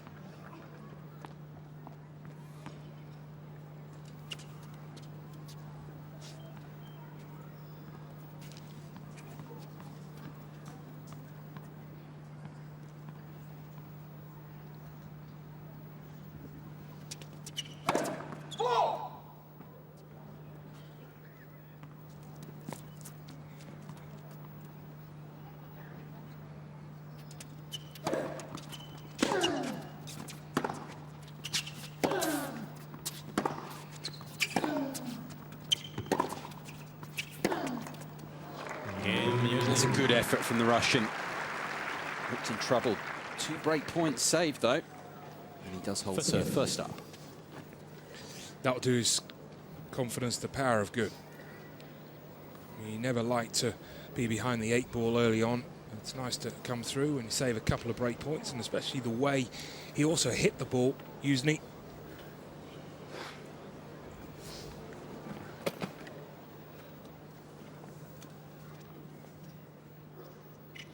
Yeah, couldn't agree with you more, Barry. There's nothing worse than starting a match badly, especially given how convincingly he's been beaten the last 2 times they've met. And of course, if you do start a match badly, straight away it starts to play in your mind, doesn't it?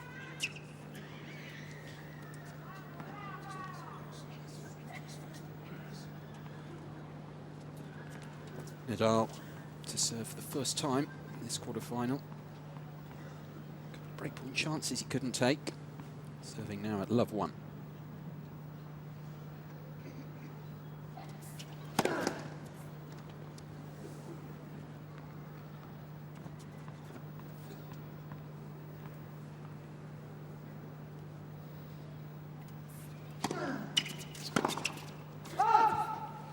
Robbie, how high would you put Usley in terms of ball striking in the men's game? Oh, it is so clean. In fact, when it comes to single-handed backhands, I played Mikkel a few times in doubles. I don't think anybody hits a single-handed backhand as hard as him. Of that, I am pretty sure. He hits it clean, flat. You know, his ball seems so heavy, Barry. Yeah. That's the thing that I always remember. Not only watching him, but also when I had the chance to play against him.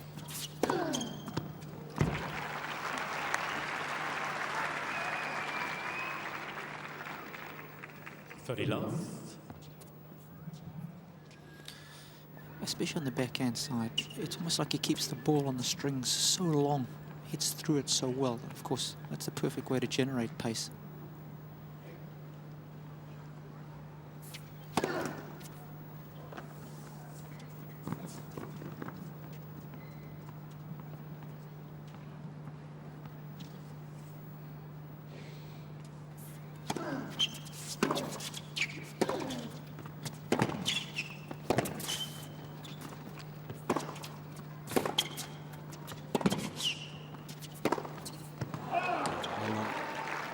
No, I suppose the point that Robbie's getting at, you discussed in the backhand, I mean, it's a hybrid, that shot, looking at it, because, I mean, he keeps it, it almost looks until the last moment like it's a double-handed backhand, but in fact, it's one of the sweetest single-handed strikes out there. Yeah, at times, Guy, you're right, it is unorthodox, but he's actually hitting it more the conventional way now than he certainly did 5-6 years ago.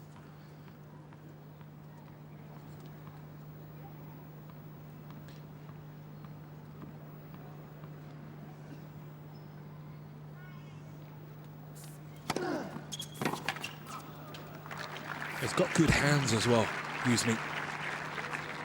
40-50. So he can neutralize some of Nadal's better shots, use the slice. I really enjoy watching him play.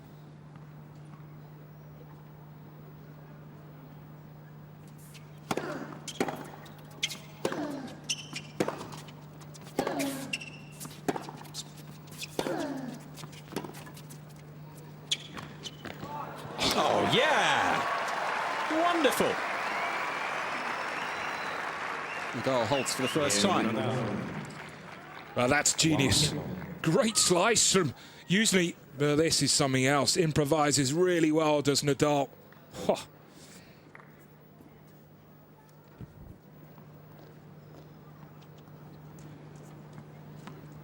The Schalke team, no doubt impressed with that.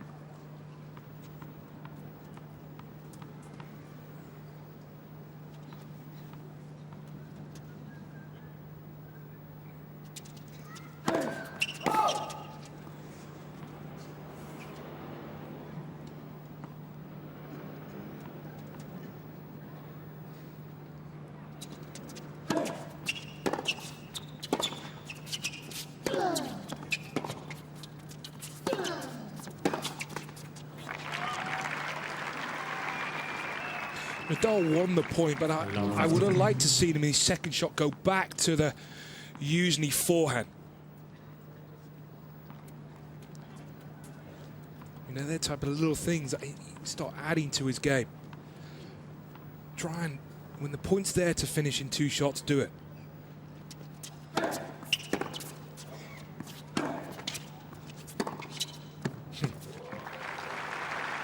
So sweetly timed. Love 30. Raul, Rafael's countryman, star player of Schalke 04.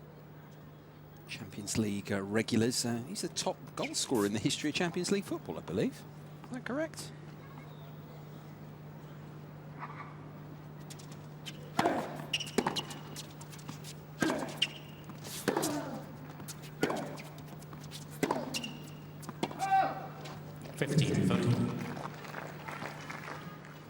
You know you're big time when you've only got one name. Robbie, I'll tell you, there'll be some fans in England who will dispute that. Not all of them have been great in England, trust me.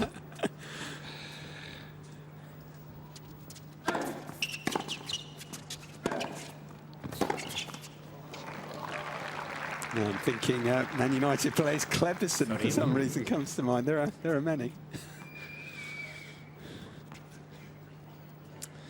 It's the rest of the team. You might forget that with Raul there. True footballing royalty he is. But yeah, they're a very successful outfit. Regular Champions League participants. German side enjoying the tennis here.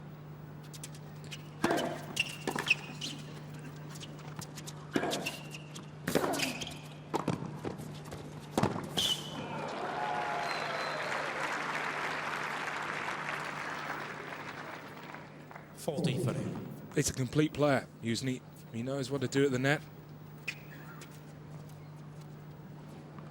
There's a real sense of belief early on. And as Robbie mentioned, actually, the change of ends, it was important that he held on to that first service game.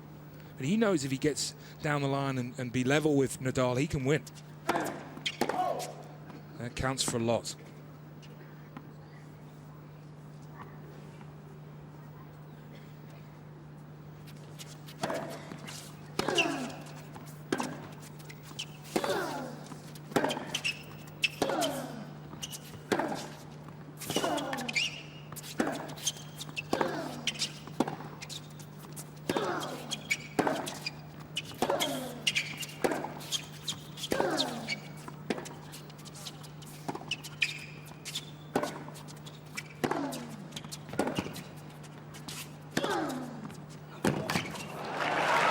Plenty to get your teeth into here. Not a meaty rally.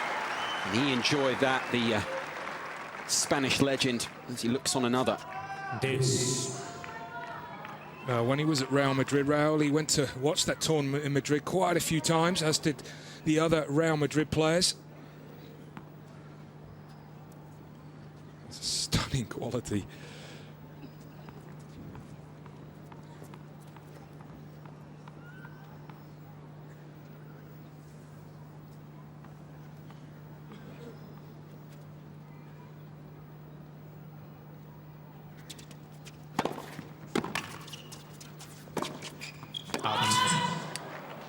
Overruled there by Cedric Murier. Very decisive. Players utterly respect him. One of the most experienced chair umpires out there.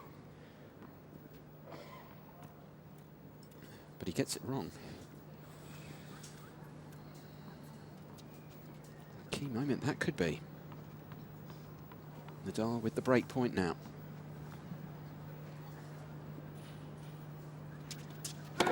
Net for serve.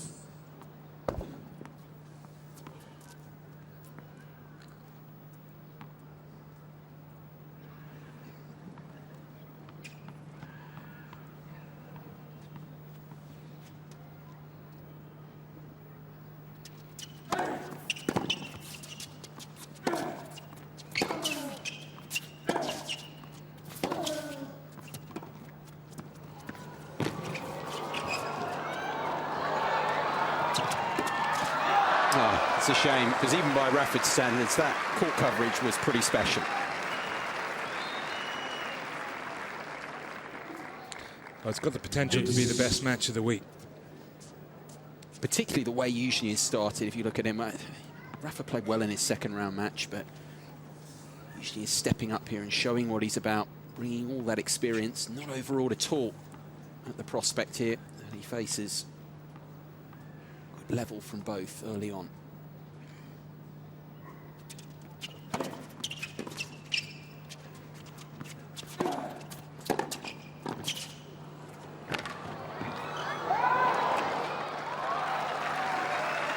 Just wide that one. Advantage, Jusni.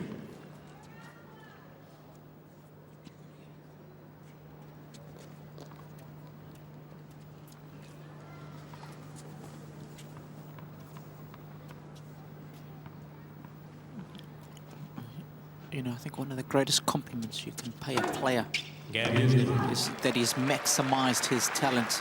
And every time I watch Jusni take to the court, that's what I see, guys. Thoughts there of Robbie Koenig. Usually holds serve and leads 2-1 first set.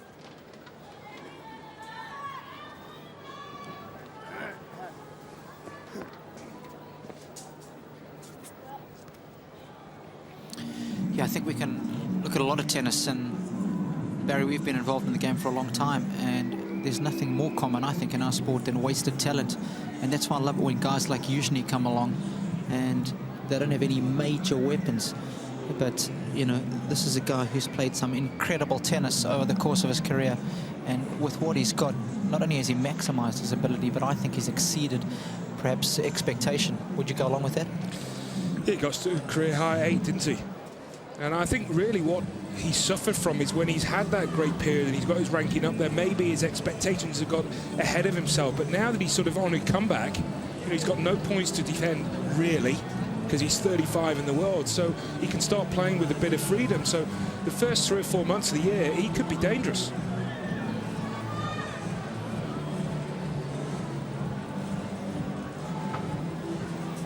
Time.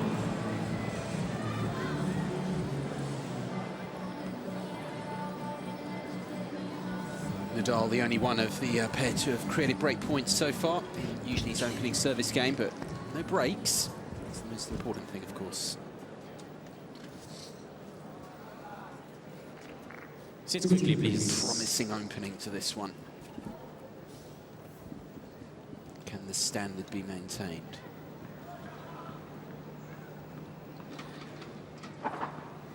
Nadal, 1-2.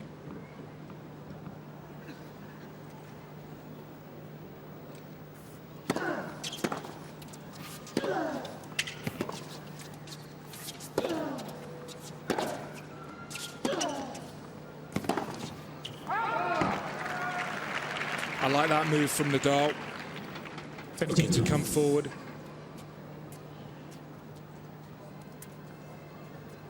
There's a real intensity about this match from both men.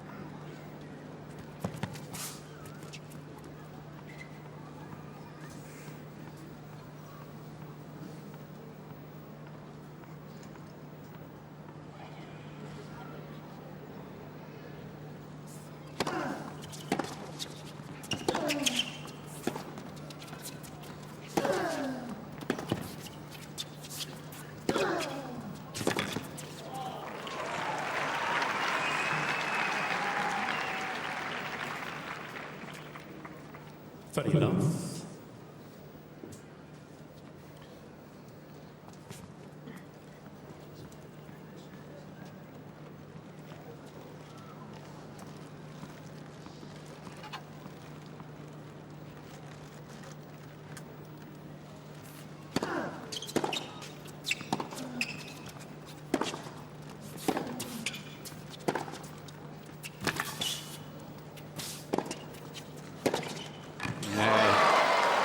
Doesn't do enough. Lets Nadal back in, and the Spaniard really doesn't need any invitations like that.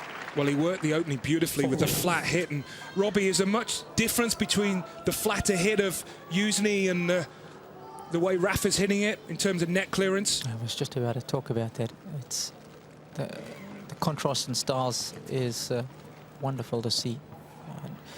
Nadal's got a nice big arc, plays with plenty of margin, plays the percentages so well. That's why he's been so consistent throughout the course of his career. But of course, Mikael hits the ball a lot flatter. Gets the ball through the court really well. So when he is playing well, it's very difficult to guard against. That was a flatter hit, though, wasn't it? That was a flatter hit from Nadal on that occasion. But just to finish off my point, obviously when usually not timing the ball as well, when you don't have a lot of margin, when you don't have a lot of spin, that's when you make a lot of unforced errors. And players who hit the ball flat like that can often tend to have up and down seasons, up and down weeks, because when they're hitting the ball well, they're great. When they're a little off, it's exposed. 89 centimetres clearance for Nadal, 53 for Jusni, so illustrating what Robbie was saying. Absolutely perfectly.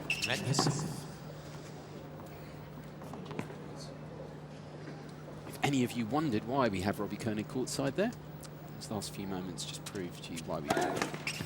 Did Robbie get those distances? No.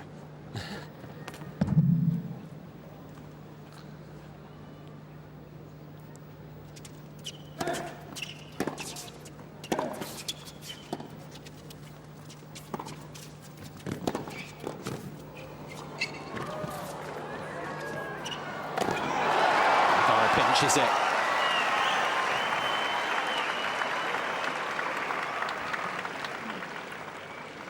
Well, a great tactical play. It was a good approach from usually going down the middle. Good volley. And Rafa, smart as ever. Always the ability to put the ball in a difficult position.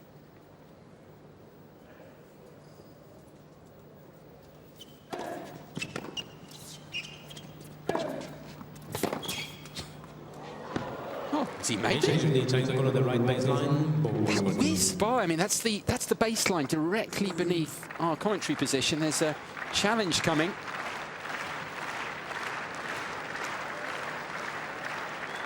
He just shot through so quickly. Court stands. Love Federer. Gael Jusni has 2 challenges remaining.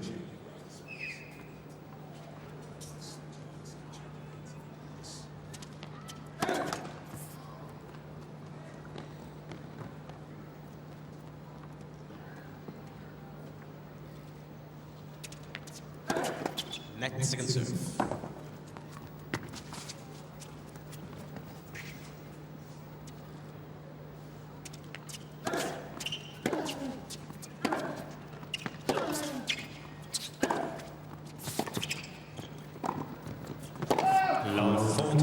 What idea to come in, but for once the execution lacking in a big way from Jusni.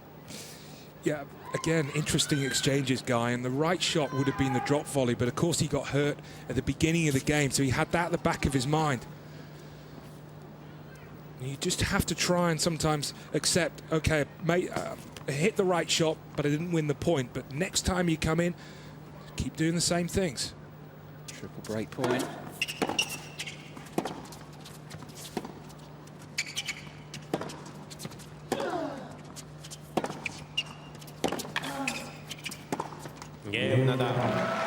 Breaks down usually, and he is broken. Nadal strikes first in what's been a very entertaining opening.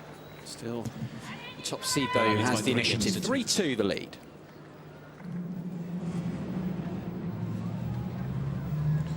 I'll be delighted, Rafa, if the way he started this match on serve, but also the fact that he's got that break, and it was all about the retrieving skills of Nadal. This is the second point of the game. This gave him love 30 and usually comes in on a good approach, and I think he was probably looking for the cross-court pass. How many times have we seen that from Nadal, but not for the first time. Rafa has the answers.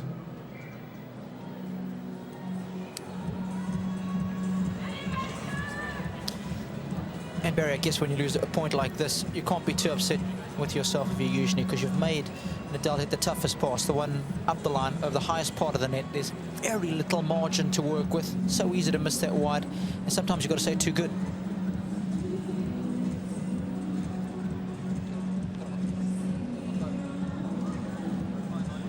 But do you think that Jusni's thinking that at the change of ends, Robbie? Time.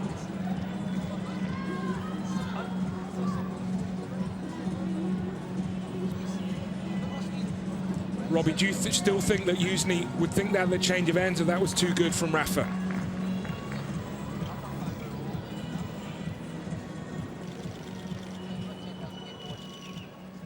Seem to have lost Robbie Koenig at the moment. An endeavour to get him back for you.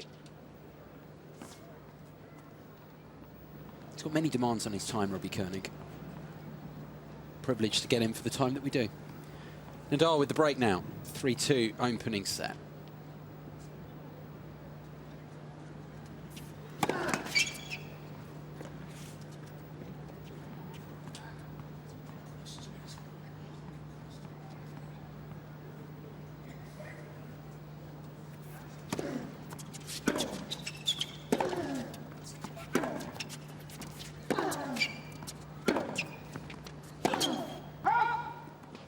Love 15.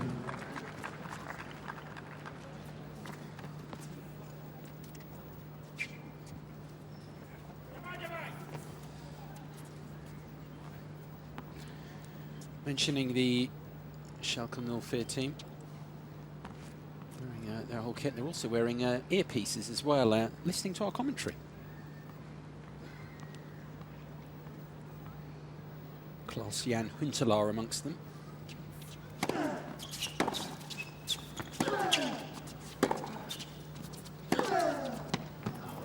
Well, you know what, I'd like to ask him, but I better not.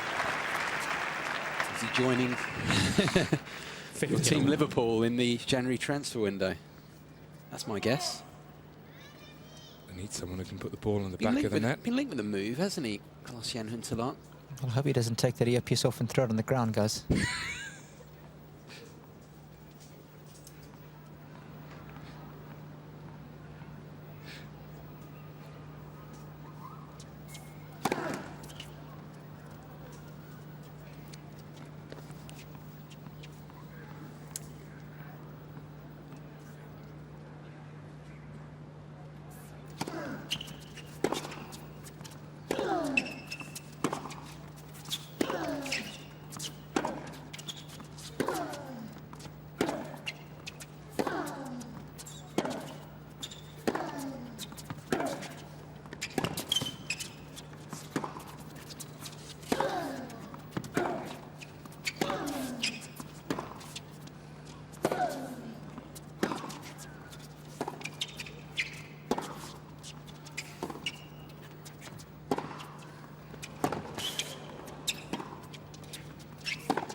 Some exchange, and it's a shame that it had to end that way.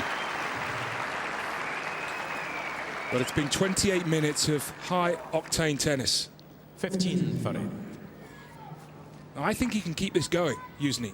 I think it's been a good effort to bounce back at the beginning of this last game after losing serve. It's just one of many lengthy exchanges that we've had so far.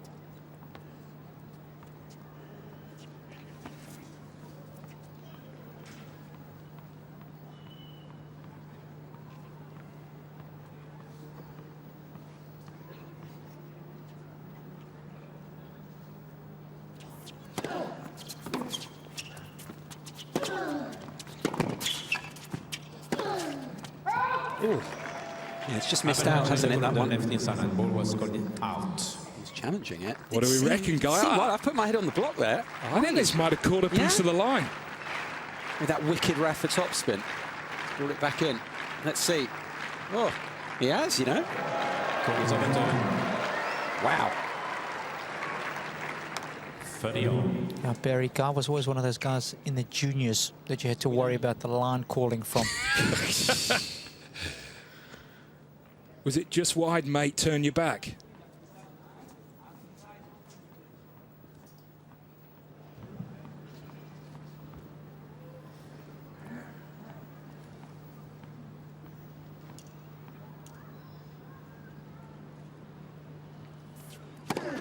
Netversen.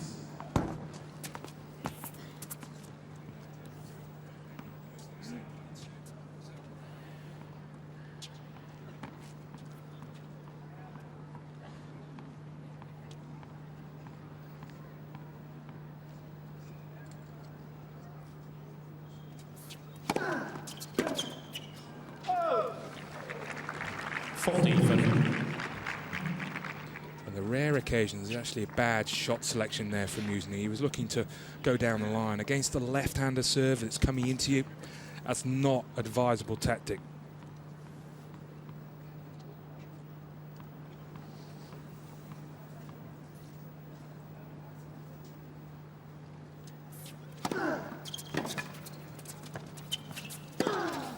Giving it up. Nadal wraps up that service game. Keeps hold of this break of serve. 4-2 the lead now. Well, I think Musni's played great tennis. 30 minutes, they've played 37 points, and he's only hit 2 winners. 2 winners compared to 11 for Rafa. That really just shows how well Nadal's played. Certainly feels like he's hit more than 2, but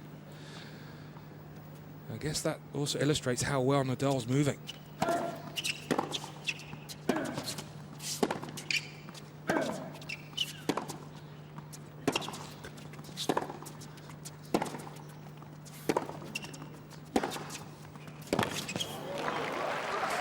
Suggests, though, very quickly that I was saying yesterday, I mean, looking at a forced error as well, I think usually he's manufactured quite a few of those, which aren't showing up.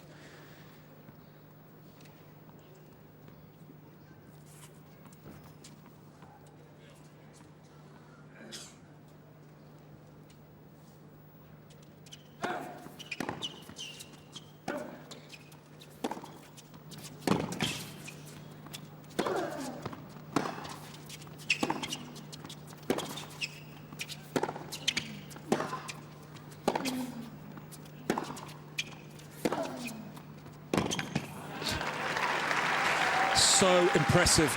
Well, Robbie, you've been to this tournament the last few years. Is this as good as you've seen Nadal play here at this event? Yeah, I'm not very good at casting my mind back.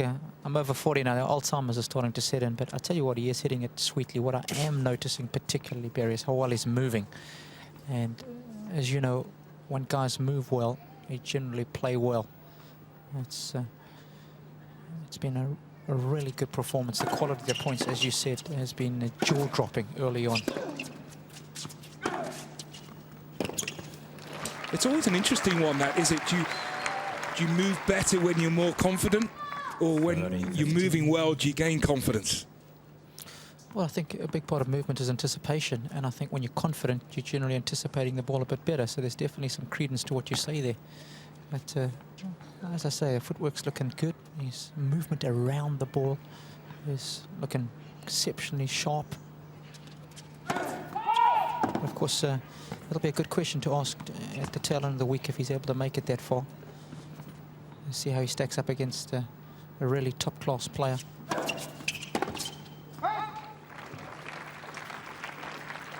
$40-15.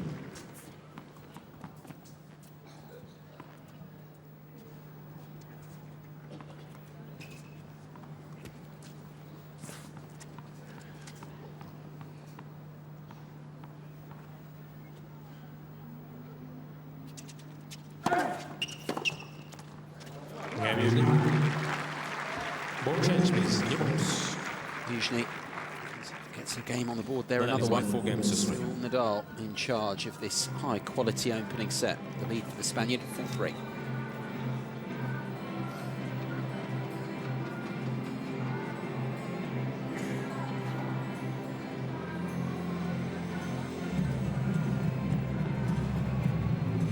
You've been highly impressed so far, Barry, with this. I mean, it's kind of lived up. We suggested beforehand that you don't really know what you're going to get with Mikhail Yuzhny. You know what you're going to get from Rafa Nadal when he comes on the court every time. We've said that many times this week already. But with Yuzhny, you're not ever really sure. You know the quality he possesses, but equally he can completely blow out. But he has turned up in a big way tonight. Yeah, as I said a couple of games ago, Guy, I think he's starting the year with no expectations. You know, he's further down the rankings than his talent really he should be. And he's won a couple of matches, tough matches against Gulbis and Karlovic. He's got a chance to play one of the world's best. So, you know. Time.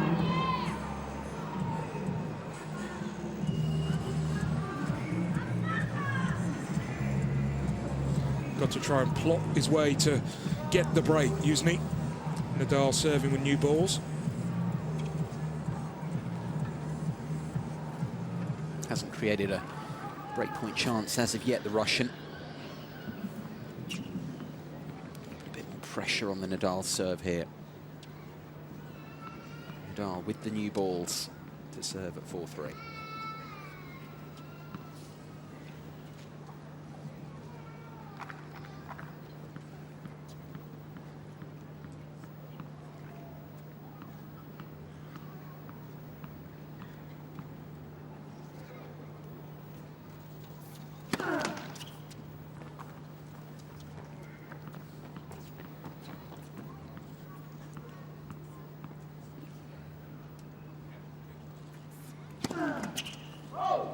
Love 15.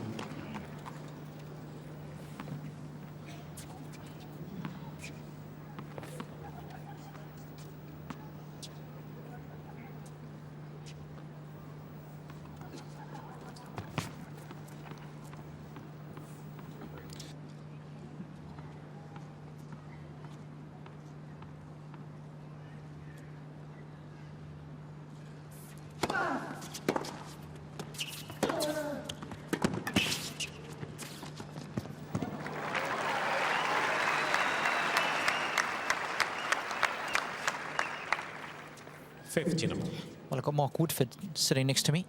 Well, he's been here all week doing some analysis. He's been our studio guest, of course, this week. Mark, you've seen all the top boys in action now, a couple of matches. What do you make of Rafa's performances so far this week? Well, he certainly got a little better. You know, and that's the beauty of a tournament like this. You know, you start off a little rusty in the first round, get a little better with a win under your belt, and you know, he's going to have to be on form against Yuzhny tonight, given the fact that he's lost four times to him on a similar surface.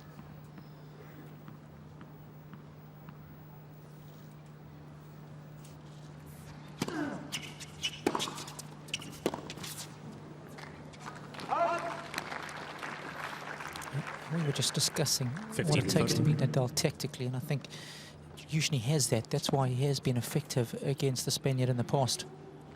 I love the fact that Yuzhny uses that backhand slice. You know, he can drop it short, just like we saw the other day with Chipola against Tsonga. It's actually one of the most underused shots in men's tennis these days. It used to be something that was around a lot when we played, but now everyone comes over the top, and I just have a feeling that's why Yuzhny has had success, because he loves playing that backhand slice against him.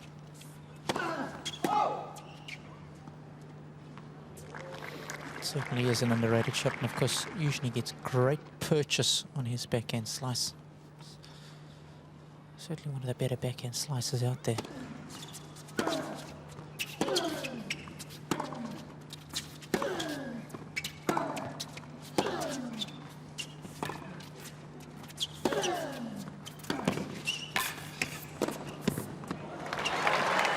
Oh, some vicious spin on that forehand, but Mark, the boys up in the booth want to know, how do you think Rafa would have been able to play with your racket? What kind of spin do you think he would have been able to generate with that big string pattern that you used to play with? That's why I'm sitting here at courtside. I have one of those rackets that I'm going to try and swing in front of Rafa's face. Imagine the spin that he could hit with. Yeah. Be pretty insane, wouldn't it, folks? You have to delve into the archives to see those Mark Woodford rackets. All legal, mind you. I know that there's been a few questions about the legality of my racket, but it's all legal. 40. Very quick to his own defence there was Mark. It's always a telltale sign. Perhaps a little guilt creeping in there from the Aussie. Great to have him on board this week.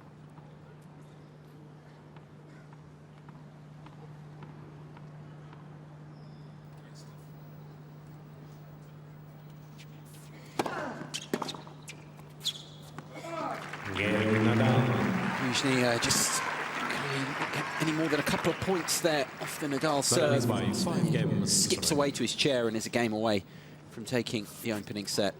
Yes. No, interesting, Barry. I mean, thoughts of Mark Woodford. Let's get straight to that. I mean, big memories. I mean, for me, Wimbledon watching him, you know, with his slice backhand. We were talking, he was raving about Rafa's, but I mean, he had a very good shot in that respect himself.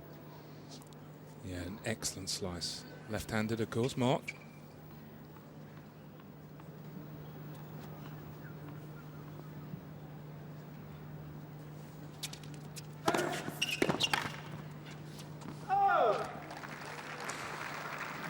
For Nadal, at the end of last year, he lost a couple of very comfortable sets. That set against Murray in Tokyo, 4 points he won, 6-love. He lost comfortably to Federer, and I think he'd be delighted so far. He's 12 out of 12 points won on first serve.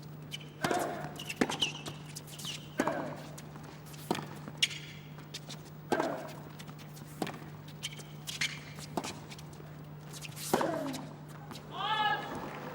quite get that one right.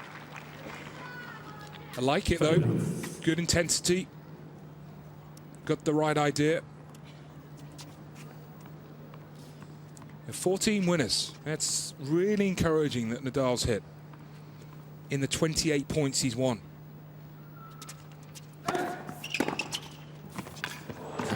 Flailing at thin air, usually. That is just too good from the top seed. Yeah, and that's why he can stand a little further in to return the serve. And he can adjust.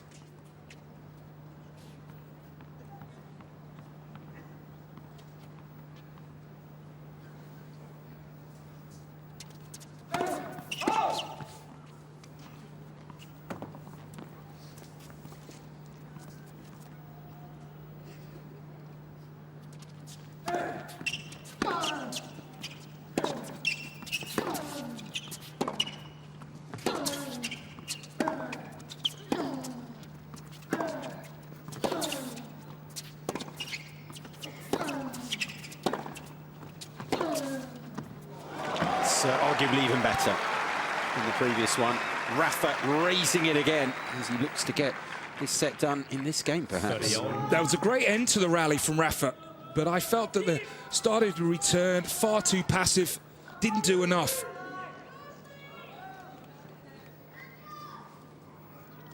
Barry Cam, pretty hard to please. I'm sort of looking long-term, though. You know, would he have been allowed to hit that shot against Djokovic? 15, 30 second serve.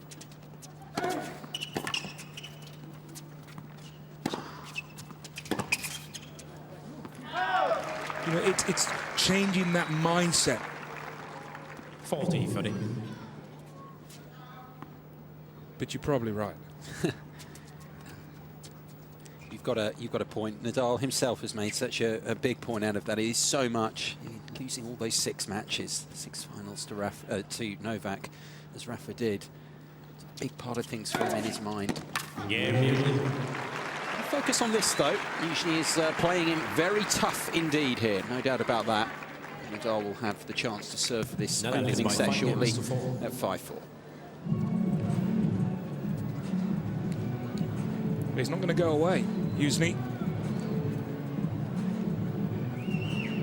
Done a lot of good things in this opening set. I think he's building momentum, so whatever happens in this opening set, if he can continue the way he's played in the second set, then whatever happens in the match, he can go positively down to Australia. Interestingly, usually the 4 times he's beaten Nadal, he's always won the first set. And it's not just him against Nadal, against Rafa generally. That is a massive, I'm not exactly sure, I haven't got the exact statistics to hand on this front, but Rafa, when he wins the first set, overwhelmingly goes on to take the match. And it's so important that he tries to get back in it here. Yeah, he's right up there with the very best, with the greats of the game in terms of being able to, when they win the first set, convert it to win the match. Great front runner. Time.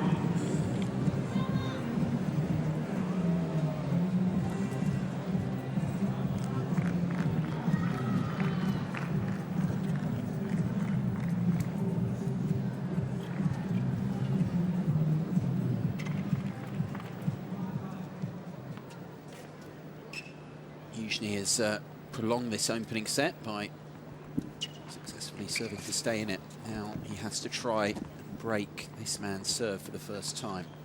Hasn't created a break point as of yet. What can he do here? Nadal to serve for the opener.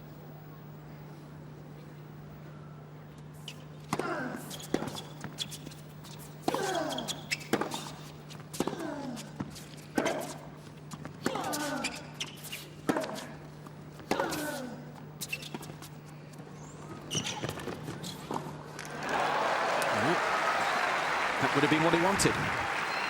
Yeah, he was allowed to hit the drop shot with how far back Rafa was behind the baseline.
Relentless from Rafa.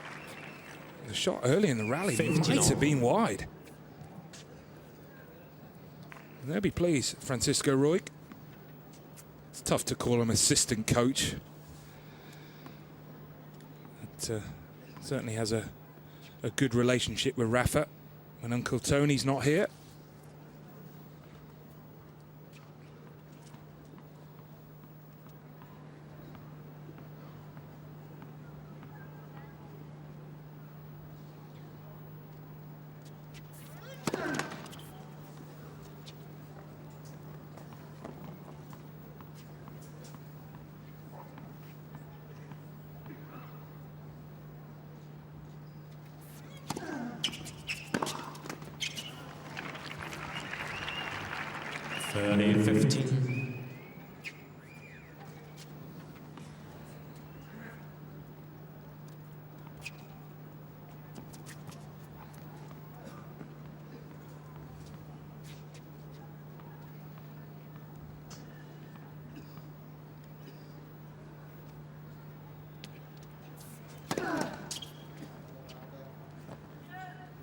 Lost some rhythm on that serve in this game.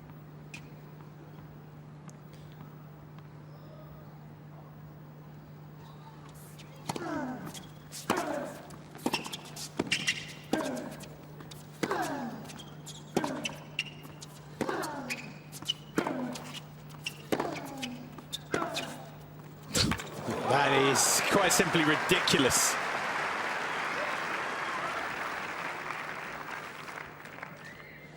Incredibly, that's his first winner from the back of the court. And what a way to bring up your first winner.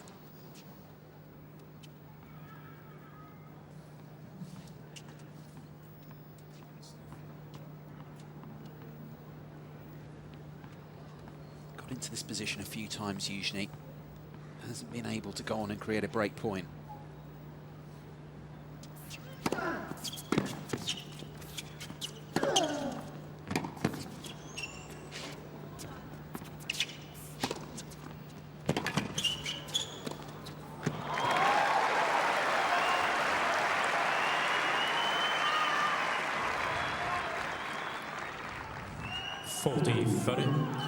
There's one of the very best overheads in the game, Rafa. Volley's aren't bad either. High quality opening set this one's been for 49 minutes and counting. Maybe it's about to come to an end now. Nadal with the set point.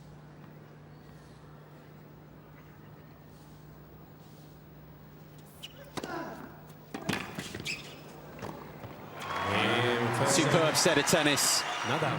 And it's Nadal who rises to the challenge in that game and closes it out. 6 games to 4. Patrick Raul is happy. That young chap is as well, because his fellow Spaniard has taken it 6 games to 4.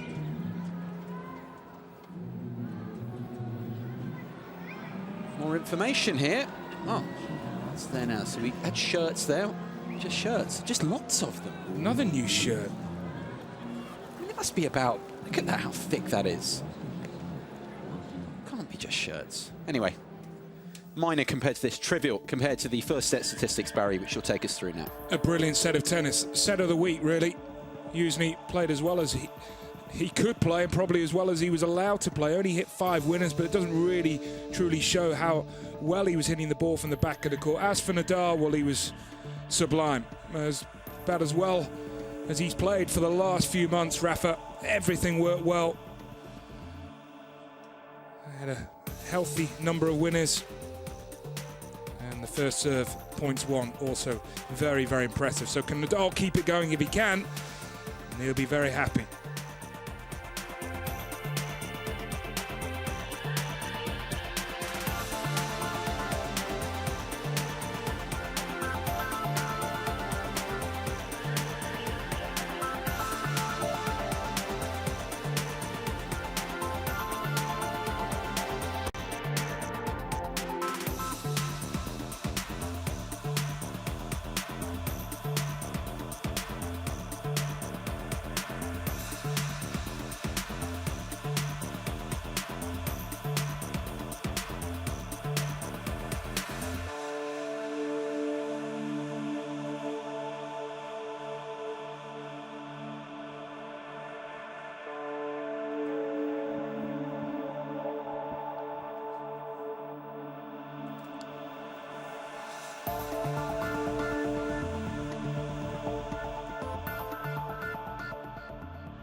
Look back at some of the key moments of that opening set. It really was good stuff. Quickly, please. Players are Let's ready. hope for more of the same.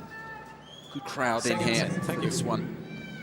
Nadal, the top seed, is set to the good. It'll be usually to begin set number 2.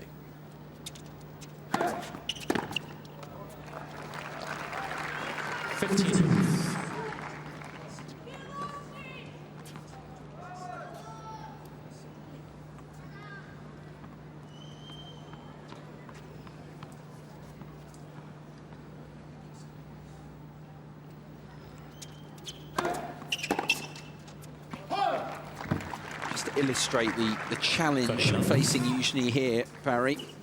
Nadal is now, well, counting the couple of matches this week, we're reliably told by a wonderful stats team, best in the business, 482-26 when winning the first set.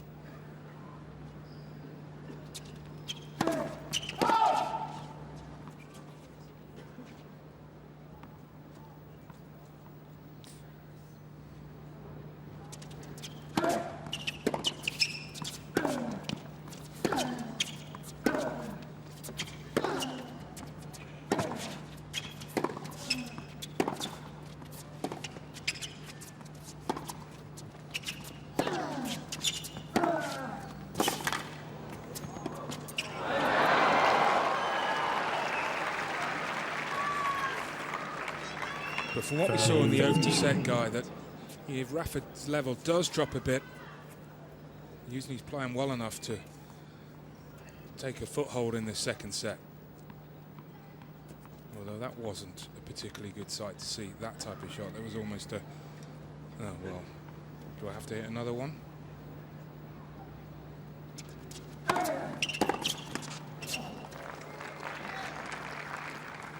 (40-15).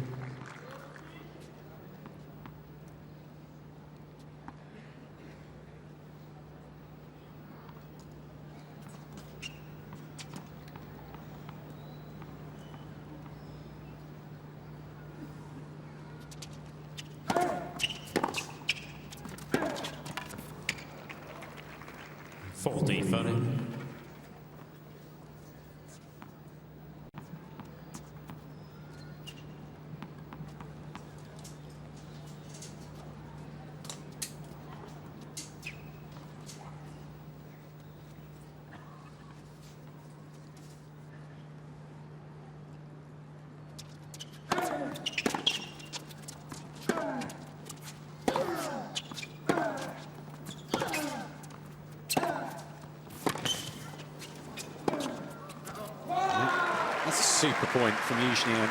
Good game. Body language is excellent from the Russian. Still believe he's in this. Holds in the opening game. Well, I've got Mark Woodford sitting alongside me. He's part of our team this week. 17 majors to his credit, so this guy knows what it takes to play big matches. Mark, if you're watching Yuzhny, he's played a good match. If you're his coach, you're thinking, not bad. But he's got to sustain this for another hour if he wants to have any chance of getting anything out of this match. What would you like to see him do differently, or would you like to see him just to try and do what he's doing just a little bit better? Well, on the game that Nadal was serving for the first set, returning serve, and you know, he built up momentum, winning the first point, and he had a second serve return, and he didn't do anything with the return. He kind of just stood back. The point evolved, he lost it. At 15-all, the same thing. He had a second serve, missed a simple backhand. You know, I just, you know, my advice would be, you know, if you're trying to keep the point short, at least go for it. Try and do something. The longer the point goes on, that's playing into Nadal's hands. I think Yuzhny is crafty enough to mix it up. Try and look to do some damage with the second serve. Maybe even, you know, go back to the old chip and charge.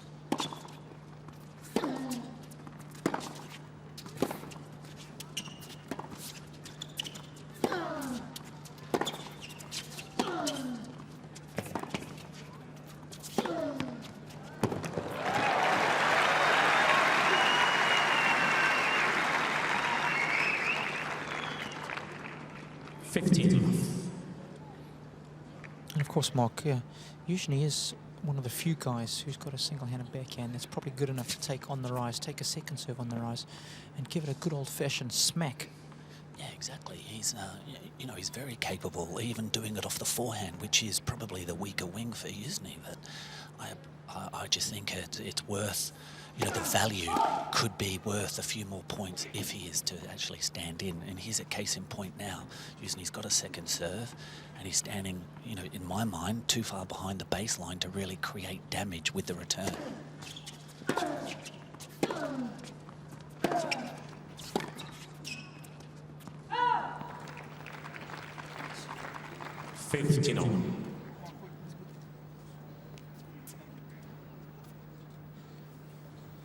Yeah, Robbie, there's always been much talk about the Rafa second serve.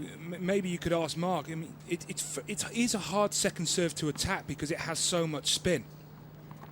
Mm-hmm. Yeah, so Barry's question was that he feels there's been a lot of questions about Rafa's serve. That it's got a lot of spin on, and it's probably a little tougher to attack than most of us think. Would you go along with that or not?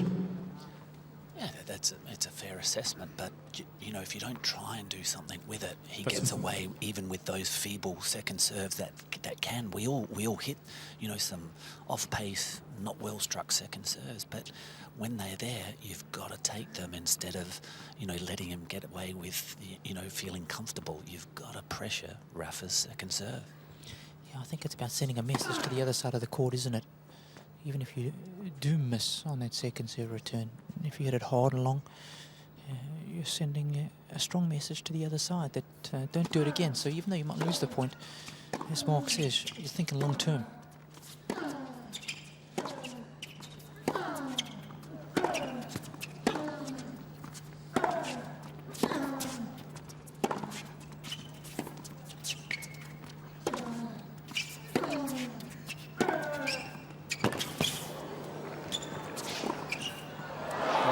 found it. Yeah, good stuff, guys, down there. And certainly good stuff from Mikhail Yuzny. 15-30.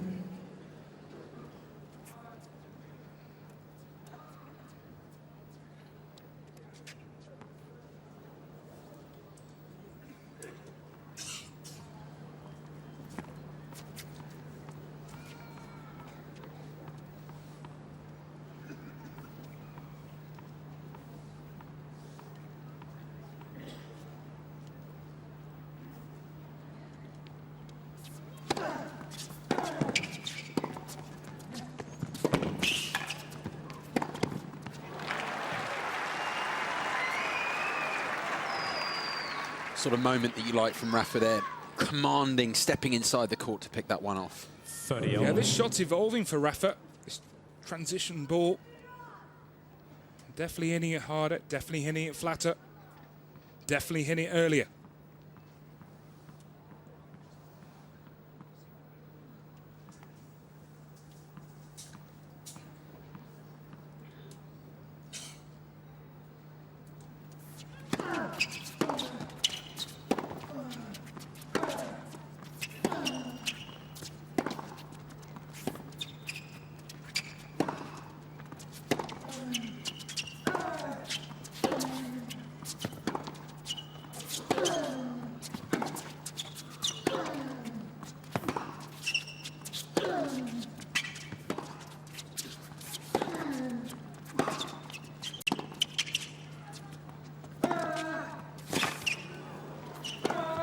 Oh, that is so good from Yuzny.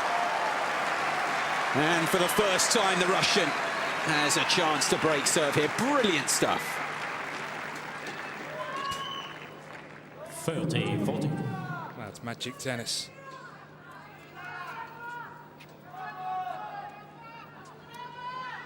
Now is not the time to take a step back if you're Mikhail Yuzny.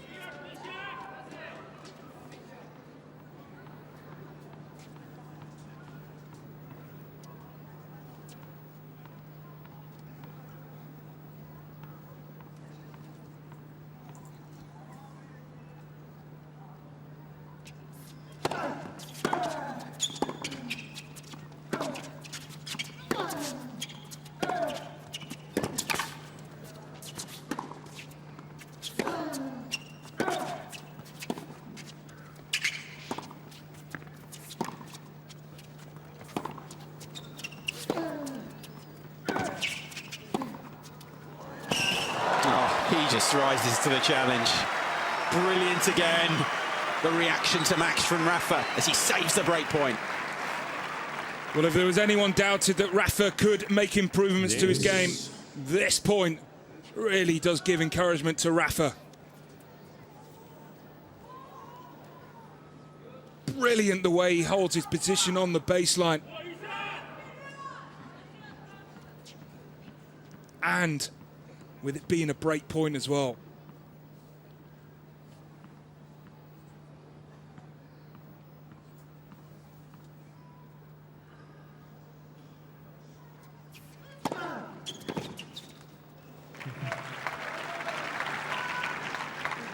Advantage. Nadal.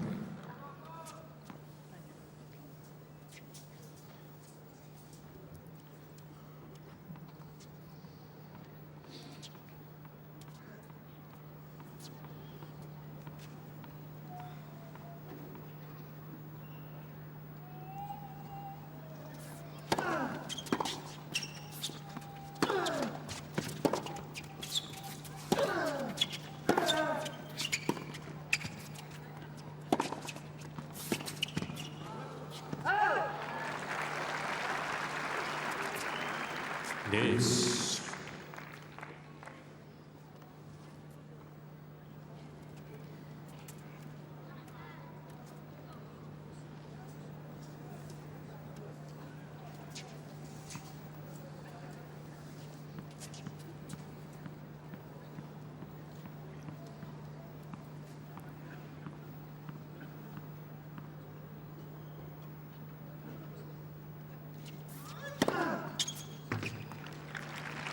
Advantage, Nadal. First ace of the match, that for Rafa. That's a big serve as well. 177 kilometers per hour out wide. That's a good speed for Rafa.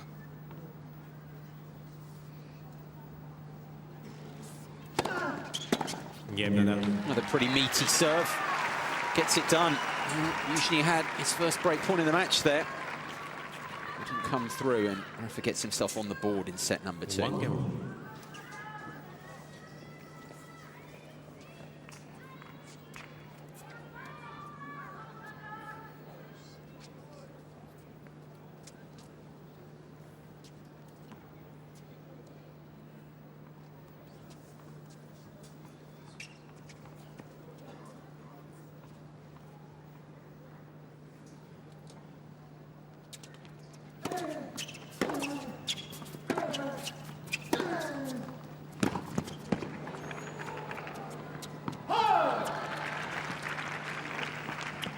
There've been very few points this evening, Guy, that Rafa's backed off.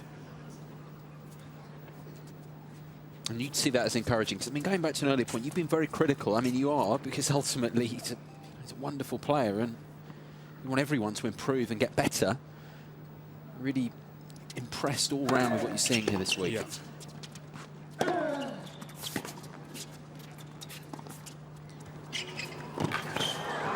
Yeah, because I'm just looking at the, and Rafa's talked about it, he wants to get to number 1, so it's what does he need to do to get back to the top of the rankings?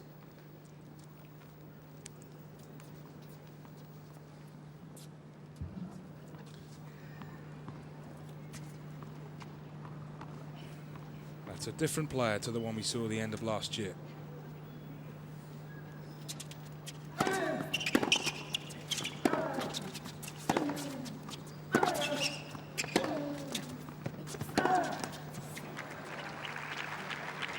Shouldn't forget that in the first 8 or 9 months, it was only one player who had the better of Rafa.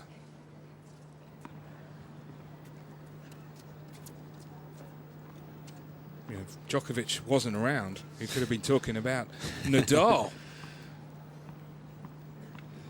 winning 3 majors. Tremendous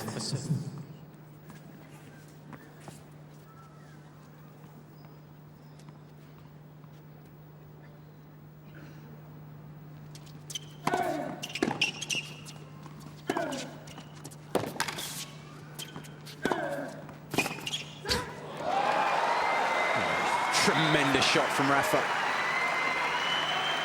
Heavily threatening the break now, the Spaniard. Well, how does he do it? Sheer strength in the legs to hold that position.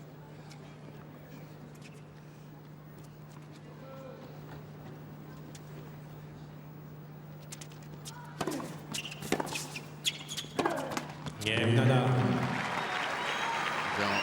gets the break of serve and now has a real grip on this contest. It's high quality, but it's Rafa in charge of it in a big way now at a set and a break up.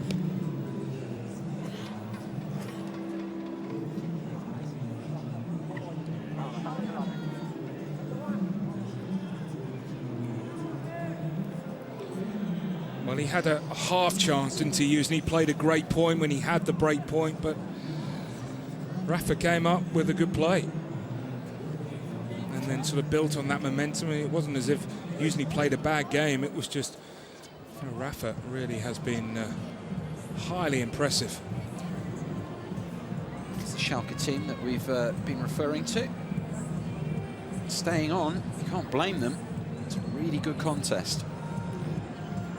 Well, Rafa started to appeal to people who maybe don't even follow tennis because of what he brings to the court.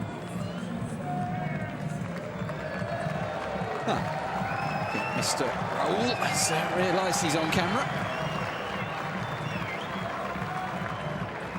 Sporting legend. Of course, Rafa, a very keen Real Madrid fan.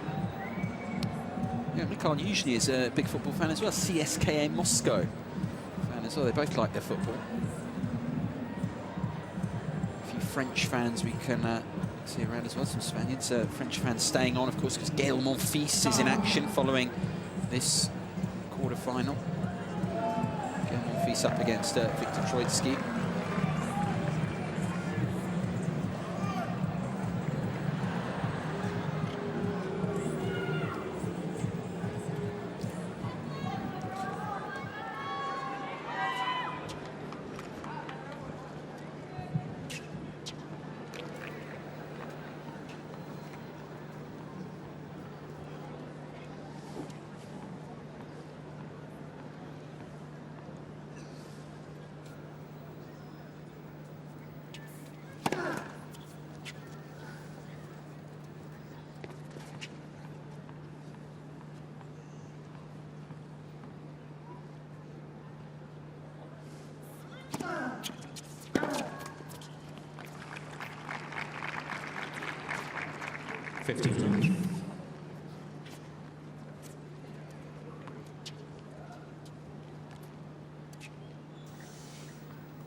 Winner number 14 off the forehand. This shot has been spectacular this evening.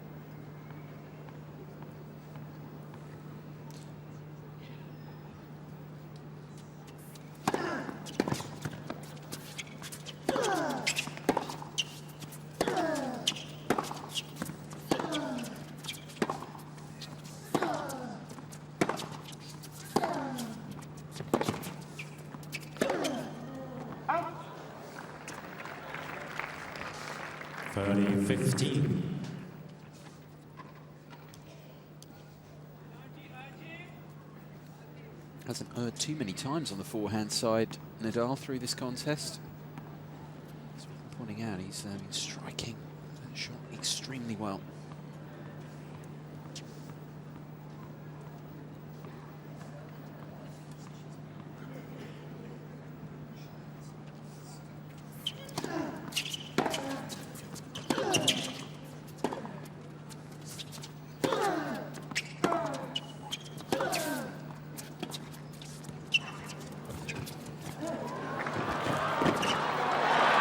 Super point.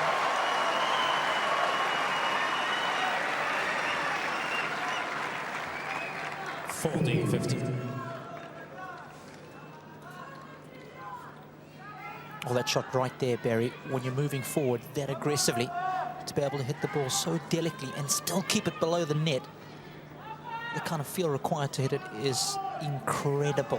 What a point from Nadal. Such good presence of mind, clarity of thought, all-encompassing. Great stuff.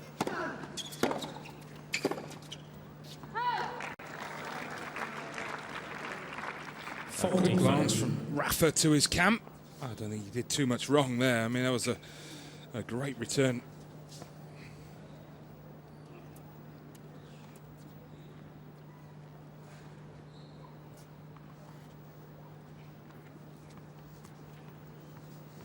Probably such high standards, he probably feel he should have hit a winner off that.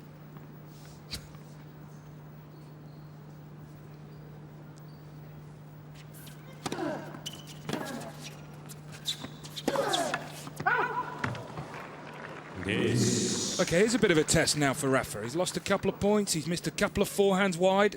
Will he still back himself to keep being aggressive on that shot? The first time he's almost been forced to blink.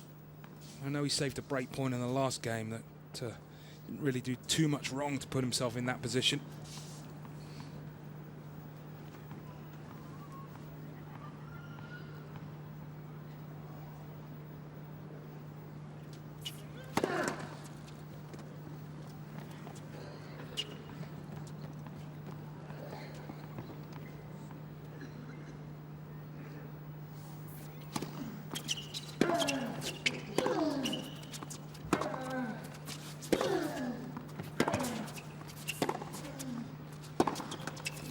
Well, I think there is a classical case of what Mark Woodford was talking about.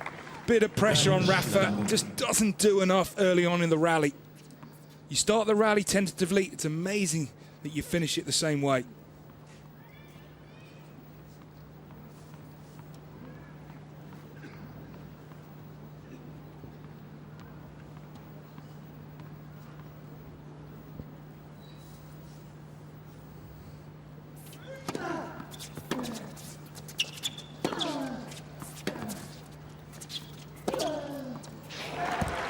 Nothing wrong with that. Barry Can nodding beside me. Nadal executed that extremely well to extend his lead in set number 2. But 1 point can be a big difference because all of a sudden Rafa's then serving a game point again and he starts to relax. But would Rafa have played with that much freedom if it was break point, having lost 3 points in a row? I love your point, Barry. I think you're spot on there. It's a completely different mindset when you step up to the line, isn't it? When you're serving at game point versus facing break point.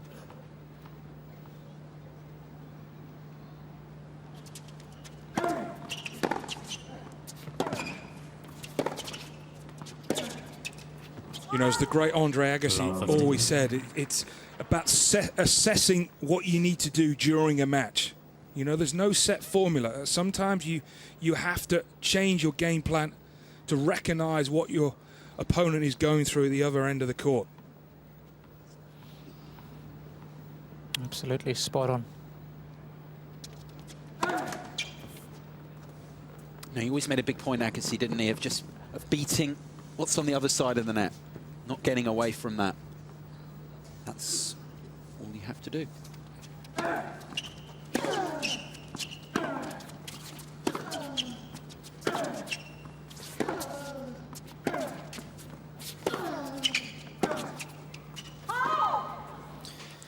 Close one. One thing I will say is that sometimes when you are courtside, you're so involved in the match that sometimes your awareness is not what it is. I know when I watch a match from the side of the court, if I'm watching from the comms box, you pick up patterns of play, you pick up things so much easier than what you do sometimes when you're playing and you're so focused on the match and staying within yourself. Obviously the great players, as you mentioned, like Agassi, they are able to fine-tune their game in the middle of a match. Love 40. Yeah, because now you look at it, 3-1, love 40. Okay, it's now going to be a comfortable second set, but if he won that point, it could have been different. Say it time and again, but it's the key moments, and ultimately that's why Rafa has done what he's done.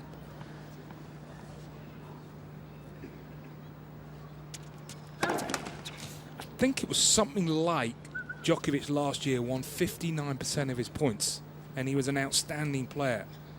So he wasn't winning that many points than his opponent.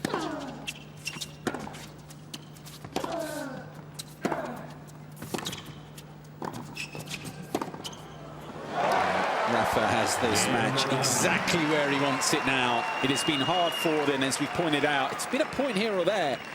He just so often wins the points that really matter, and he has a set and 4-1 lead now.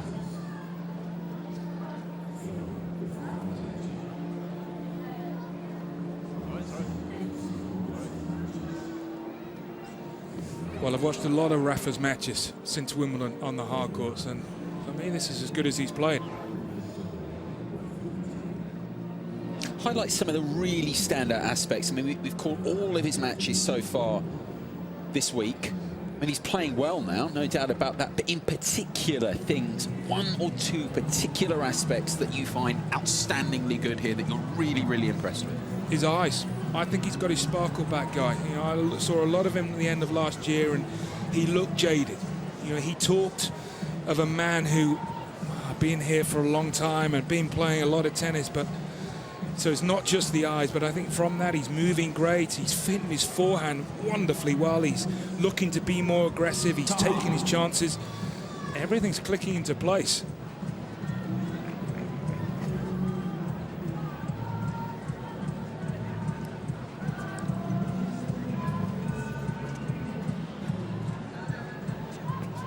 Played pretty well, has to be said, Mikhail Yuzhny. He has pretty, not much to show for it.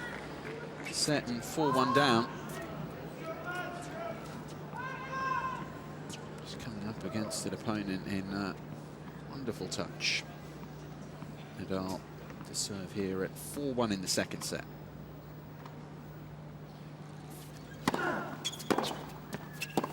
Love 15.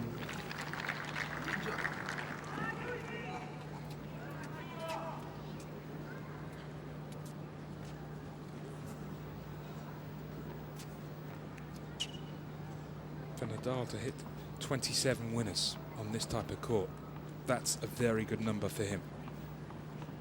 Only one of those winners have been an ace.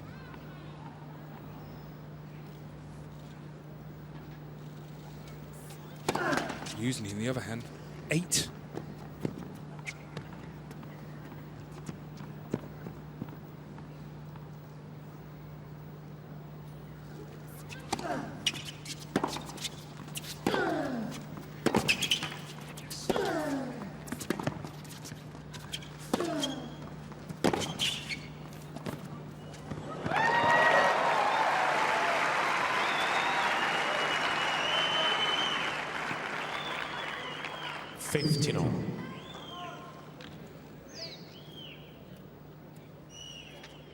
Yet more quality from Nadal.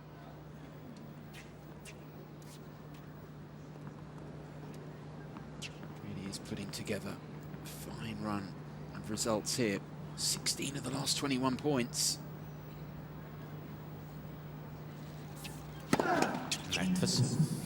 Remind me, who was it who won 19 points in a row the other day?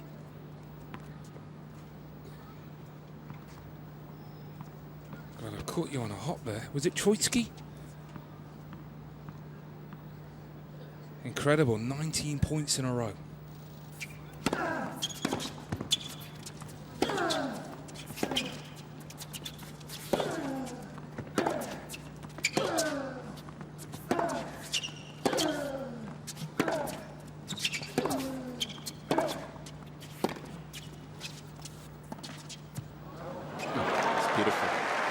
Forgive me the pause, Barry. Watched a lot of tennis this week. I think maybe Viktor Troitsky 15 for him on that front, but I'm not 100%. It's a bit of a lob wedge, that shot. A little bit of green to play with. He's got to get it up and down. The golfing analogy is a very good one indeed. And they've got the tournament here. Is it next month? Part of the Middle East swing. Michel Yuzhny is trying to go on the right near sideline. Ball was called in. Challenge from Yuzhny to this first serve from Nadal that was called good. It's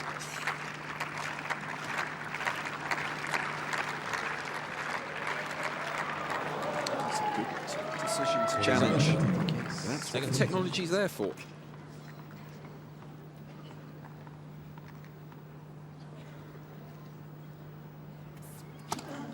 Net second serve.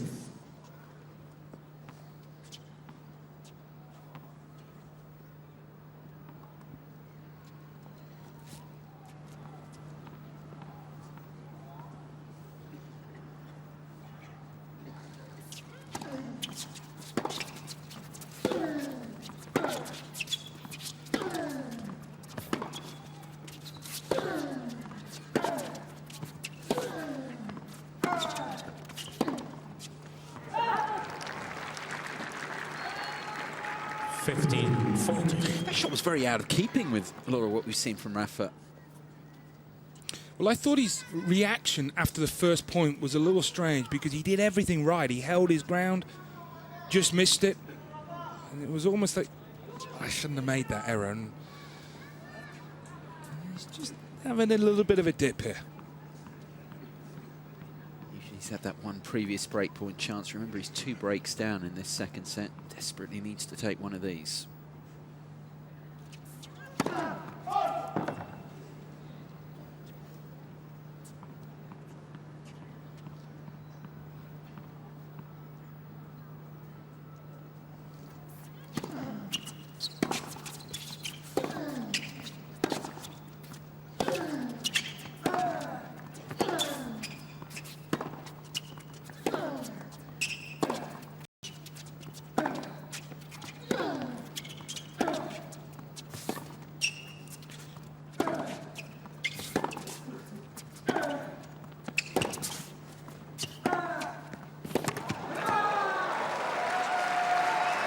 It is a first break of the match for Yuzhny. It keeps his hopes alive.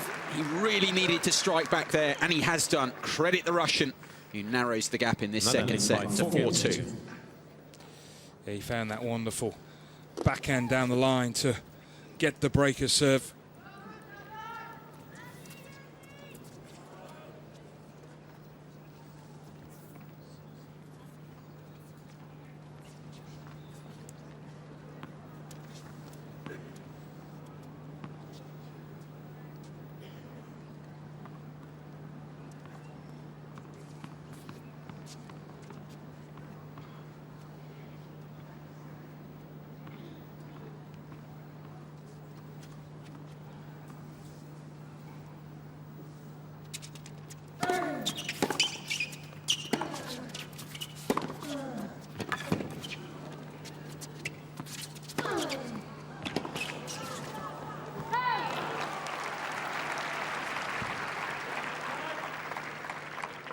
Love 15.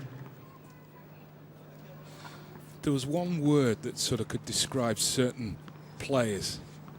The one word for Rafa would be relentless, wouldn't it?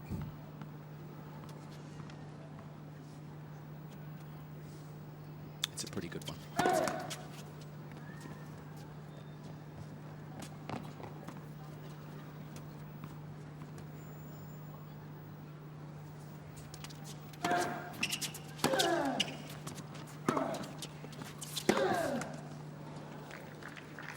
What would be the one word that you describe yourself, Robbie? All the players on the tour would describe you. Yeah.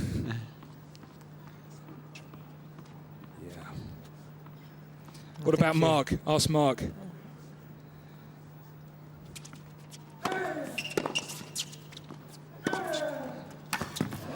Yeah, I think simply too I good. would be describe myself as Nagari Mock. The boys upstairs would like to know, how do you think the players on tour would best describe you when you were playing? Well, hopefully they describe me as competitive, as I wasn't going to give any breaks to anyone. I didn't expect any myself, so you know, well, hopefully a fighter. I don't know. Was it Jason? Barry? Did I play you guys?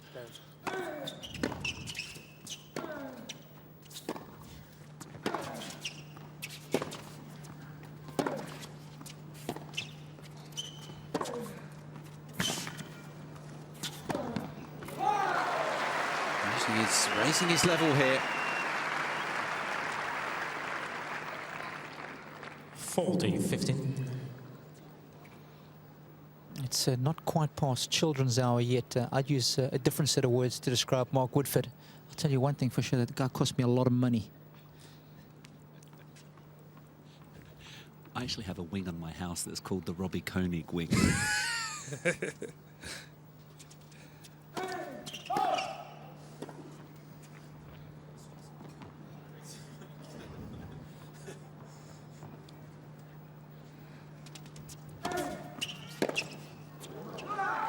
Game Yuzhny. Usually reduces the deficit. He's giving Rafa some things to think about here now. Back from 4-1 down to 4-3. It's got more of a feel, a competitive feel about it this second set now.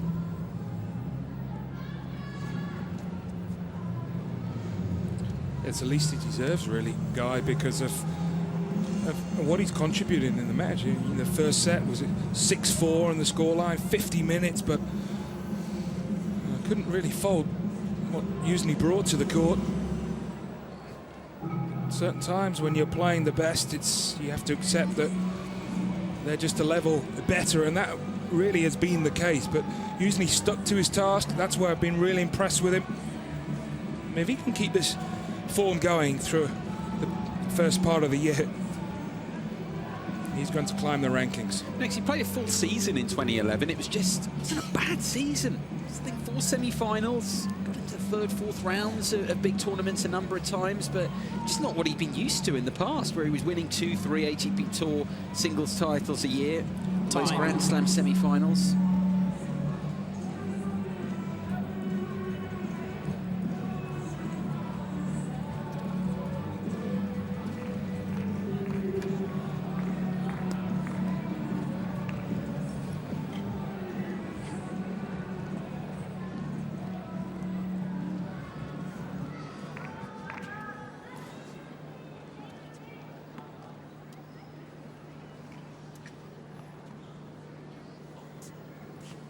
big lead, 4-1, Nadal in this second set.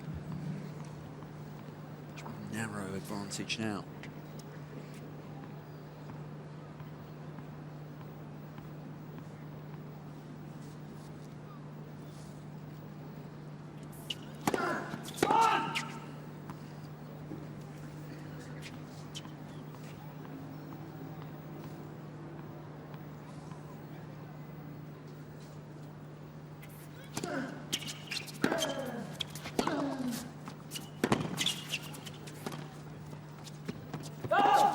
Love 15.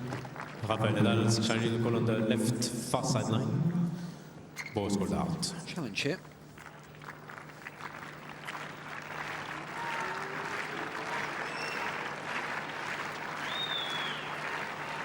It is coming, I can assure you. Taking a little bit longer than normal. 7 millimeters out, that one. Course. Rafael Nadal has 2 challenges remaining.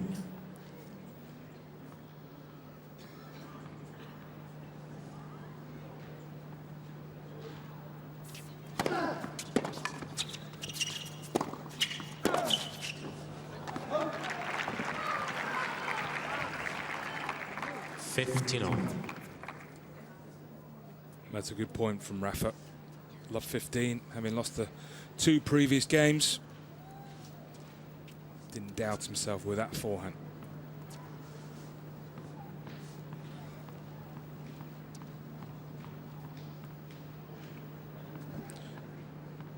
She only made 8 unforced errors on the forehand, so he's been tight and also productive.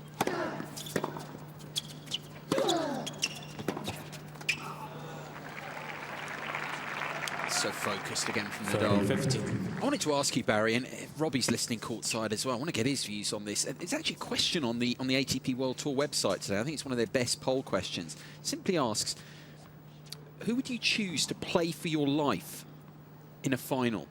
Novak Djokovic, Rafael Nadal, or Roger Federer? We've seen Federer already in quarter-final action. A few moments, think about that one. Well, currently, right now, yeah, that's what it is today. Have to be Djokovic. When you've won 3 out of 4 slams last year, and you've won as many, when you've won as many big matches as he did last year and rose to the occasion, I'm surprised. A little surprised. What do you think, Robbie? Yeah, I tell you what, I wouldn't mind picking Rafa on a clay court over 5 sets. Guy's got a pretty good record over the course of his career on that particular surface. Yeah, but that wasn't part of the question, Robbie. Well, he's just breaking it down. Yeah, let's get specific here, Barry. Well, if we go through the different surfaces on grass, I'm having Roger. Well, I think we've got to chase up the boys on the ATP Tour. We are analysts after all, aren't we? So let's get down and indoors. I'm having Roger as well. No doubt. Couldn't agree with you more. But I like your call on Djokovic on a hard court. Definitely. Novak's my pick at the moment. But I might just dig out Jimmy Connors for one last hurrah. Boy, oh boy, did I used to love watching Jimbo play. He would be the option, Robbie, the other option on this.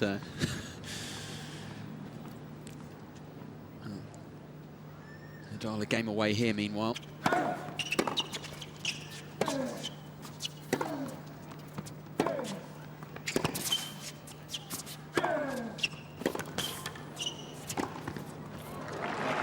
So good, isn't it? Just a brief spell, usually, where he lets Nadal go out to that forehand. Just a couple of games, really. Other than that, he's played so well.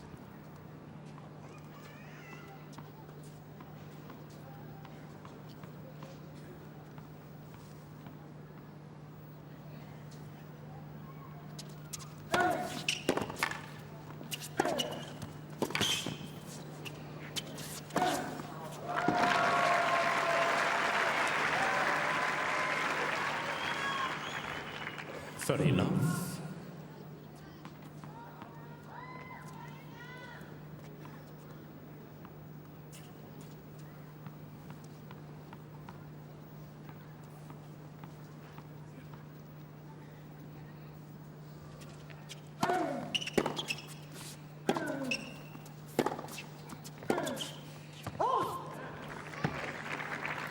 15. Well, Gael, this evening we talked a lot about the Rafa forehand, but he has generated a lot of pace off that backhand. He's only hit 7 winners off the backhand, but I don't think those numbers really tell the whole story for the Spaniard.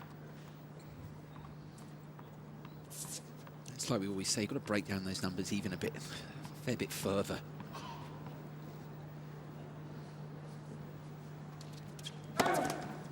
Just as simple as winners and unforced errors.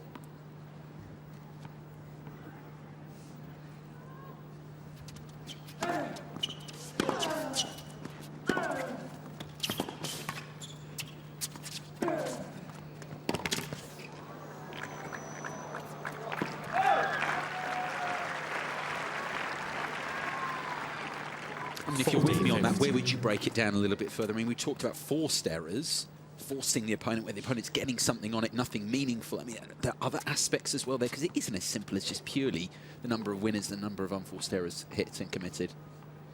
I like forced errors.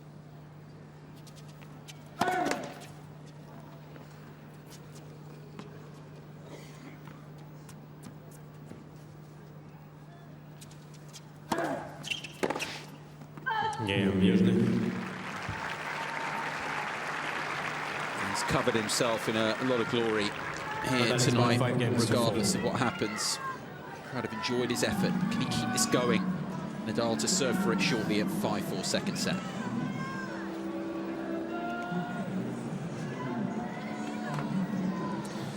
One last chance for Jusni. Whenever a top player, great champion, is serving for the match, you have to win the first point.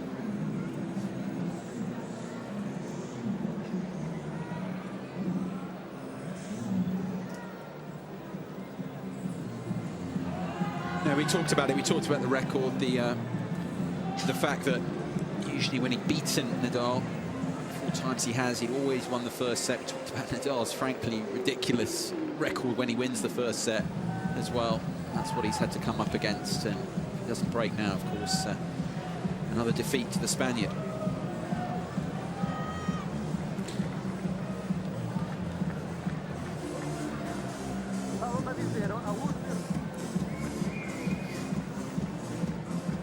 Time.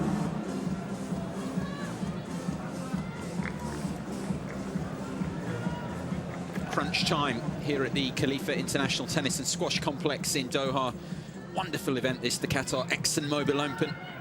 20th anniversary of the event, and some superb tennis we've had here on quarterfinals day so far. Still one more match to come. But we've reached crunch time in this third quarterfinal. The crowd inside here respond as the top seed prepares to try and serve this one out in straight sets.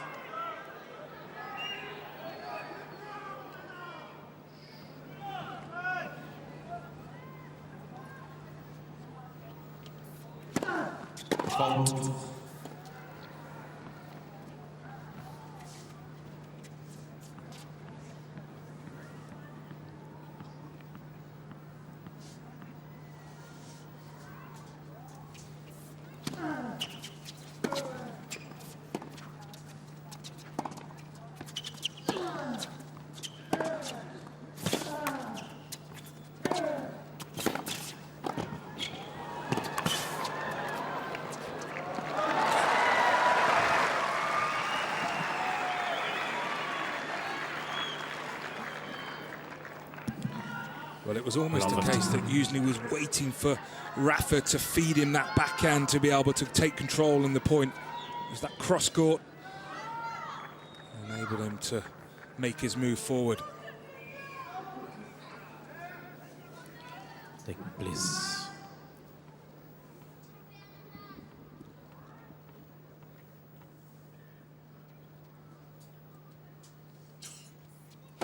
Net for serve.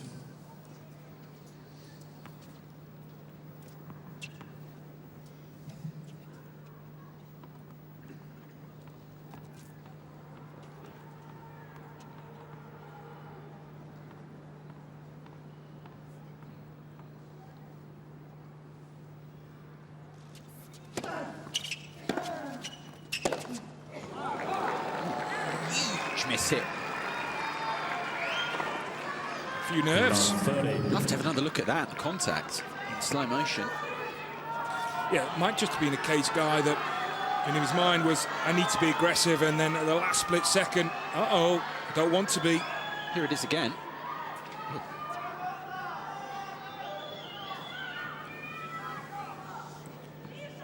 His weight was leaning backwards.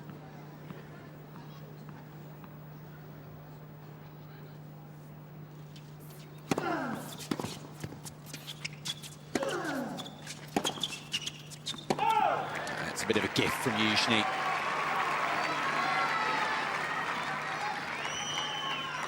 $15.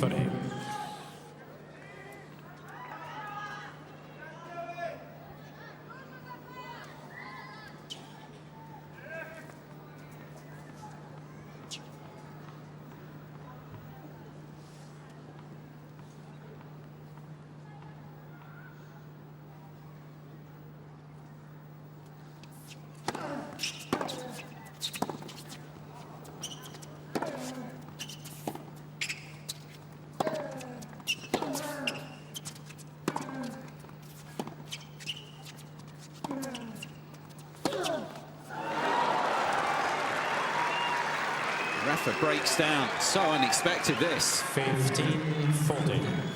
Well, that's as tentative as he's hit a forehand all evening from Nadal. Again, didn't really want to go for that one down the line.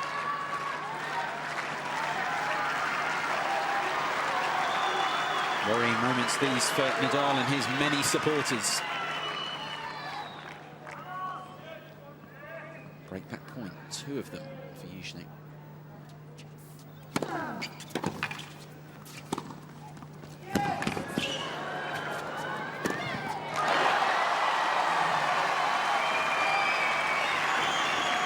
Well, that serve to the forehands worked him well this evening. Will he go there again on the second break point?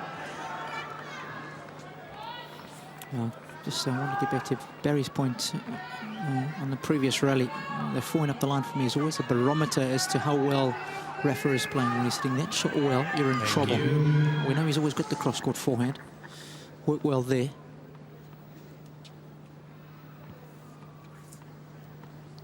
One gone, 1 to go.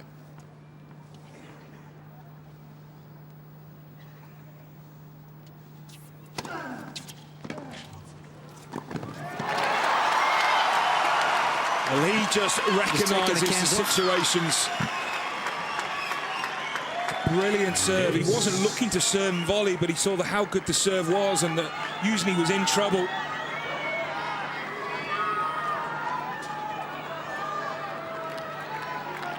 He just plays the big points so well. It's a big reason why he is one of the best of all time.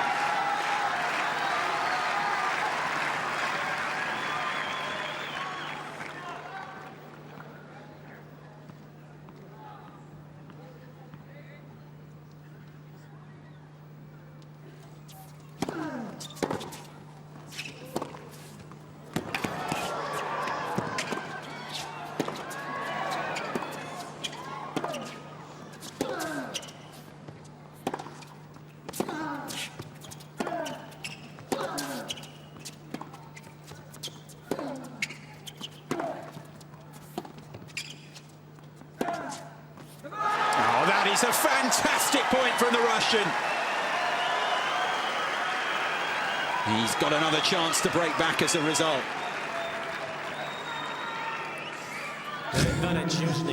Just gets better.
It's just gone long.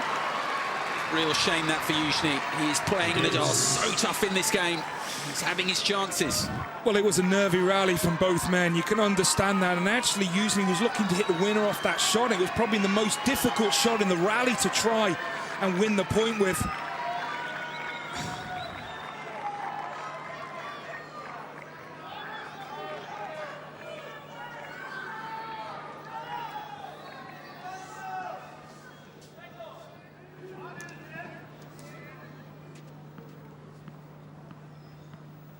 Nadal now 2 points away from the win.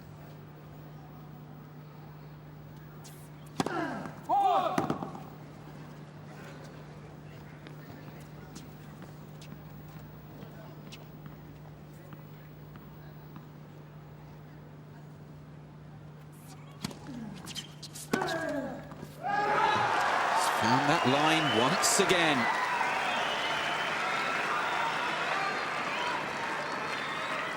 That might just be the first time he's hit a clean winner off the return. What a moment as well to do it. That will make Nadal think if he has another look at a second serve. Where does he go here, Barry, on the break point? Well, it also might mean he might take a bit of pace off the first serve to get it in.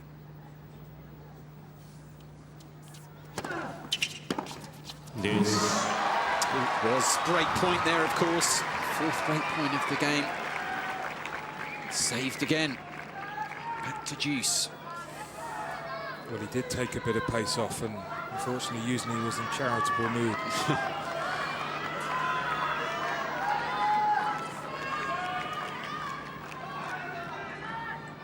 Top seed once again, 2 points from the win here at 5-4, trying to serve this out in this second set.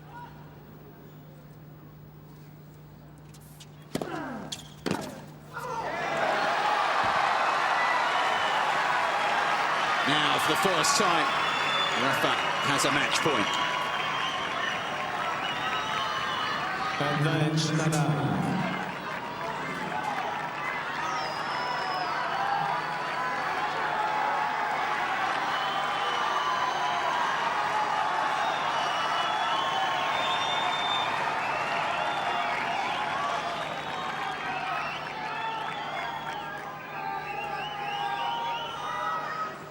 Thank you.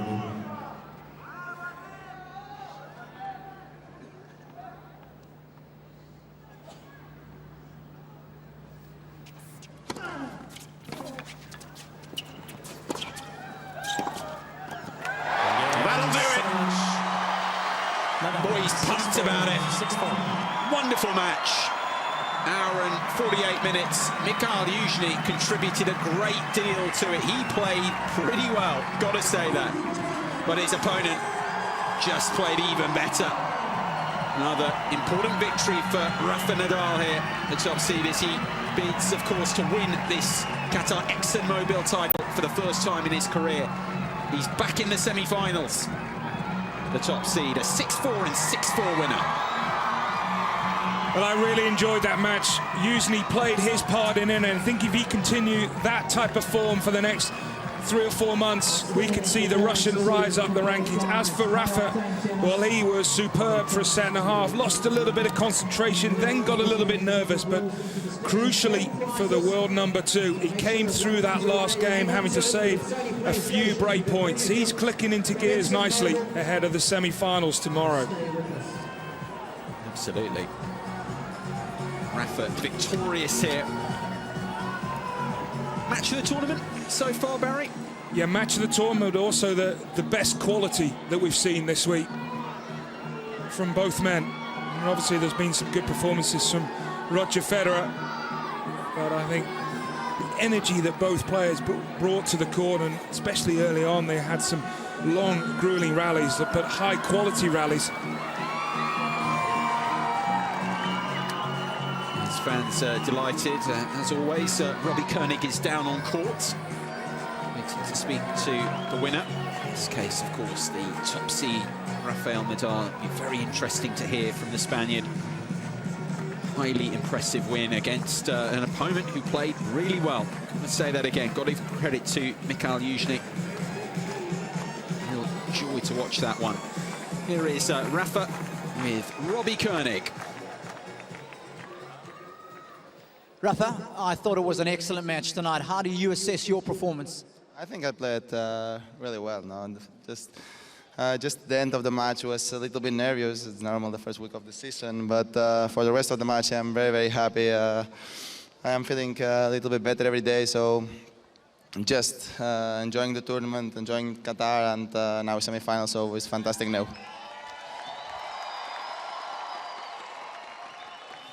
And for me, watching you on the side of the court, I thought your footwork looked fantastic, especially around the ball. Are you feeling good? Is the body, the legs feeling pretty good? Yeah, I think I was moving fast, trying to go to the net a lot of times. So that's what I really need to keep doing if I want to compete against the really top players. Now, Michael is a fantastic player, really dangerous with very flat shots. So it was a really tough one, but I think I did well when I changed it with the slice too. So I'm very happy.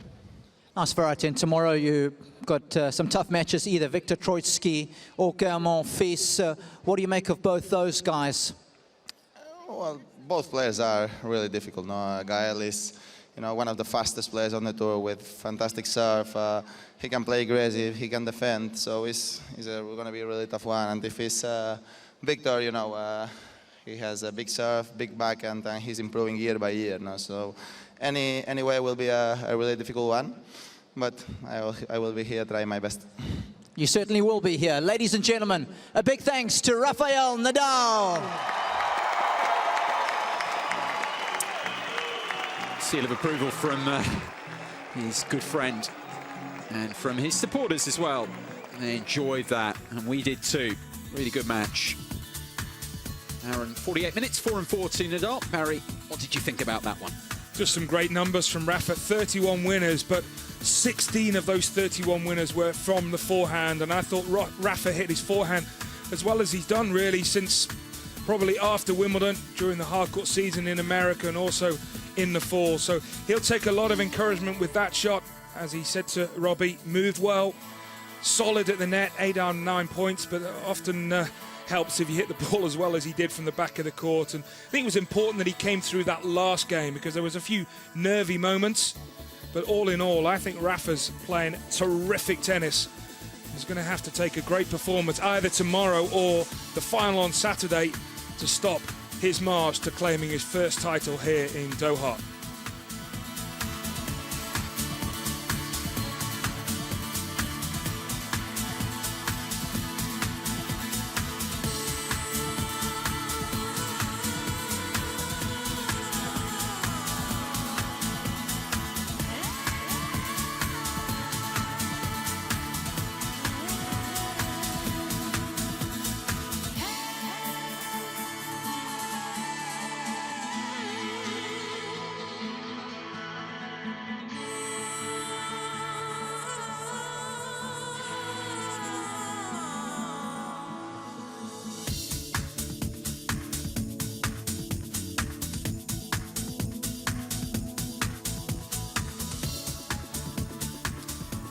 So quite a match. Third of the 4 semi-finalists. We now know Rafa Nadal, the top seed, 4-4 over Mikhail Yuzhny. He'll play the winner of the remaining quarter-final. We're bringing you in a few moments' time between Gael Monfils and Victor Troitsky. Confirmation of those wins earlier. First up, Jo-Wilfried Tsonga over Albert Ramos. He plays Roger Federer. We already know that. Federer through against Andreas Seppi in 3 sets. So who will Nadal play? That's all we have to wait and find out here from quarter-finals day.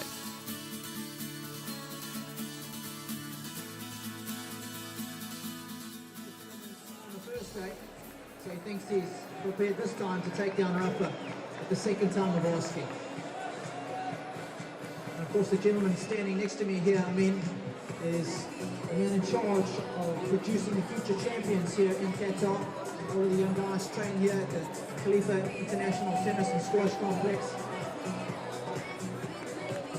Oh, treating him mean. Come on, ladies and gentlemen, let's get behind Ali. Make some noise for him. That's more like it.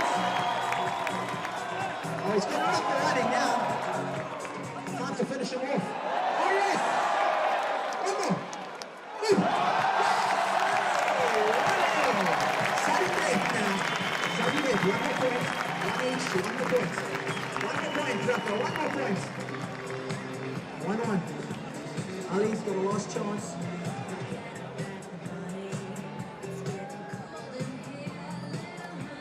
Oh, nice deep approach. 2 big forehands. He's got the short ball now. Here it is. Oh no! Ali's not out! Ali's not going to sleep tonight. He could have beaten Rafael Nadal, but it wasn't to be. What a fantastic moment for the young man, and a big thanks to Rafa as well. It's here for Ali Mahmoud, ladies and gentlemen. What a local voice. One more time, big round of applause, please.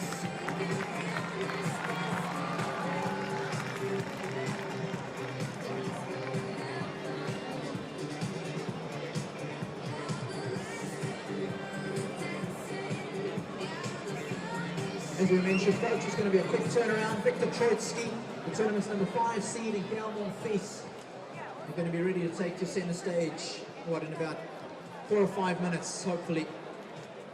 So if you are going to nip out and get a hot drink or get a bite to eat, do it nice and quickly. A nice round of applause one more time, please, for our winner tonight, Rafael Nadal.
Well, as I mentioned, plenty of fun things going on around the grounds. Following last year's success, ExxonMobil is delighted to bring back the Mobil 1 Grand Prix simulator to Qatar, providing visitors with an interactive and realistic racing experience based on a full-size spec Formula 1 racing car. And of course, that's outside, folks. Take a trip by the ExxonMobil stand and take the car for a spin. It'll be a lot of fun.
Let's welcome from Serbia, 25-year-old Viktor Troitsky.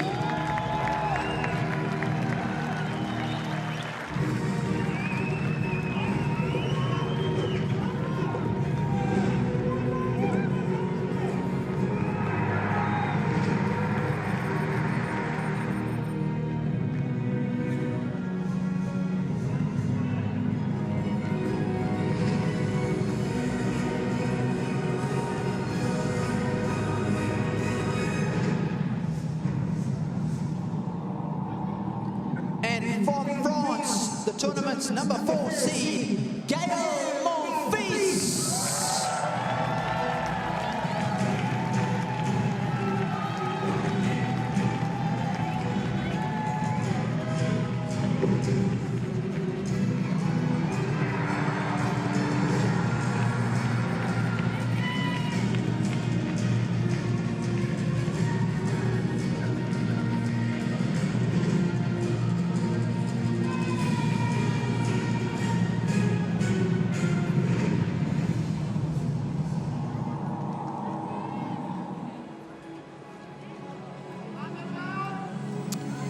Welcome back.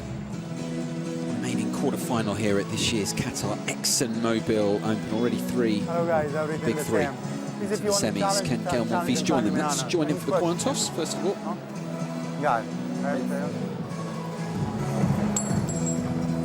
It's for you. Receive. Good match, guys. Monfils winning the toss, chose to receive.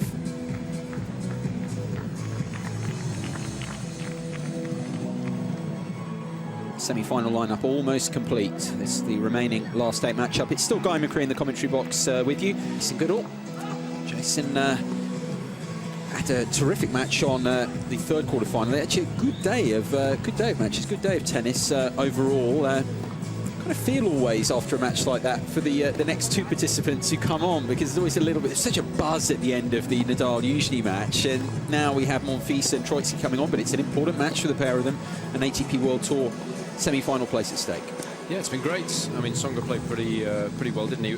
Albert Ramos was the only disappointing competitor today. I think he played well below par, but the Seppi Federer match was outstanding, I thought. Seppi getting instead of Federer for the first time in their 8 meetings now. Telling played really well. And of course, I agree with you. I loved watching Nadal usually from the side of the court there. Absolutely fantastic. Good atmosphere as well. And I think this one promises much too. I mean, Monfils we've seen a couple of times this week already. Hasn't quite been at his best, but as we've mentioned all day, the conditions so much better this evening. It's much warmer. I'm standing outside watching the match in shirt sleeves, which is much better. Last couple of days you've needed overcoats and scarves and gloves, and it's not as windy as well. So that's one of the reasons why I think we've seen much better tennis. And also, of course, the players are a little highly ranked as we get towards the tail end of the tournament. And I think we're going to see an improvement from Monfils. He was a little up and down emotionally in his first 2 matches, lost concentration on numerous occasions, and that's why they were a little tougher than they should have been. Beat Rui Machado in the first round, 7-5, 6-3, and then Benjamin Becker yesterday evening in a really tight match, 7-5 in the third. Becker's forehand letting him down at the tail end of the first and the third sets there. And I think Monfils will realise that he'll have to play a little bit better this evening against Troitsky, because he knows the Serbian can be an extremely dangerous player.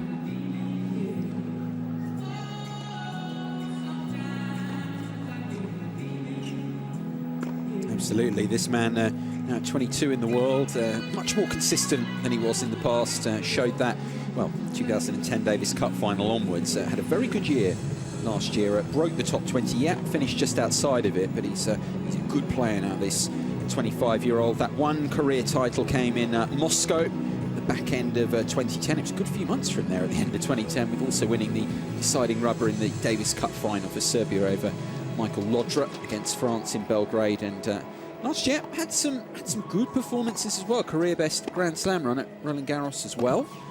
And could pose Monfils a threat here, certainly. Yeah, he's got the weaponry.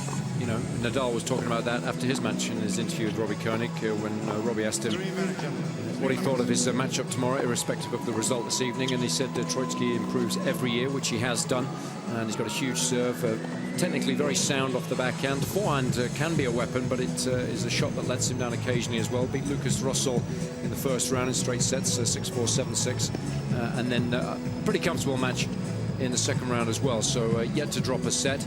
And he'll know coming into this match that he's got to serve well, because he's got to keep Monfils well back behind the baseline. And then, of course, from the back of the court, he'll be looking to be as consistent as he possibly can. But he's not one of these guys that wants 15, 20-shot rallies. He's going to be trying to keep it nice and short. And that's why I think it could be a really good match, because if both play well, I think we'll see some highly entertaining rallies. Confirmation of the head-to-head, just the 1 meeting. It's a really tight match, that one in the round of 16 in Montreal last summer, which Monfils won. Troitsky had his chances in that. 2 minutes. Just that one match. This one could be just as tight, you feel. Ladies and gentlemen, to the left of the Umpire's chair is 25-year-old Victor Troitsky. Getting his first ATP World Tour semi-final 2010. So one of the pool of chair umpires we've seen regularly through the week. Very in charge of this one. The remaining quarter-final here at this year's Qatar ExxonMobil Open ATP World Tour 250 level event. Draw's a little tougher than that, though, isn't it? So, yeah, you know, when you look at the schedule, you tend to think of this more in terms of sort of an ATP 500. And there was reports earlier in the week that, you know, they've got ambitious plans for the tournament in terms of it possibly in the future being an ATP Masters Series 1000. They would certainly want that, but of course it's very, very difficult. A lot of things have to fall into place for that to happen. But you always get a great draw here because it's in a nice slot as far as the calendar is concerned. Everybody, of course, wants matches under their belt before the Australian Open. It's halfway there. You can break up the trip down under, and you know, of course, they're quite financially well off in this part of the world, so they're able to afford the very best players in the world. So everybody benefits as a result, because you always get 4 really good players, and of course 7 of the top 8 seeds made it through to the quarterfinals, and there's a good chance of the top 4 seeds making it through to the semi-finals, which is of course what most of the fans would want to see. Tournament organisers too will you know, they'll be pretty happy with that if that is the conclusion. Troitsky looking to spoil it. Seeded 5, of course. Top seeds making their way through this draw. You know, it's interesting as well, because if you look through the calendar, I suppose the comparison is kind of like a Haller or Queen's pre-Wimbledon, where you've got the same thing, where perhaps those tournaments should be 500s as well, but the fact is, from the players' point of view, some players do want to play a ranking event before going into the Slam, and there aren't a load of opportunities. It's similar, because you're so hard off the back of the clay, there's a little time before the grass. Here, as you say, right at the start of the year, so little time, full stop, before the Australian Open. Yeah, and many of the best players in the world don't want to play the week before a Grand Slam. You occasionally get that on the women's tour.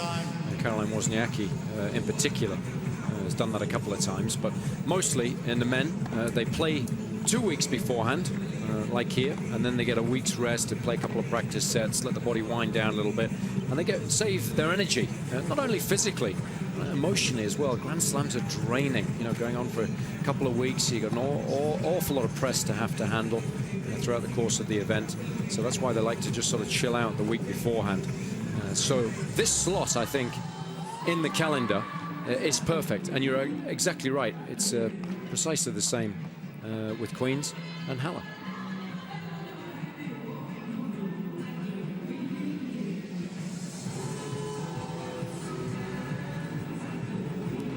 Remaining quarter-final here, the Qatar ExxonMobil Open. The top 3 seeded players already through to the last 4. Can this man join them?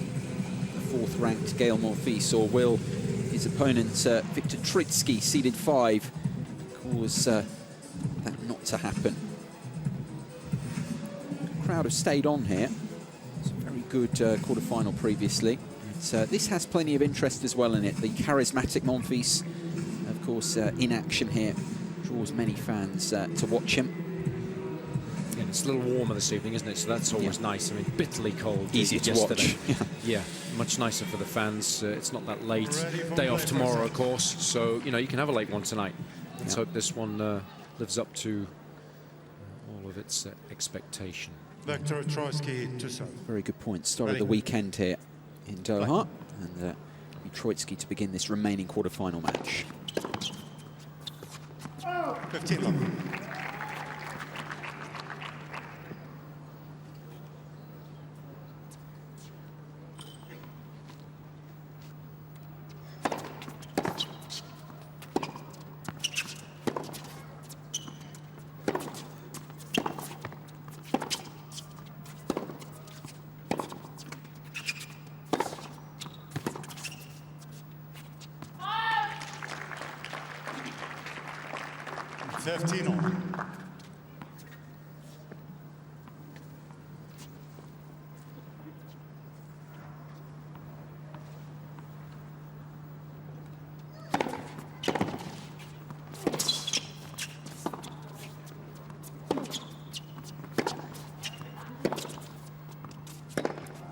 Oh! 30-15.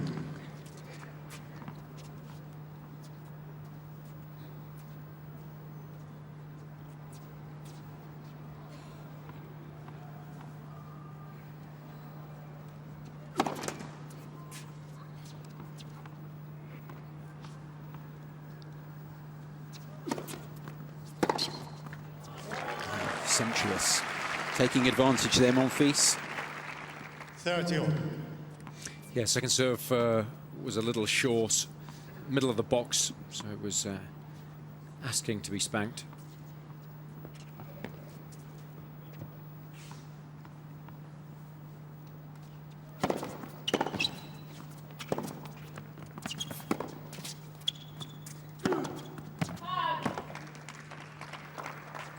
$30-40.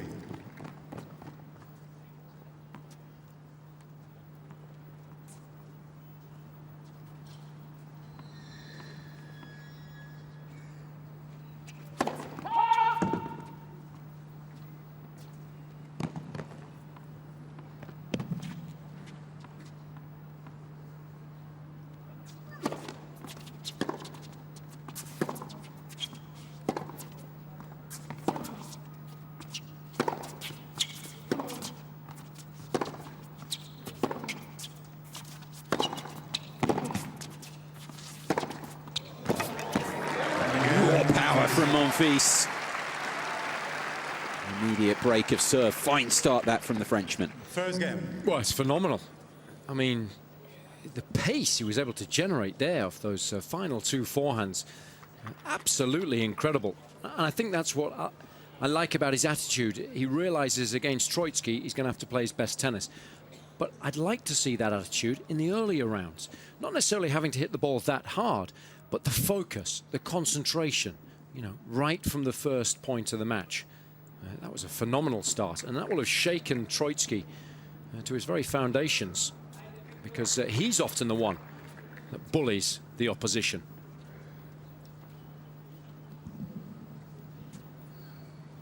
Gael Monfils to serve.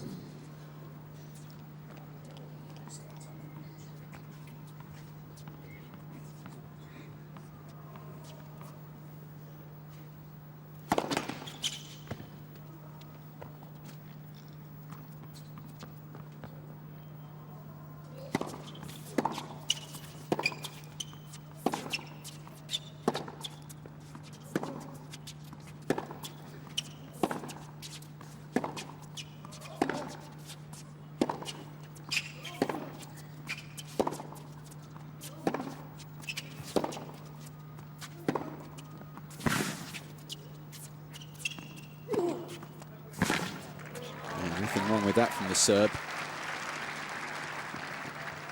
Love 15.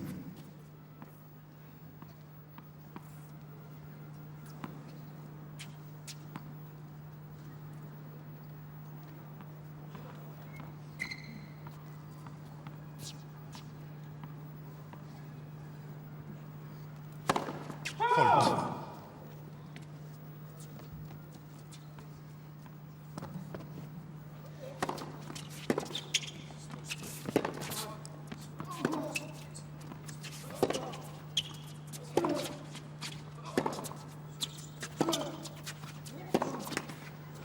Love 30.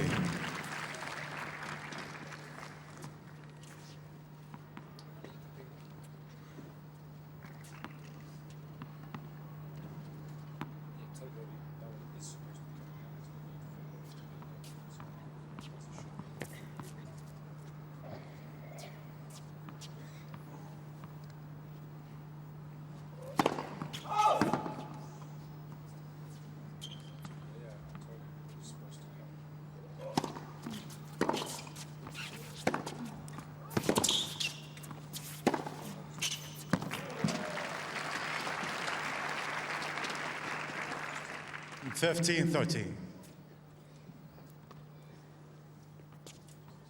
little too short. That allowed Monfils the time to get around and use that forehand.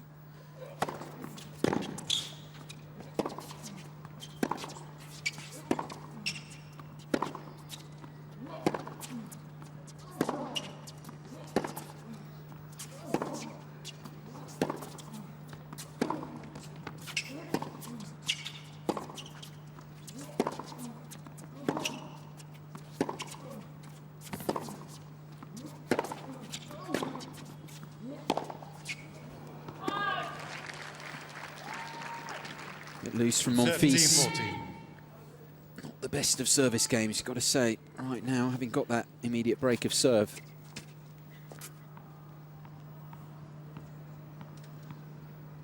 Danger of throwing it back straight away the way of Troitsky. 30-40. First face of the match. It would be disappointing, wouldn't it, if Monfils wasn't able to hold here, having worked so hard and played so brilliantly in the opening game to get that break.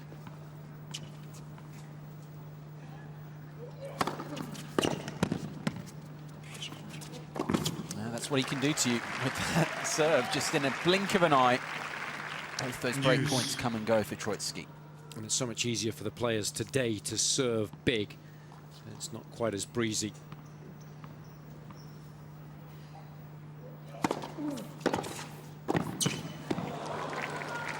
Fluffs. Advantage, Troitsky. Volley. Very surprising. Maybe not so if you watch plenty of Gael Monfils matches. A similar scenario with Jo-Wilfried Tsonga, isn't it? Make the tough ones, sometimes miss the easy ones.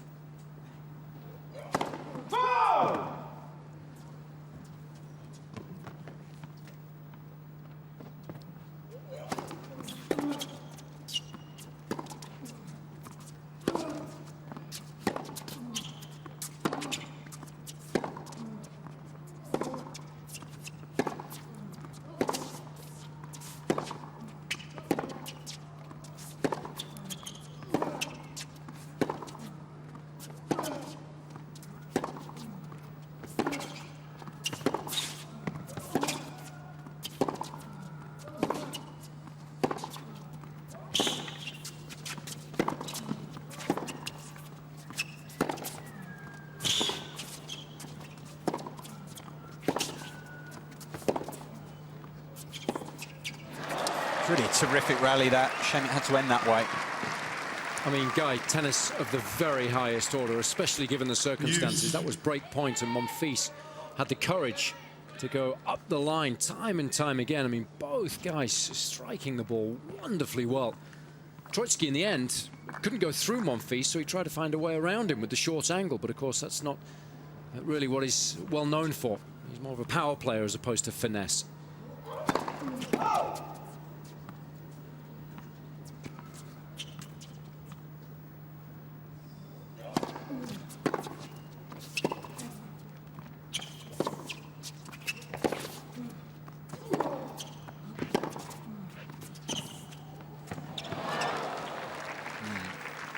That's a shot that both guys will look to use, but more so Monfils. Now, normally the little drop shot is played down the line or inside out sometimes by a lot of players, particularly on clay, but Monfils in particular will use that forehand cross-court as a drop shot, as Troitsky tried to do there. Just didn't open the racket face enough. Is it a safe play against Monfils to be doing that? I know you say he likes to do it. Is it good? You talk about adapting your game to suit the particular opponent you're playing. Is it a good one here for, you think, for Troitsky to be trying? Well, I think the problem for Troitsky is that he's tried to go through Monfils from the baseline the last couple of points and hasn't been able to do so. So he's thinking of ways in which to mix it up and perhaps bring him out of his comfort zone on the baseline.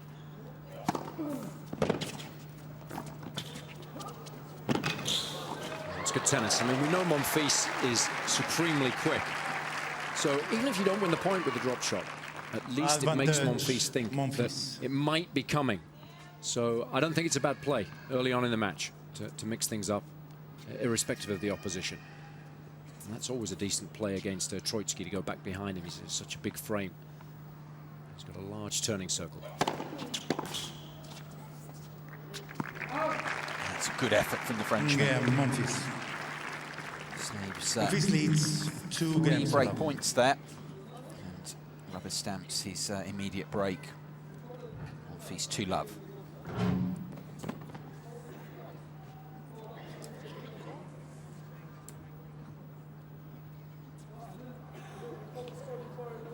Yeah, I have to. But yeah, I have to. Yeah.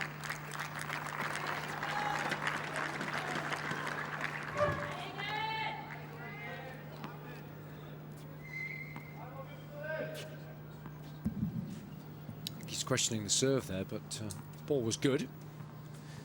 Tough game, that. Good hold from Monfils.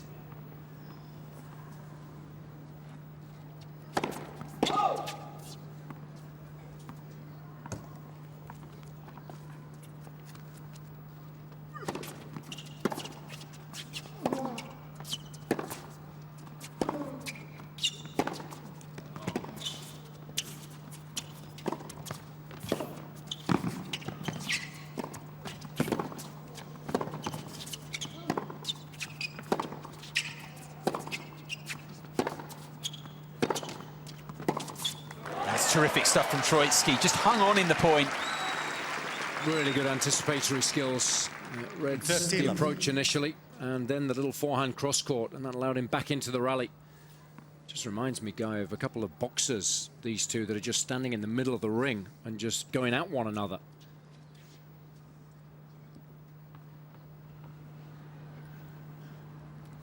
Thank you, Bobby. Thank you.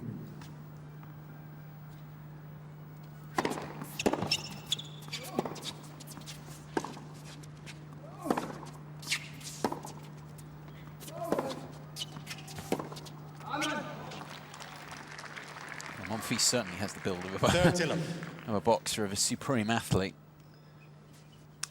As you said yourself, Troitsky as well is a well-built player.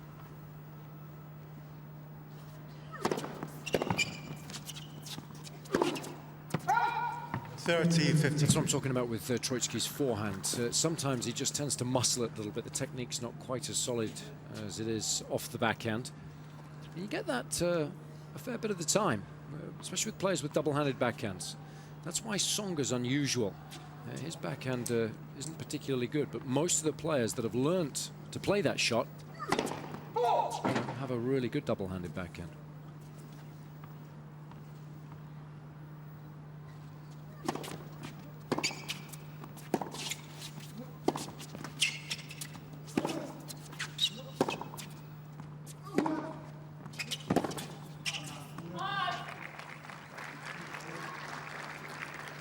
$40-15.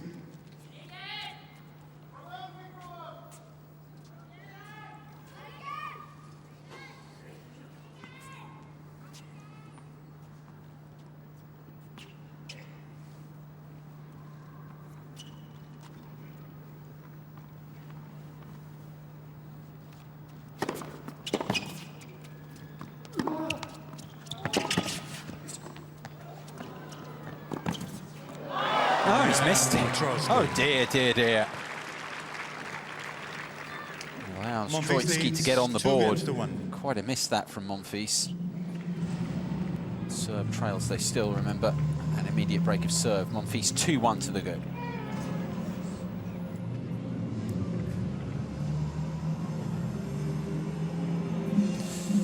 Delighted to say we've got Barry Cowan courtside. Barry, just give me your impressions initially of the pace that these two guys are generating from the back of the court.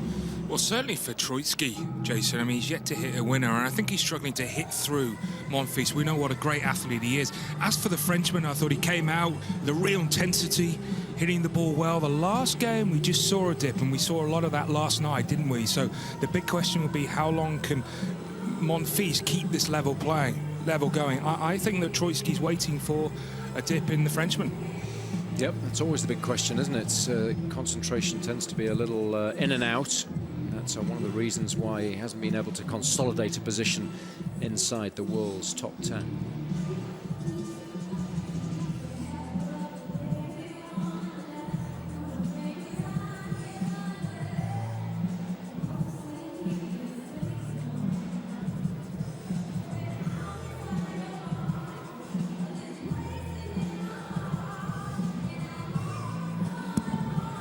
Fairly quiet here. Start of the weekend, as we've already told you, here in Doha. Friday and Saturday, the weekend days here.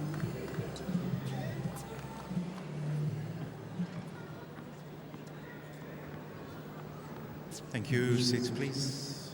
Quarter of an hour played. High-octane stuff. Monfils 2-1.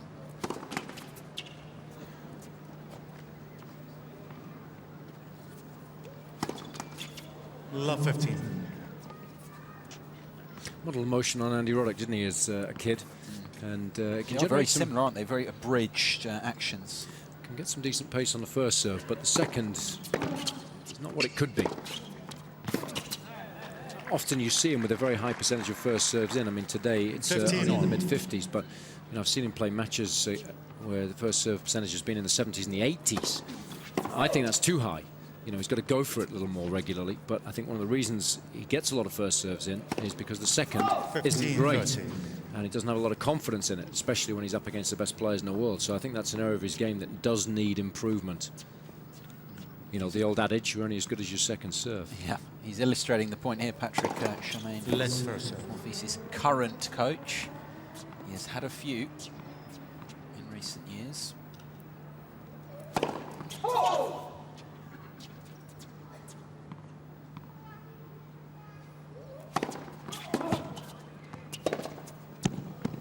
This is a very poor game so far from Monfils. 15-14. Shanked forehand. Troitsky, a great chance to get back in this match.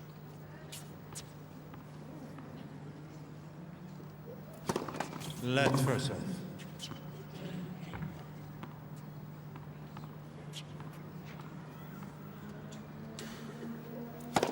Let's first serve.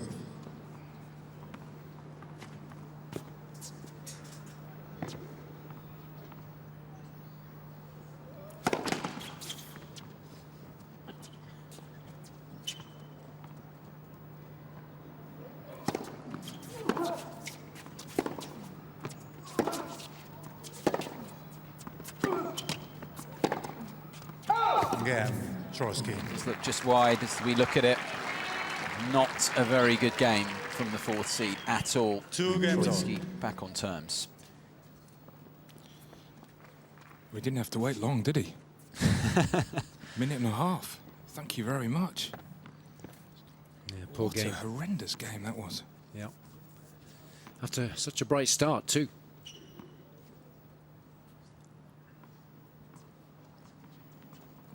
First 2 points are so crucial now for Troitsky just to keep the foot on the pedal.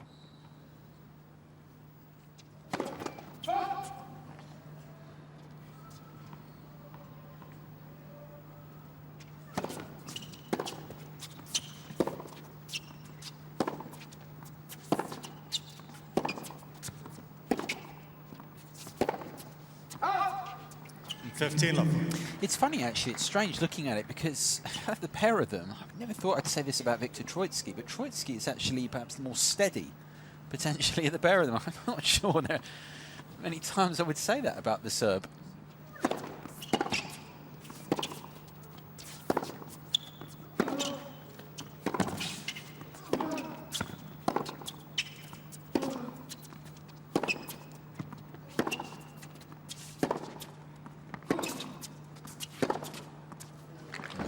Monfils, though, has that quality. He can just rip winners like that. 15 all. Yeah, I think crucially Troitsky didn't panic when he lost his opening service game, and he's managed to get back into the match slightly sooner than perhaps he would have envisaged. But it is Monfils who's doing all the running. He is trying to dictate play. Yeah, more winners, more unforced errors.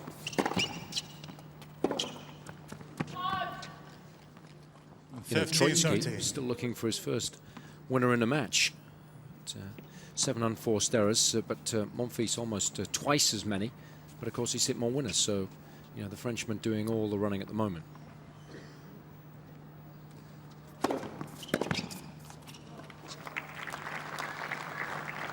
Well, Troitsky's coach has just had some good news. He's also working with Christopher Cass, who's just come in the hallway just to say he won his doubles. So 1 down, 1 to go. Yeah, we'll be doing the doubles final tomorrow after the 2 singles semi-finals, so we'll see a bit of Christopher Cass. Good player.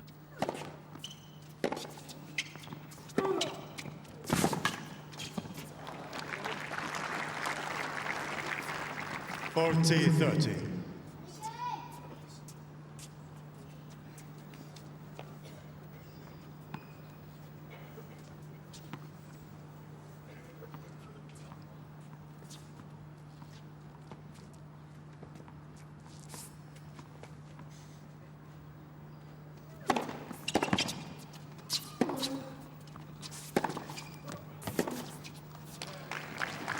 Stays interested in this game.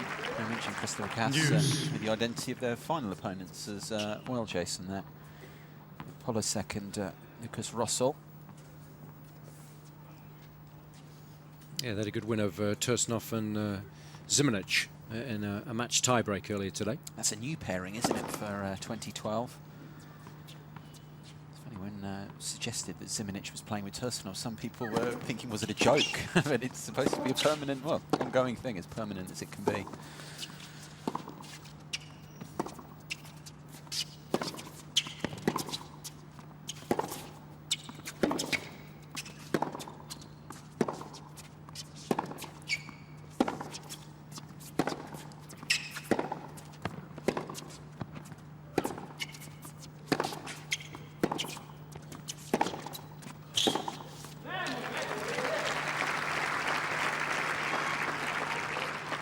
Advantage Monfils.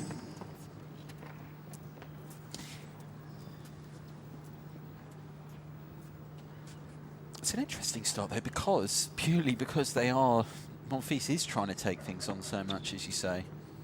It provides a little bit point of difference between the pair of them. You can wrestle the initiative, Monfils with the chance to do so here. Break point.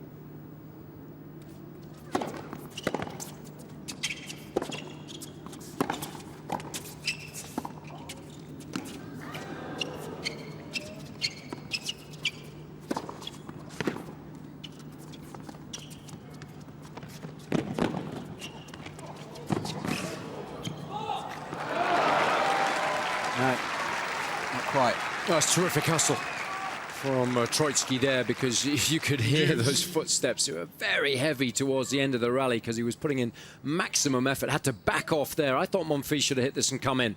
Could have gone back behind him as well with the inside-out forehand there. So I think that was the mistake. And that's where Troitsky was really struggling. But to get that kind of feel, having run and covered that much course, I think that was a terrific effort, especially given the circumstances. Break point down there.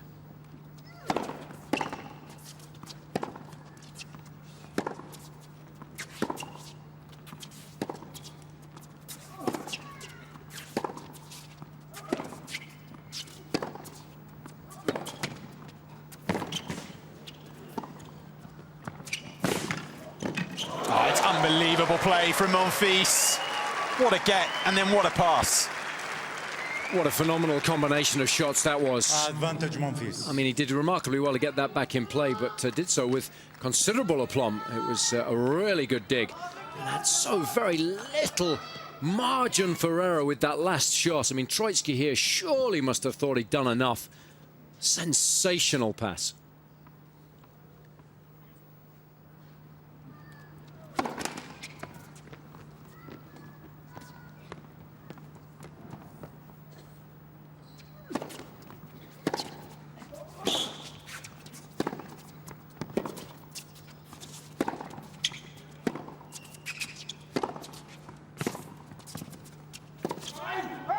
News. I mean, he's trying to pepper the Troitsky forehand because he knows, and we all do, that that's the shot that can break down more often. But, you know, there you're taking a risk. And after the first shot to the Troitsky backhand, I would have liked to have seen Monfils then go there again. Perhaps a little shorter, create a little more width, and then maybe ghost into the net.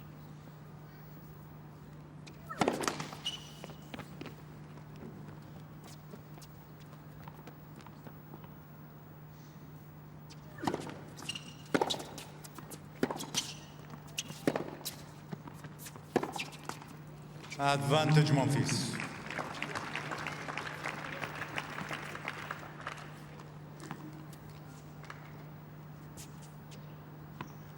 Another chance. Keeps creating them.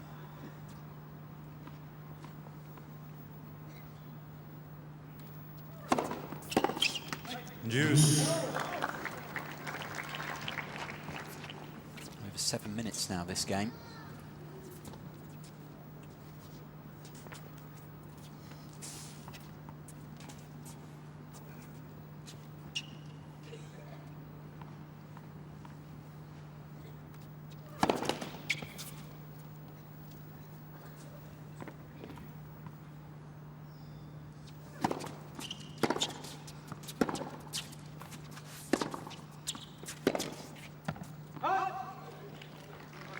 Advantage Monfils.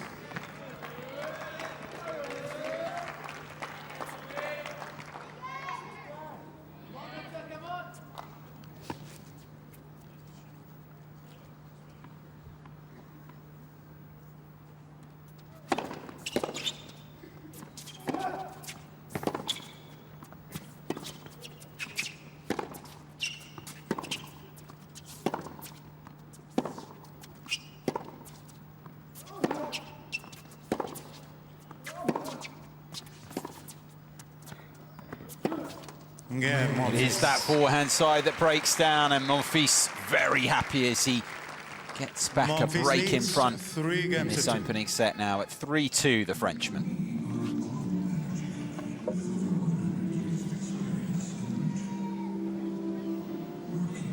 Yeah, what a terrific match this is turning out to be as well. These two have been going at it for 27 minutes. I mean, a lot of long rallies, long games, breaks of serve, bludgeoning ground strokes. I mean, it really does mean that it's fascinating to watch.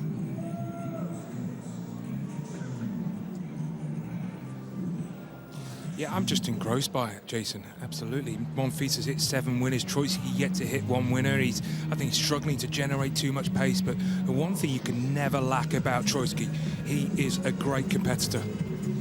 Yeah, there's no question about that. We've seen plenty of evidence within the first half an hour or so here, and an excellent description of this match. It is engrossing, no question about it.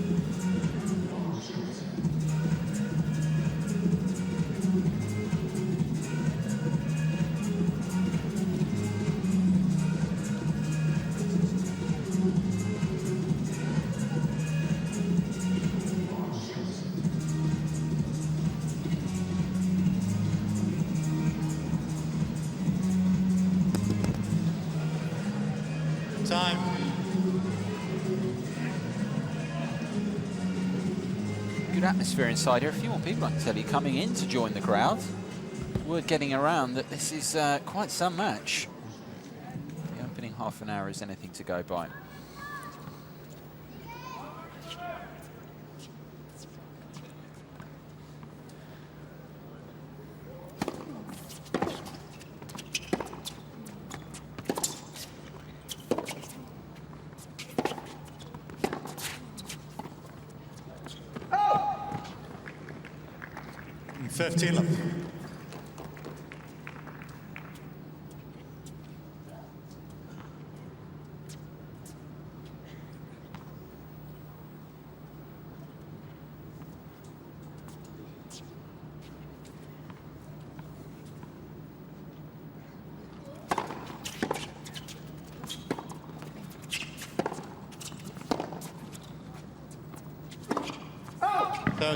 Missed that by that line again. Very different shot, but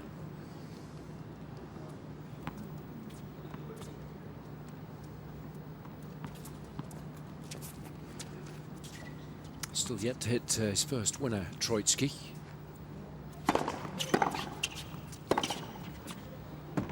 But no problems for Monfils.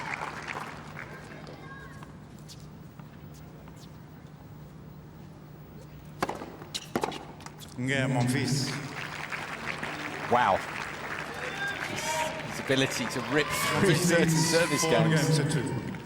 And it's so disheartening because, of course, Troitsky worked so hard in his previous service game. And, you know, it's a lot of pressure to have to shoulder. And then you think, OK, I can relax a little bit now.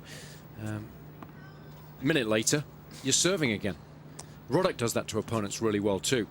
Roger Federer, too, of course. Absolutely. As well. The Bryans in doubles do it. Yep.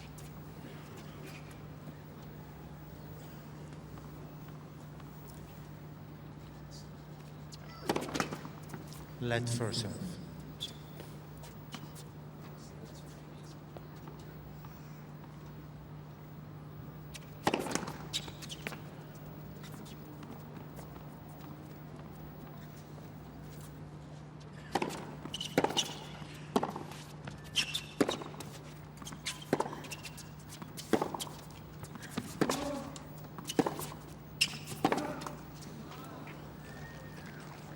Love 15. Starts to get a little bit worrying for Troitsky if that wing breaks down. It's just the one error, of course, but... Yeah, go easy on him. Well, it's been so rock solid, that side. Yeah, Monfils building up a good head of steam now. 13 of the last 18 points. Gone his way. Let's first serve.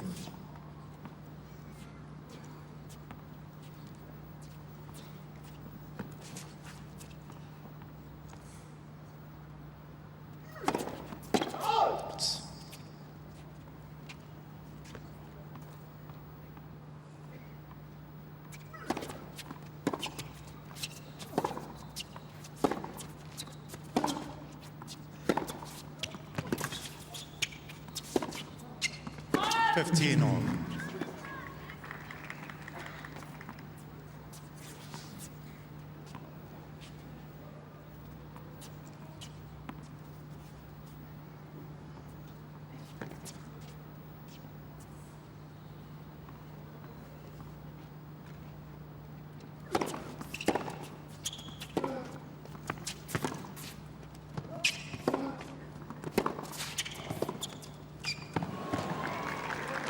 You just get no time between shots to kind of feel comfortable within the rally. Monfils has got this great ability to inject pace, and you know, before you know it, the ball's back, and when it gets it deep, it's back at your feet. It's so difficult to keep hitting those shots off balance without making errors.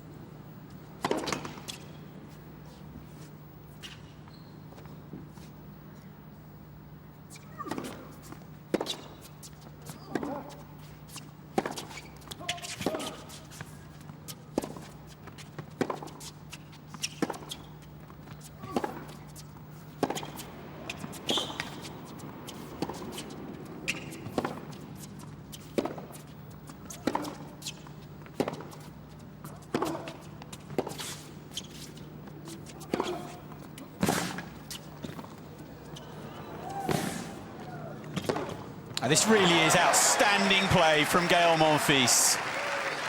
We're critical of him at times, but it's hard to be there. Really good stuff. 40. And his reward is a golden opportunity now to take this opening set by the scruff of the neck, turning defense into attack. He's got such good control of that racket head under pressure, and that was the right shot to play, having done all the hard work in moving forwards physically.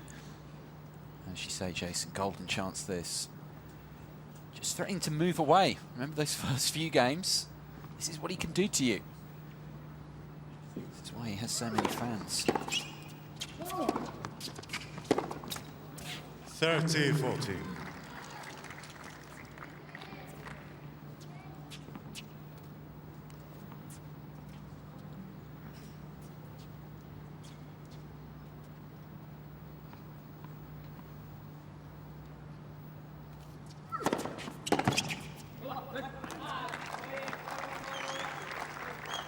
Deuce.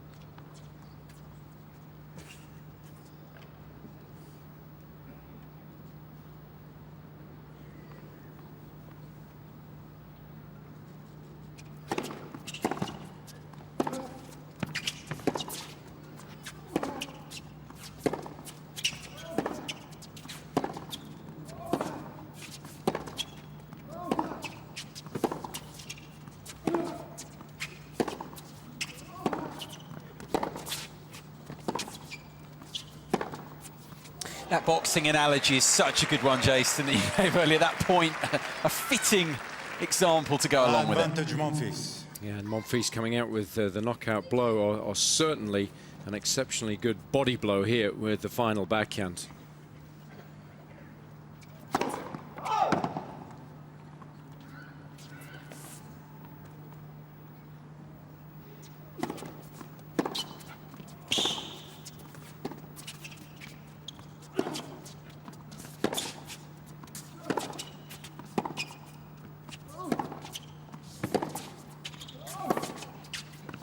Yeah, it's just long. Monfils' pressure tells he's produced an excellent little run of form here. Challenge from Troitsky. Not sure about this one. Well long, wasn't it, Guy? Yeah. Good call. He's happy. He's confident. He's smiling away. Yeah. Under the cap. Yeah. It's not one of the best challenges you'll see here at the Qatar ExxonMobil Open this week. New balls, please. Monfils moves away and will serve the set shortly at 5-2. Mr. Trotsky has 2 challenges remaining. The boxing analogy is a good one. I just wanted to get your views on it because, you know, you've made that. I mean, Andy Murray said that as well. There are a lot of similarities between tennis, if you think about singles, and the ring. Well, that's why I was talking yesterday about the fact that in this day and age, I'm surprised everybody gets on so well with one another, because, you know, when you're playing for Grand Slams, major titles, you know, you would never ever see that in boxing. And they do often, before the match, build up a real hatred for one another. And, you know, of course, it's all blown up in... talk and... Yeah, but that's all blown up in the media. You know, a lot of that is nonsense. But when you're training in a ring, you have to have that vision in your mind of wanting to pummel your opponents, you know, beat them badly. Knock them out. And in tennis, you know, similar scenario. So I don't know, you know, of course, it's not physical tennis, but you do have to think about, you know, how... the many ways in which you can beat your opponent.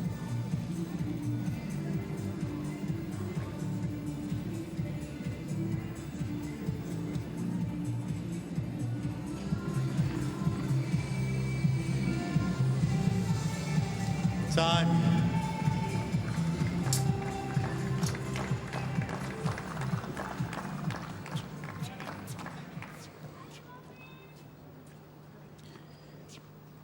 Excellent little run from Gael Monfils over the last 10 minutes or so. Serving for the set now with new balls at 5-2. 15. Ladies and gentlemen, may I ask you if you would like to take a photo? No flash, please. Thank you. Flashes, a few flash bulbs going off. You can see to the right of us from our commentary position.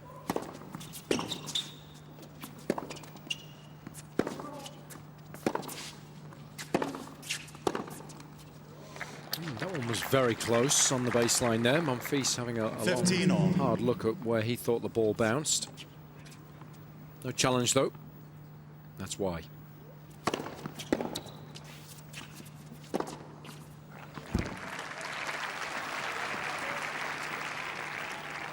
$30-15.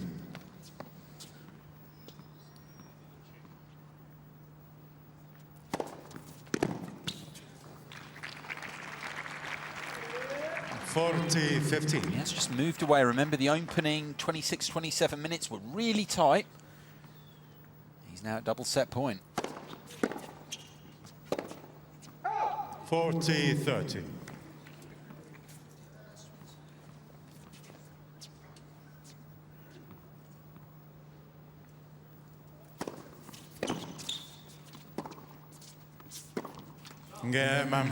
Super run of points. Really tight opening between these two, and then the 4C just powered away. Excellent performance. Monfils wins the first set 6-2. Yeah, really good.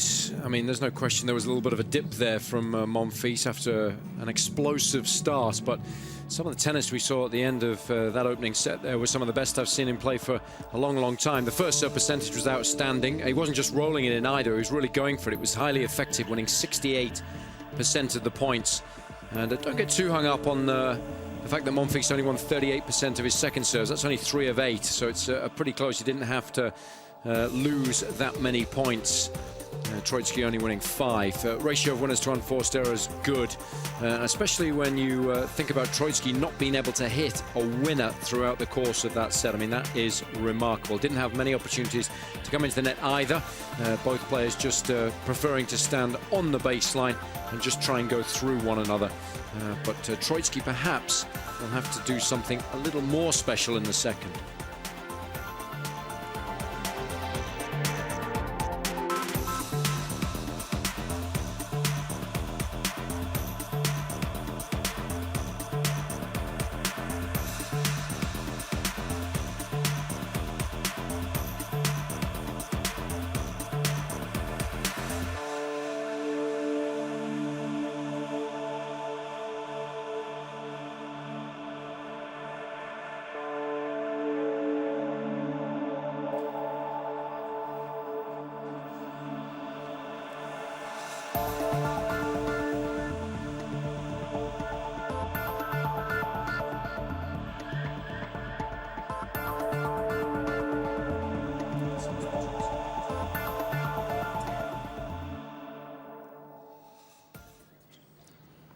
Second set, Troitsky to serve.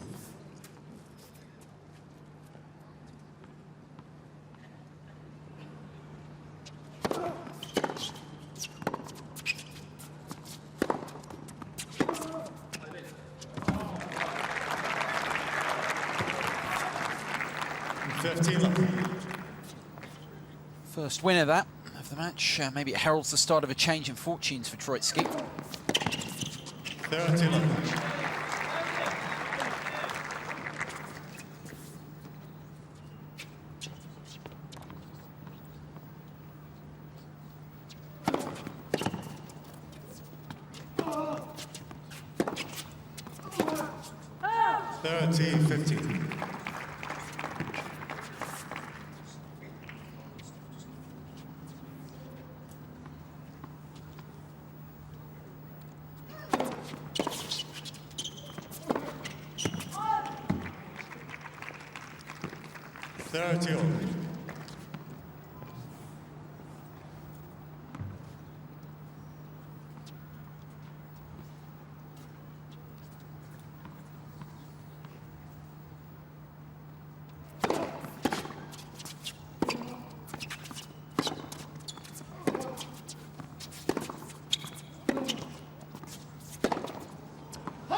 He comes through there. That's first up. First game, second set.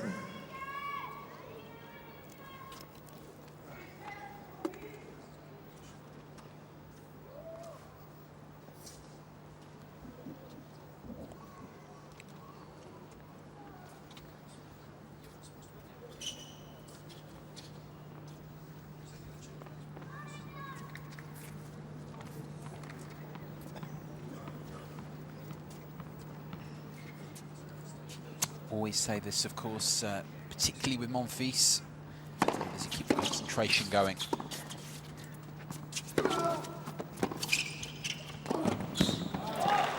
Start there from Troitsky. Love 15.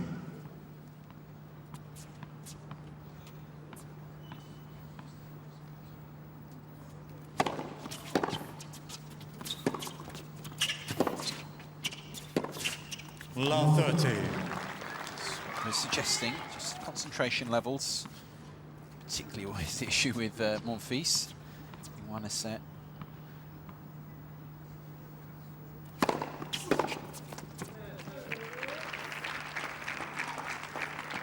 $15-30. The thing is, you mention it with everyone, but with Monfils, there's considerable evidence that his concentration lapses, having one set at the beginning of the next one. So that's why we make a bigger point of it. And that's why those two serves are of vital importance.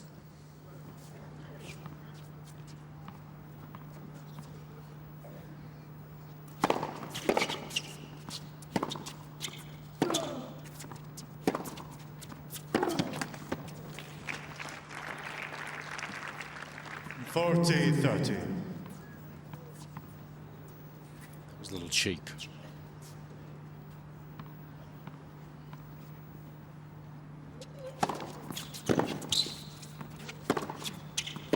Juice. And that too was a little cheap. Yeah, quality of tennis has just gone down a little bit.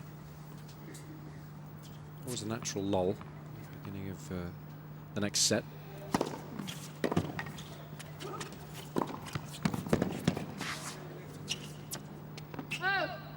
Advantage Monfils. And it's all about Monfils just staying dialed in. And then gradually he can look to get the intensity level up. You saw what he could do from 3-2.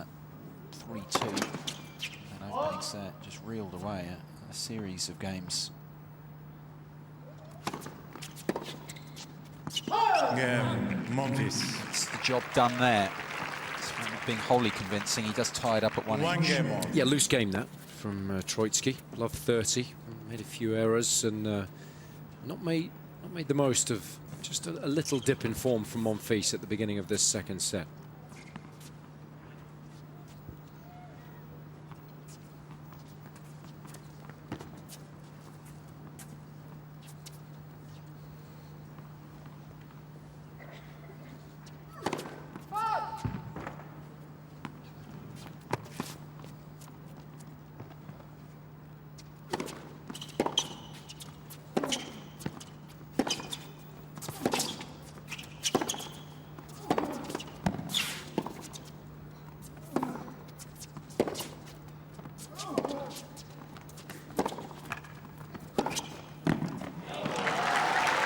Goes into a hiding to nothing there. Once you've hit that approach shot, you've just got too much court to cover. 15. As long as Troitsky maintained his concentration, didn't try and do too much with the pass, it was always going to be his point.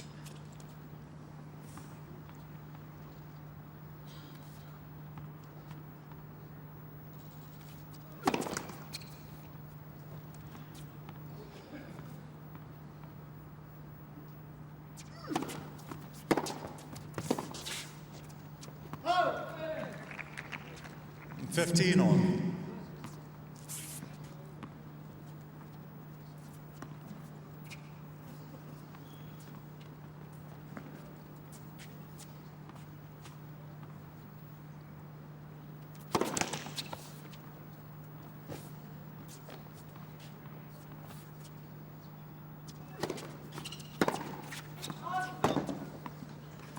$30-15.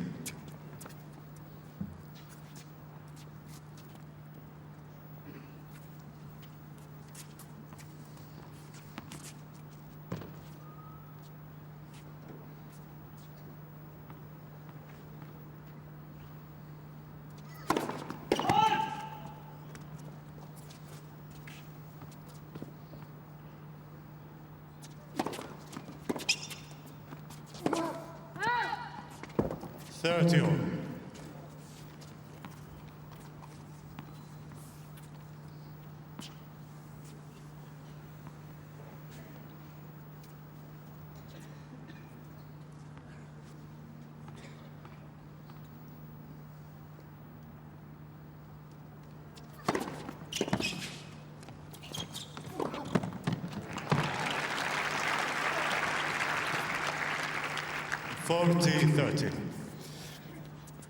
Well, guys, it's definitely clear that he's looking to be a lot more aggressive at the beginning of this second set. That's already his 5th winner, compared to none in the opening set. So encouraging signs for Troitsky. He needs to hold here, though.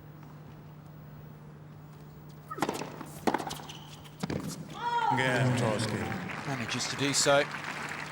All sailing wrong from Monfils. Troitsky leads 2-1. Definitely more aggressive, as Barry's pointing out. And leads on serve 2-1 in the second set.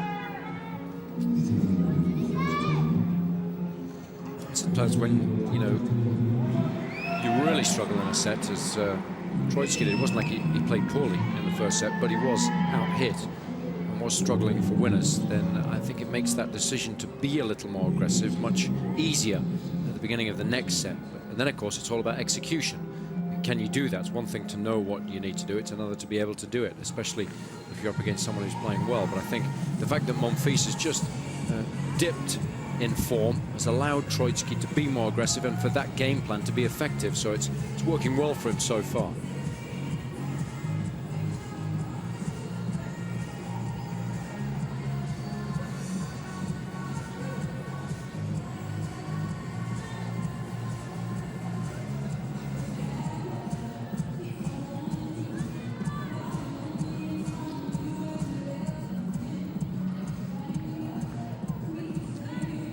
Sights of Doha at night time.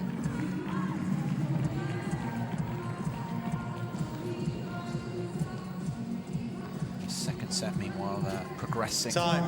Victor Troitsky get well and truly back in it. Leading on serve. Monfils 1-2.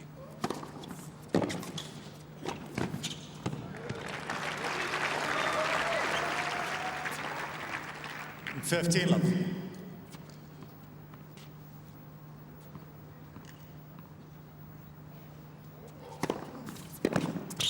Thirty love.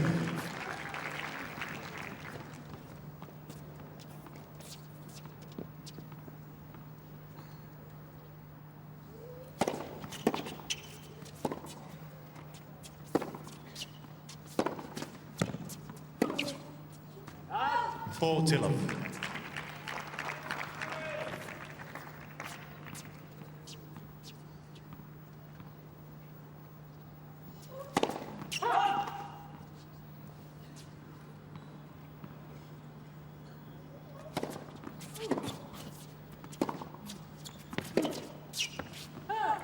Monfils. Again, what he can do to you. Just doesn't really do much wrong in that service game. Levels the scores up once again, Monfils. Just a minute that game.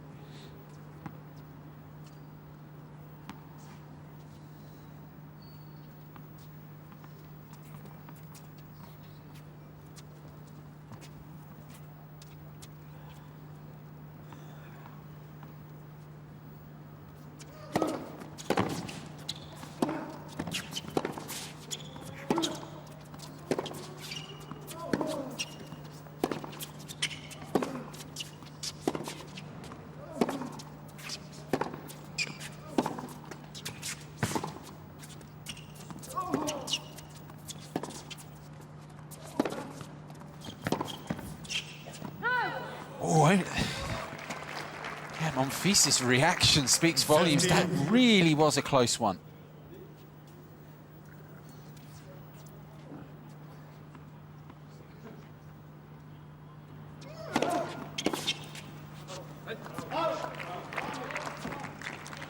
Thirty love.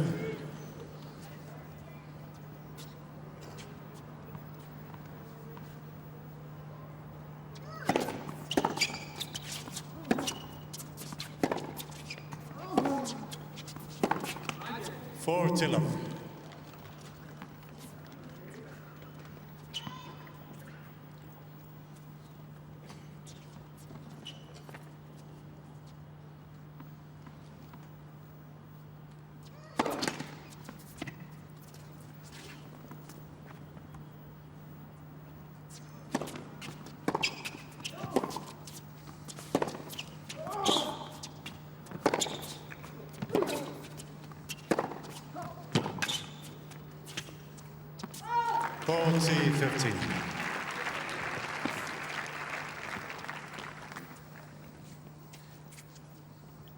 Well, since the ball change after 7 games, so it was 5-2, it's definitely playing a lot quicker, which is helping Troitsky's cause.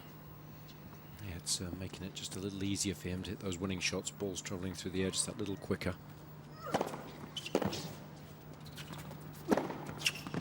40-30. Does it there. Just another thought, guys.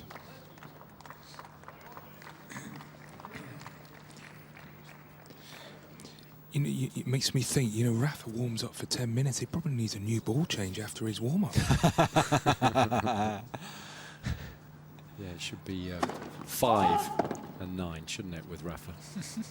Not 7 and 9.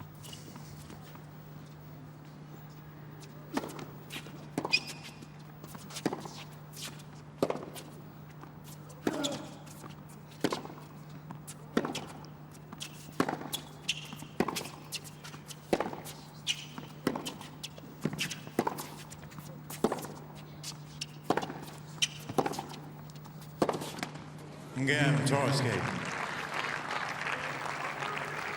Trotsky leads. Trotsky making a decent fist of things in this second set. On serve again, edges ahead.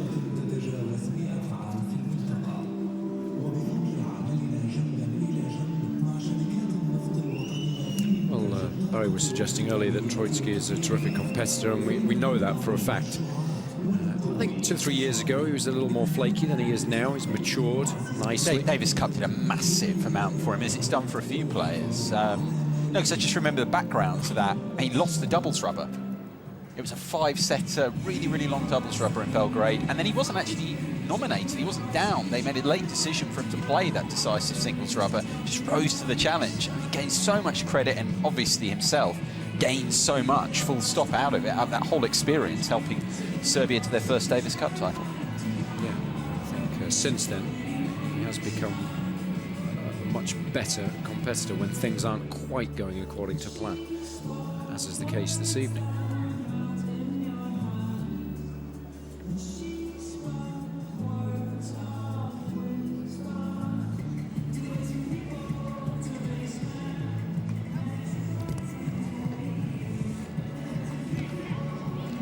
Second set going with serve. No break points created as of yet by either man.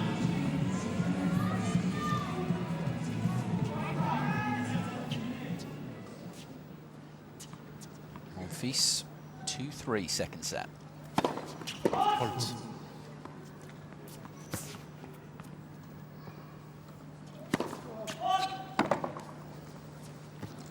Love 15.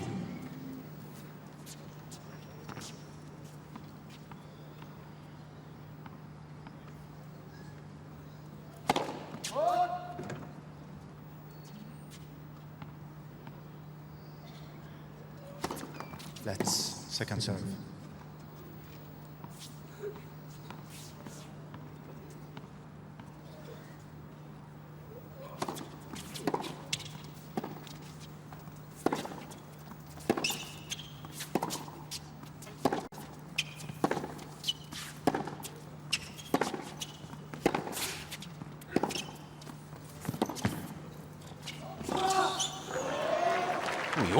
That could have been slid away, could have been a little bit ugly. 15 all. Really just trying to murder that ball, Jason, and did it have to be that way?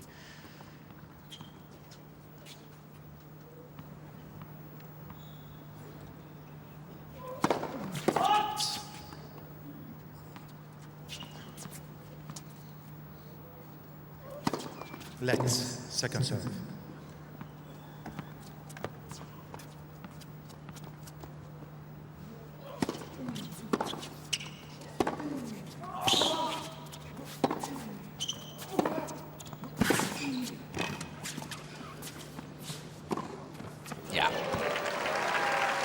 Really good footwork there. I love the urgency to get around the ball. 15. Last second adjustments, the feet moving all the time. He knew exactly what shot he wanted to hit, but the preparation here, perfect. Contact point right out in front of the body. So he could have gone inside out if he wanted to, but chose instead to go down the line. Look at the extension there through the ball. Nice use of the wrist as well. Super shot. 40-15. Third ace for Monfils.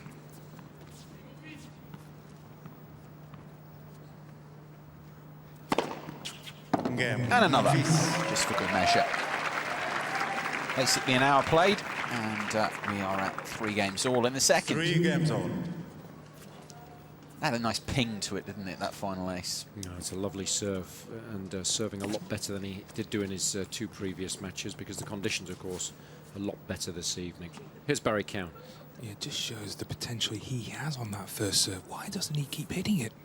That's what I've talked to you about earlier this week, Barry, where, you know, sometimes he gets a high percentage of first serves in, but doesn't go for it like that.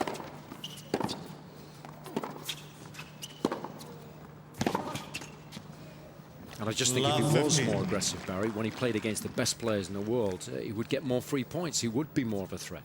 And it would also help the other parts of his game.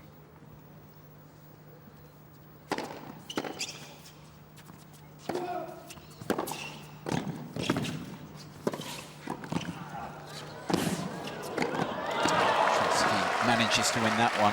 And he talks about the other parts of the game, Barry, there. Noticeably, I mean, it would have helped the volleying because he'd be up there more. If he came forward more, he'd get more time there, he'd improve. Because, as you pointed out before, his volleying could improve. No reason why it couldn't. He's got to get up there, though, and actually put himself under pressure on more occasions. Yeah, it's not just that, though. You return a lot more effectively when you're earning more cheap points on the serve because it opens you up, frees you up.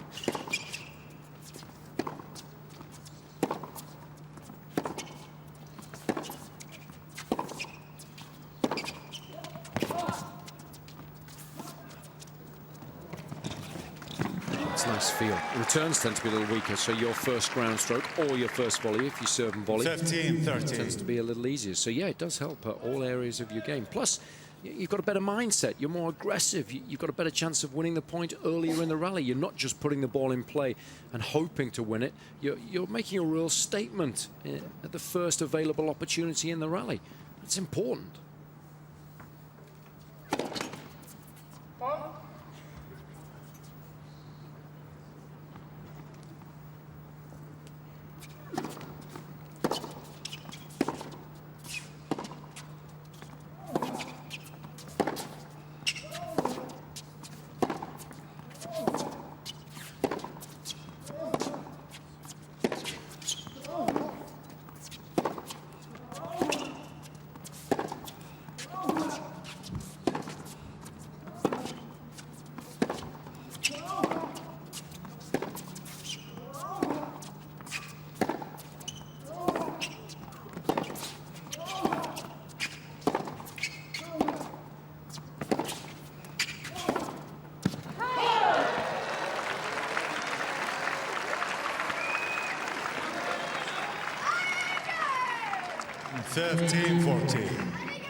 That was such a great point from both men.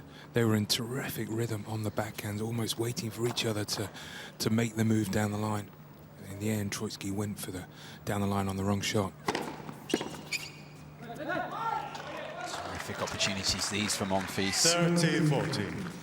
Yeah, it would really hurt Troitsky's confidence, wouldn't it? Sap most of his willpower too, surely.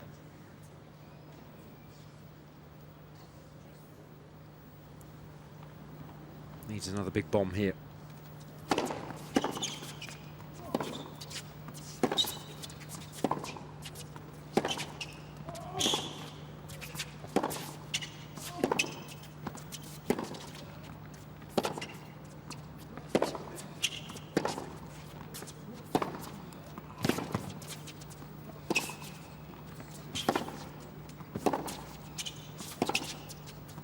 He breaks down. He threatened to a couple of times in that rally, got away with it.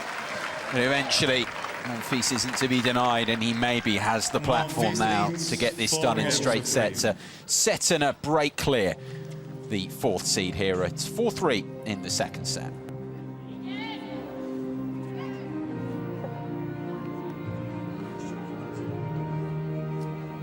Well, a couple of really good rallies there from Monfils. And Barry, what I really liked about it was the fact that he was nice and patient, yet still playing aggressively. So he wasn't the one that was trying to take all the risks in the rally, but wasn't backing off either.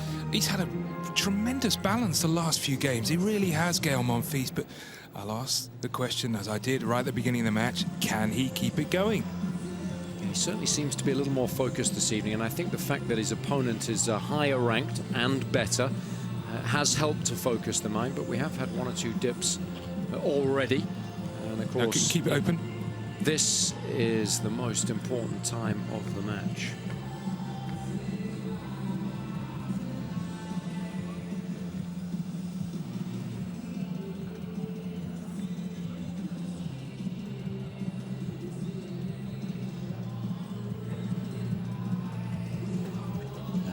Impressive performance in many ways from Gael Monfils here this evening. Can he finish it off, though? Got to keep the concentration going right to the end. It's largely done so for an hour and 5 minutes. It's been impressive. He's still got to finish it off.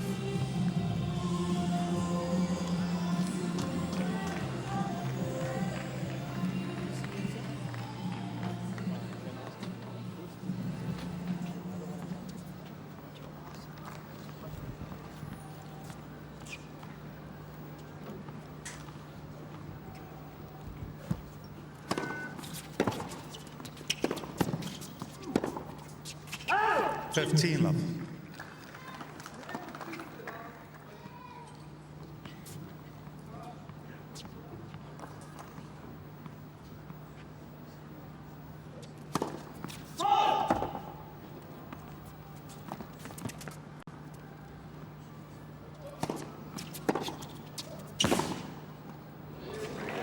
That's one for the cameras.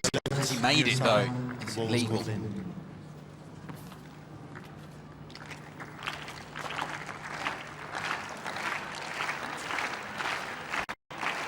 Challenge from Troitsky. Quite right to challenge. Troitsky with the challenge. 15 all. Point the way of the Serb.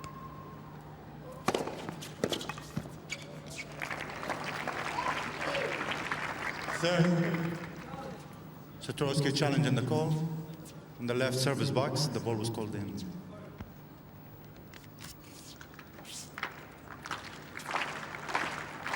Another one from Troitsky. He's Hawkeye happy. Goes down 30-15. Satorowski has 2 challenges remaining.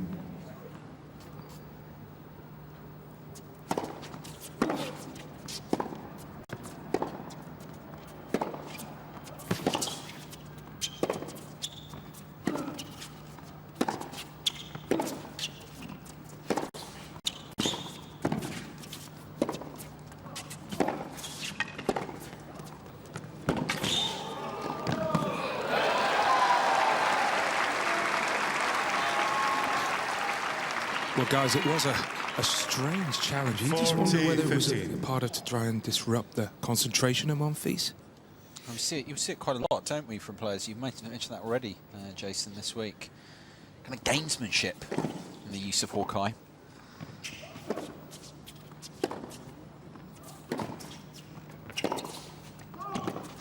There's no question that Monfils has got a head of steam up again. He's done kind of what he did from that tight position in the opening set, just surging clear. And he's closing in now, seemingly, on a semi-final place.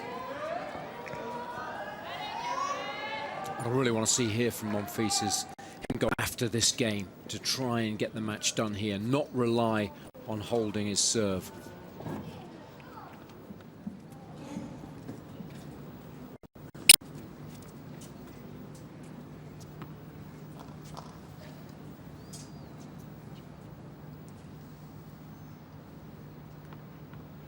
New balls for Troitsky as he serves to stay in the match. 3-5, second set.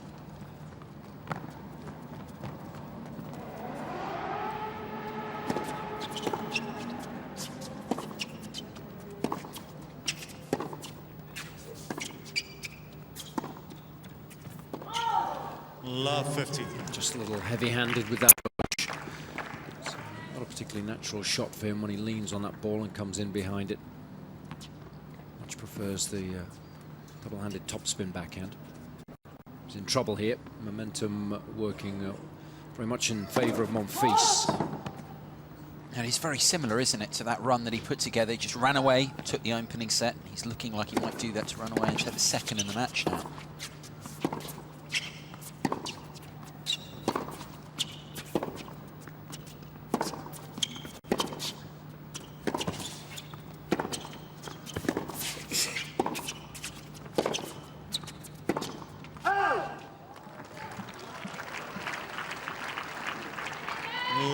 Pure frustration for Troitsky there.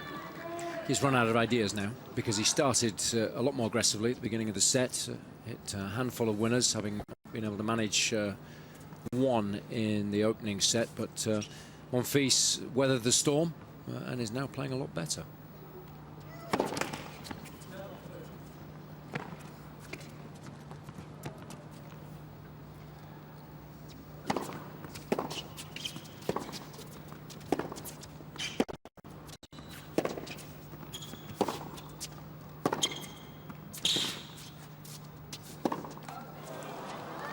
Sloppy shot, not under any pressure there at all. It's Troitsky who's really struggling to put any kind of run of form together at all. Why give him the cheap point there?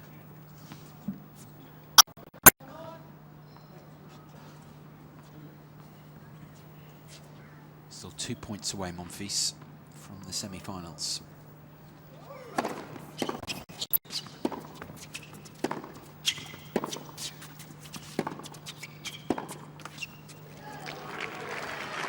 And another error from the Serb. Challenge that's just about done, really. It's going to be a huge effort for him to try and prolong it in any way from here. Thank you. Thank you. Double match point for the 4th seed.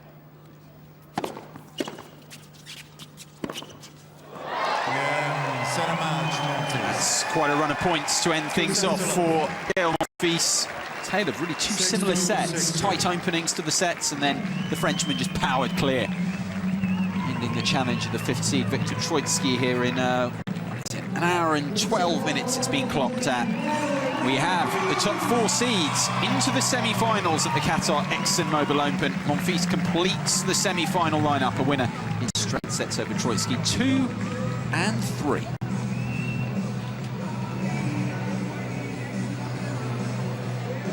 Easily Monfils' best match of the week. Remember, in the opening sets, he won 15 of the last 20 points in order to win it. In the second set, 16 of the last 20. So both were very similar scenarios. A little bit of a dip. Beginning of the first set, having broken, and then the beginning of the second set. But you always want to play your very best tennis at the tail end of sets, so he'll be absolutely delighted with that. We mentioned at the beginning of the match that he would have been able to play better tennis because the conditions were better, and I'm sure that's one of the reasons why he was able to excel throughout the course of that match this evening. I'll be pretty pleased. A couple of Frenchmen in the last 4. Very good job tonight. I thought you played really well. And I think a lot of satisfaction when you fight like you did last night. Tough conditions, you win a match like that, you come back and play so well today. It gives you a lot of confidence. Yeah, I mean, I played really good today. I think, like you said, last night was very hard, and you know, when you come through of this match, give you like so much confidence. And today the condition was much easier. So, you know, I think I played a very good match today. Yeah, to me it looked like all areas of your game were working well. You're moving extremely well. Tomorrow you got a tough one, obviously, against Rafa. What do you think you're going to have to do really well to get the right result? Well, yeah, it will be tough. I mean, I think I have to play a bit like I played tonight. I mean, very strong, remember baseline. You know, I know what Rafa will give me, so he knows what I will give you. It will be a strong battle from the baseline. So, you know, I hope tomorrow I will be fine.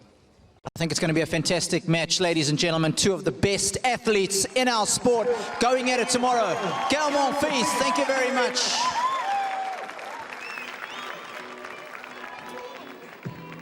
Thoughts there of Gael Monfils, looking forward to that bumper clash in the semi-finals with Rafa Nadal. Before we look at the semi-finals, let's look back, Jason Goodall, at that match. Yeah, he served well, didn't he, Monfils? Often has a high percentage of first serves in, and he did today at 71%, but it's not always as effective as it was this evening, winning 74% of the points. He was really going for it when stepping up to the line. Nice ratio of winners to unforced errors. Remember, Troicki wasn't able to hit a single winner in the opening set. Hit 5 very quickly in the early stages of the second set. That was the response to the loss of the first, but Monfils weathered the storm and hit back strongly. Neither player really coming to the net very often. Certainly Monfils playing the majority of the match from the baseline, whereas in his first 2 rounds he'd come in a lot more frequently. But as I said, it was like 2 boxers just going at it in the middle of the ring, punch for punch. Monfils was able to take the body blow much better than Troicki. In the end, the Frenchman winning pretty comfortably by playing his best tennis when it really mattered at the tail end of both sets. He'll need more of the same tomorrow when he takes on Rafa.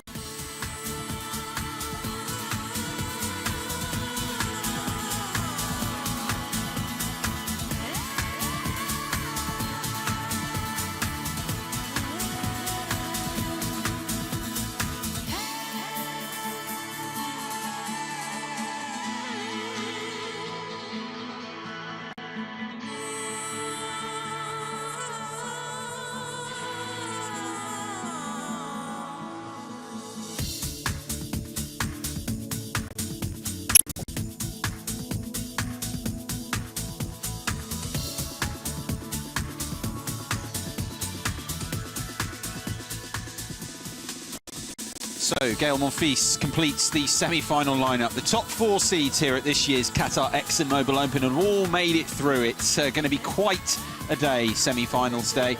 Rafa Nadal against Gael Monfils. Heard the Frenchman looking forward to that clash, and the other semi-final. These two met a fair few times last year. They're going to meet in the first week of 2012 as well. The third-seeded Jo-Wilfried Tsonga up against the defending champion Roger Federer. It's quite some lineup there in the final 4. Have a safe evening. Good night, everybody. So just confirming the timings. Of course, we've got both those semi-finals. We're bringing you the doubles final as well, but these two are first, starting off at 4:30 local time in the afternoon here in Doha. Tsonga against Federer, then followed on immediately by Nadal against Monfils. And as I say, we'll be bringing you the men's doubles final directly after that one. For now, though, from here in Doha at the Khalifa International Tennis and Squash Complex, from myself, Guy McCree, Jason Goodall, Barry Cowan and Robbie Koenig, it's goodbye for now.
Anything? No? No. Head or tails? Heads.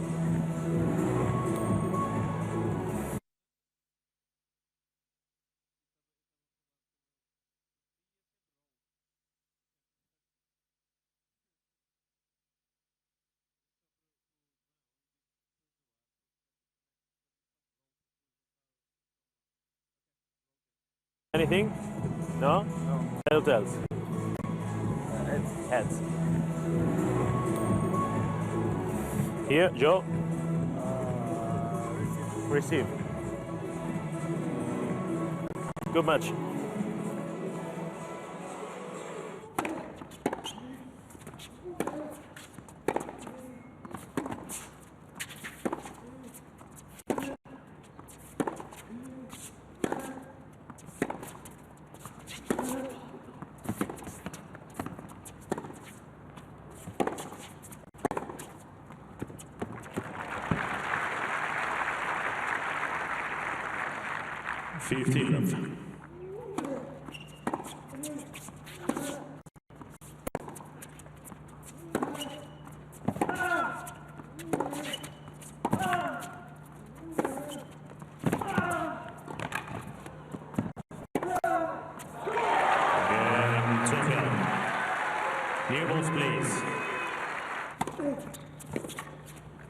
Game and first set. Tsonga.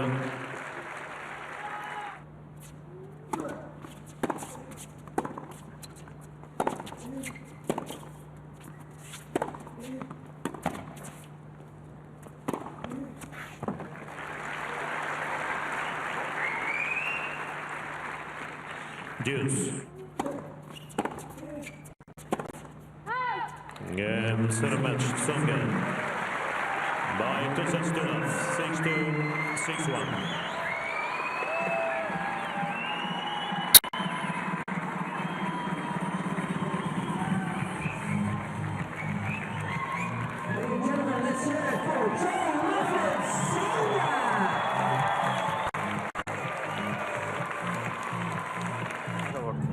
Any question? Heads or tails? Heads. Heads. For you. You receive? Okay, good match, huh? Yeah, thank you.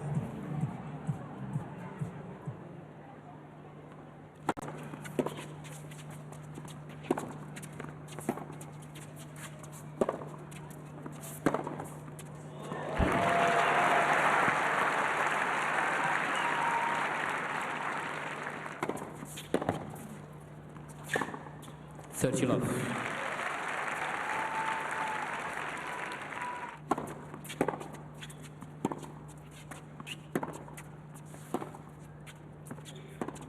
Game in first set, Federer. 6-3.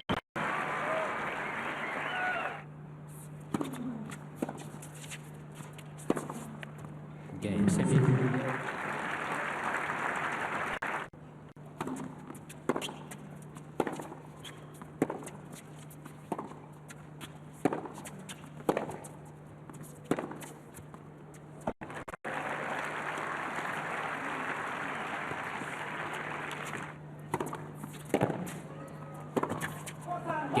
Second set, Stephen. 7 games to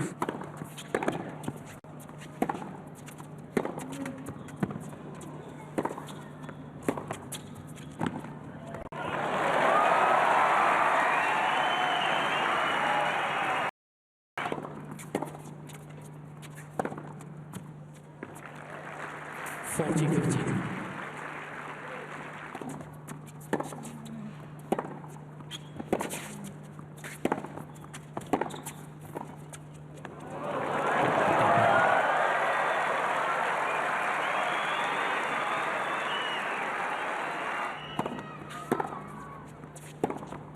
Game, submatch.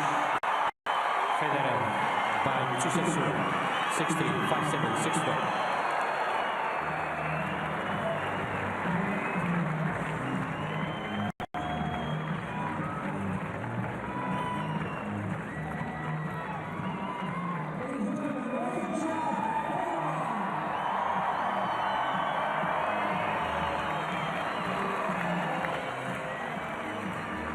Any questions? Misha, next steps. That's it. Serves. Good match, gentlemen.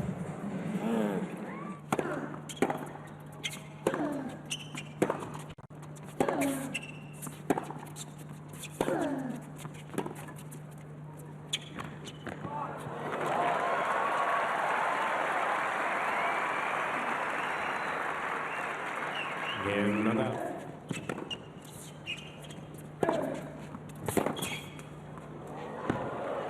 Misha usually trying to go to the right baseline, but was called in. Game usually.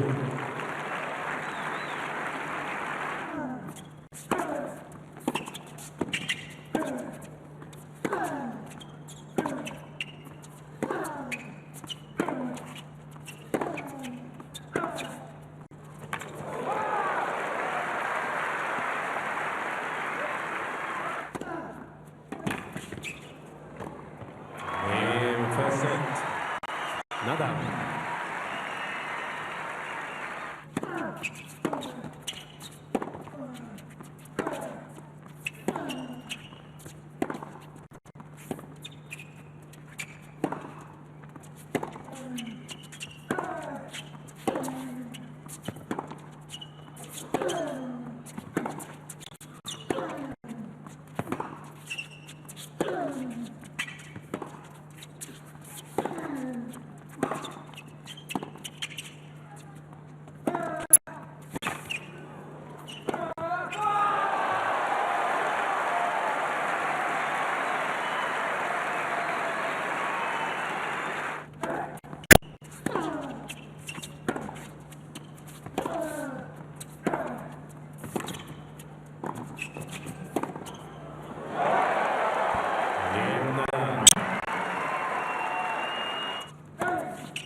Nadal, 6-4, 6-4.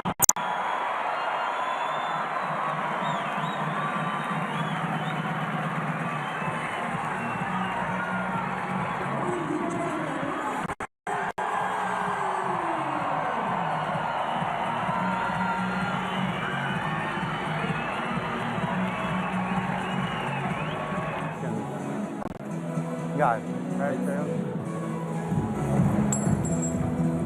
It's for you.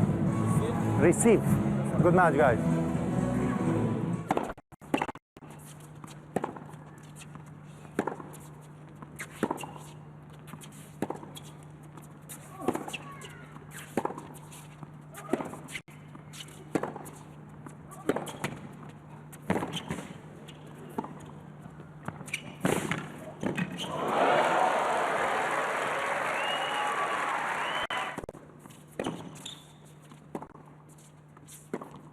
Game and first set, Monfils.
Set a match, Monfils.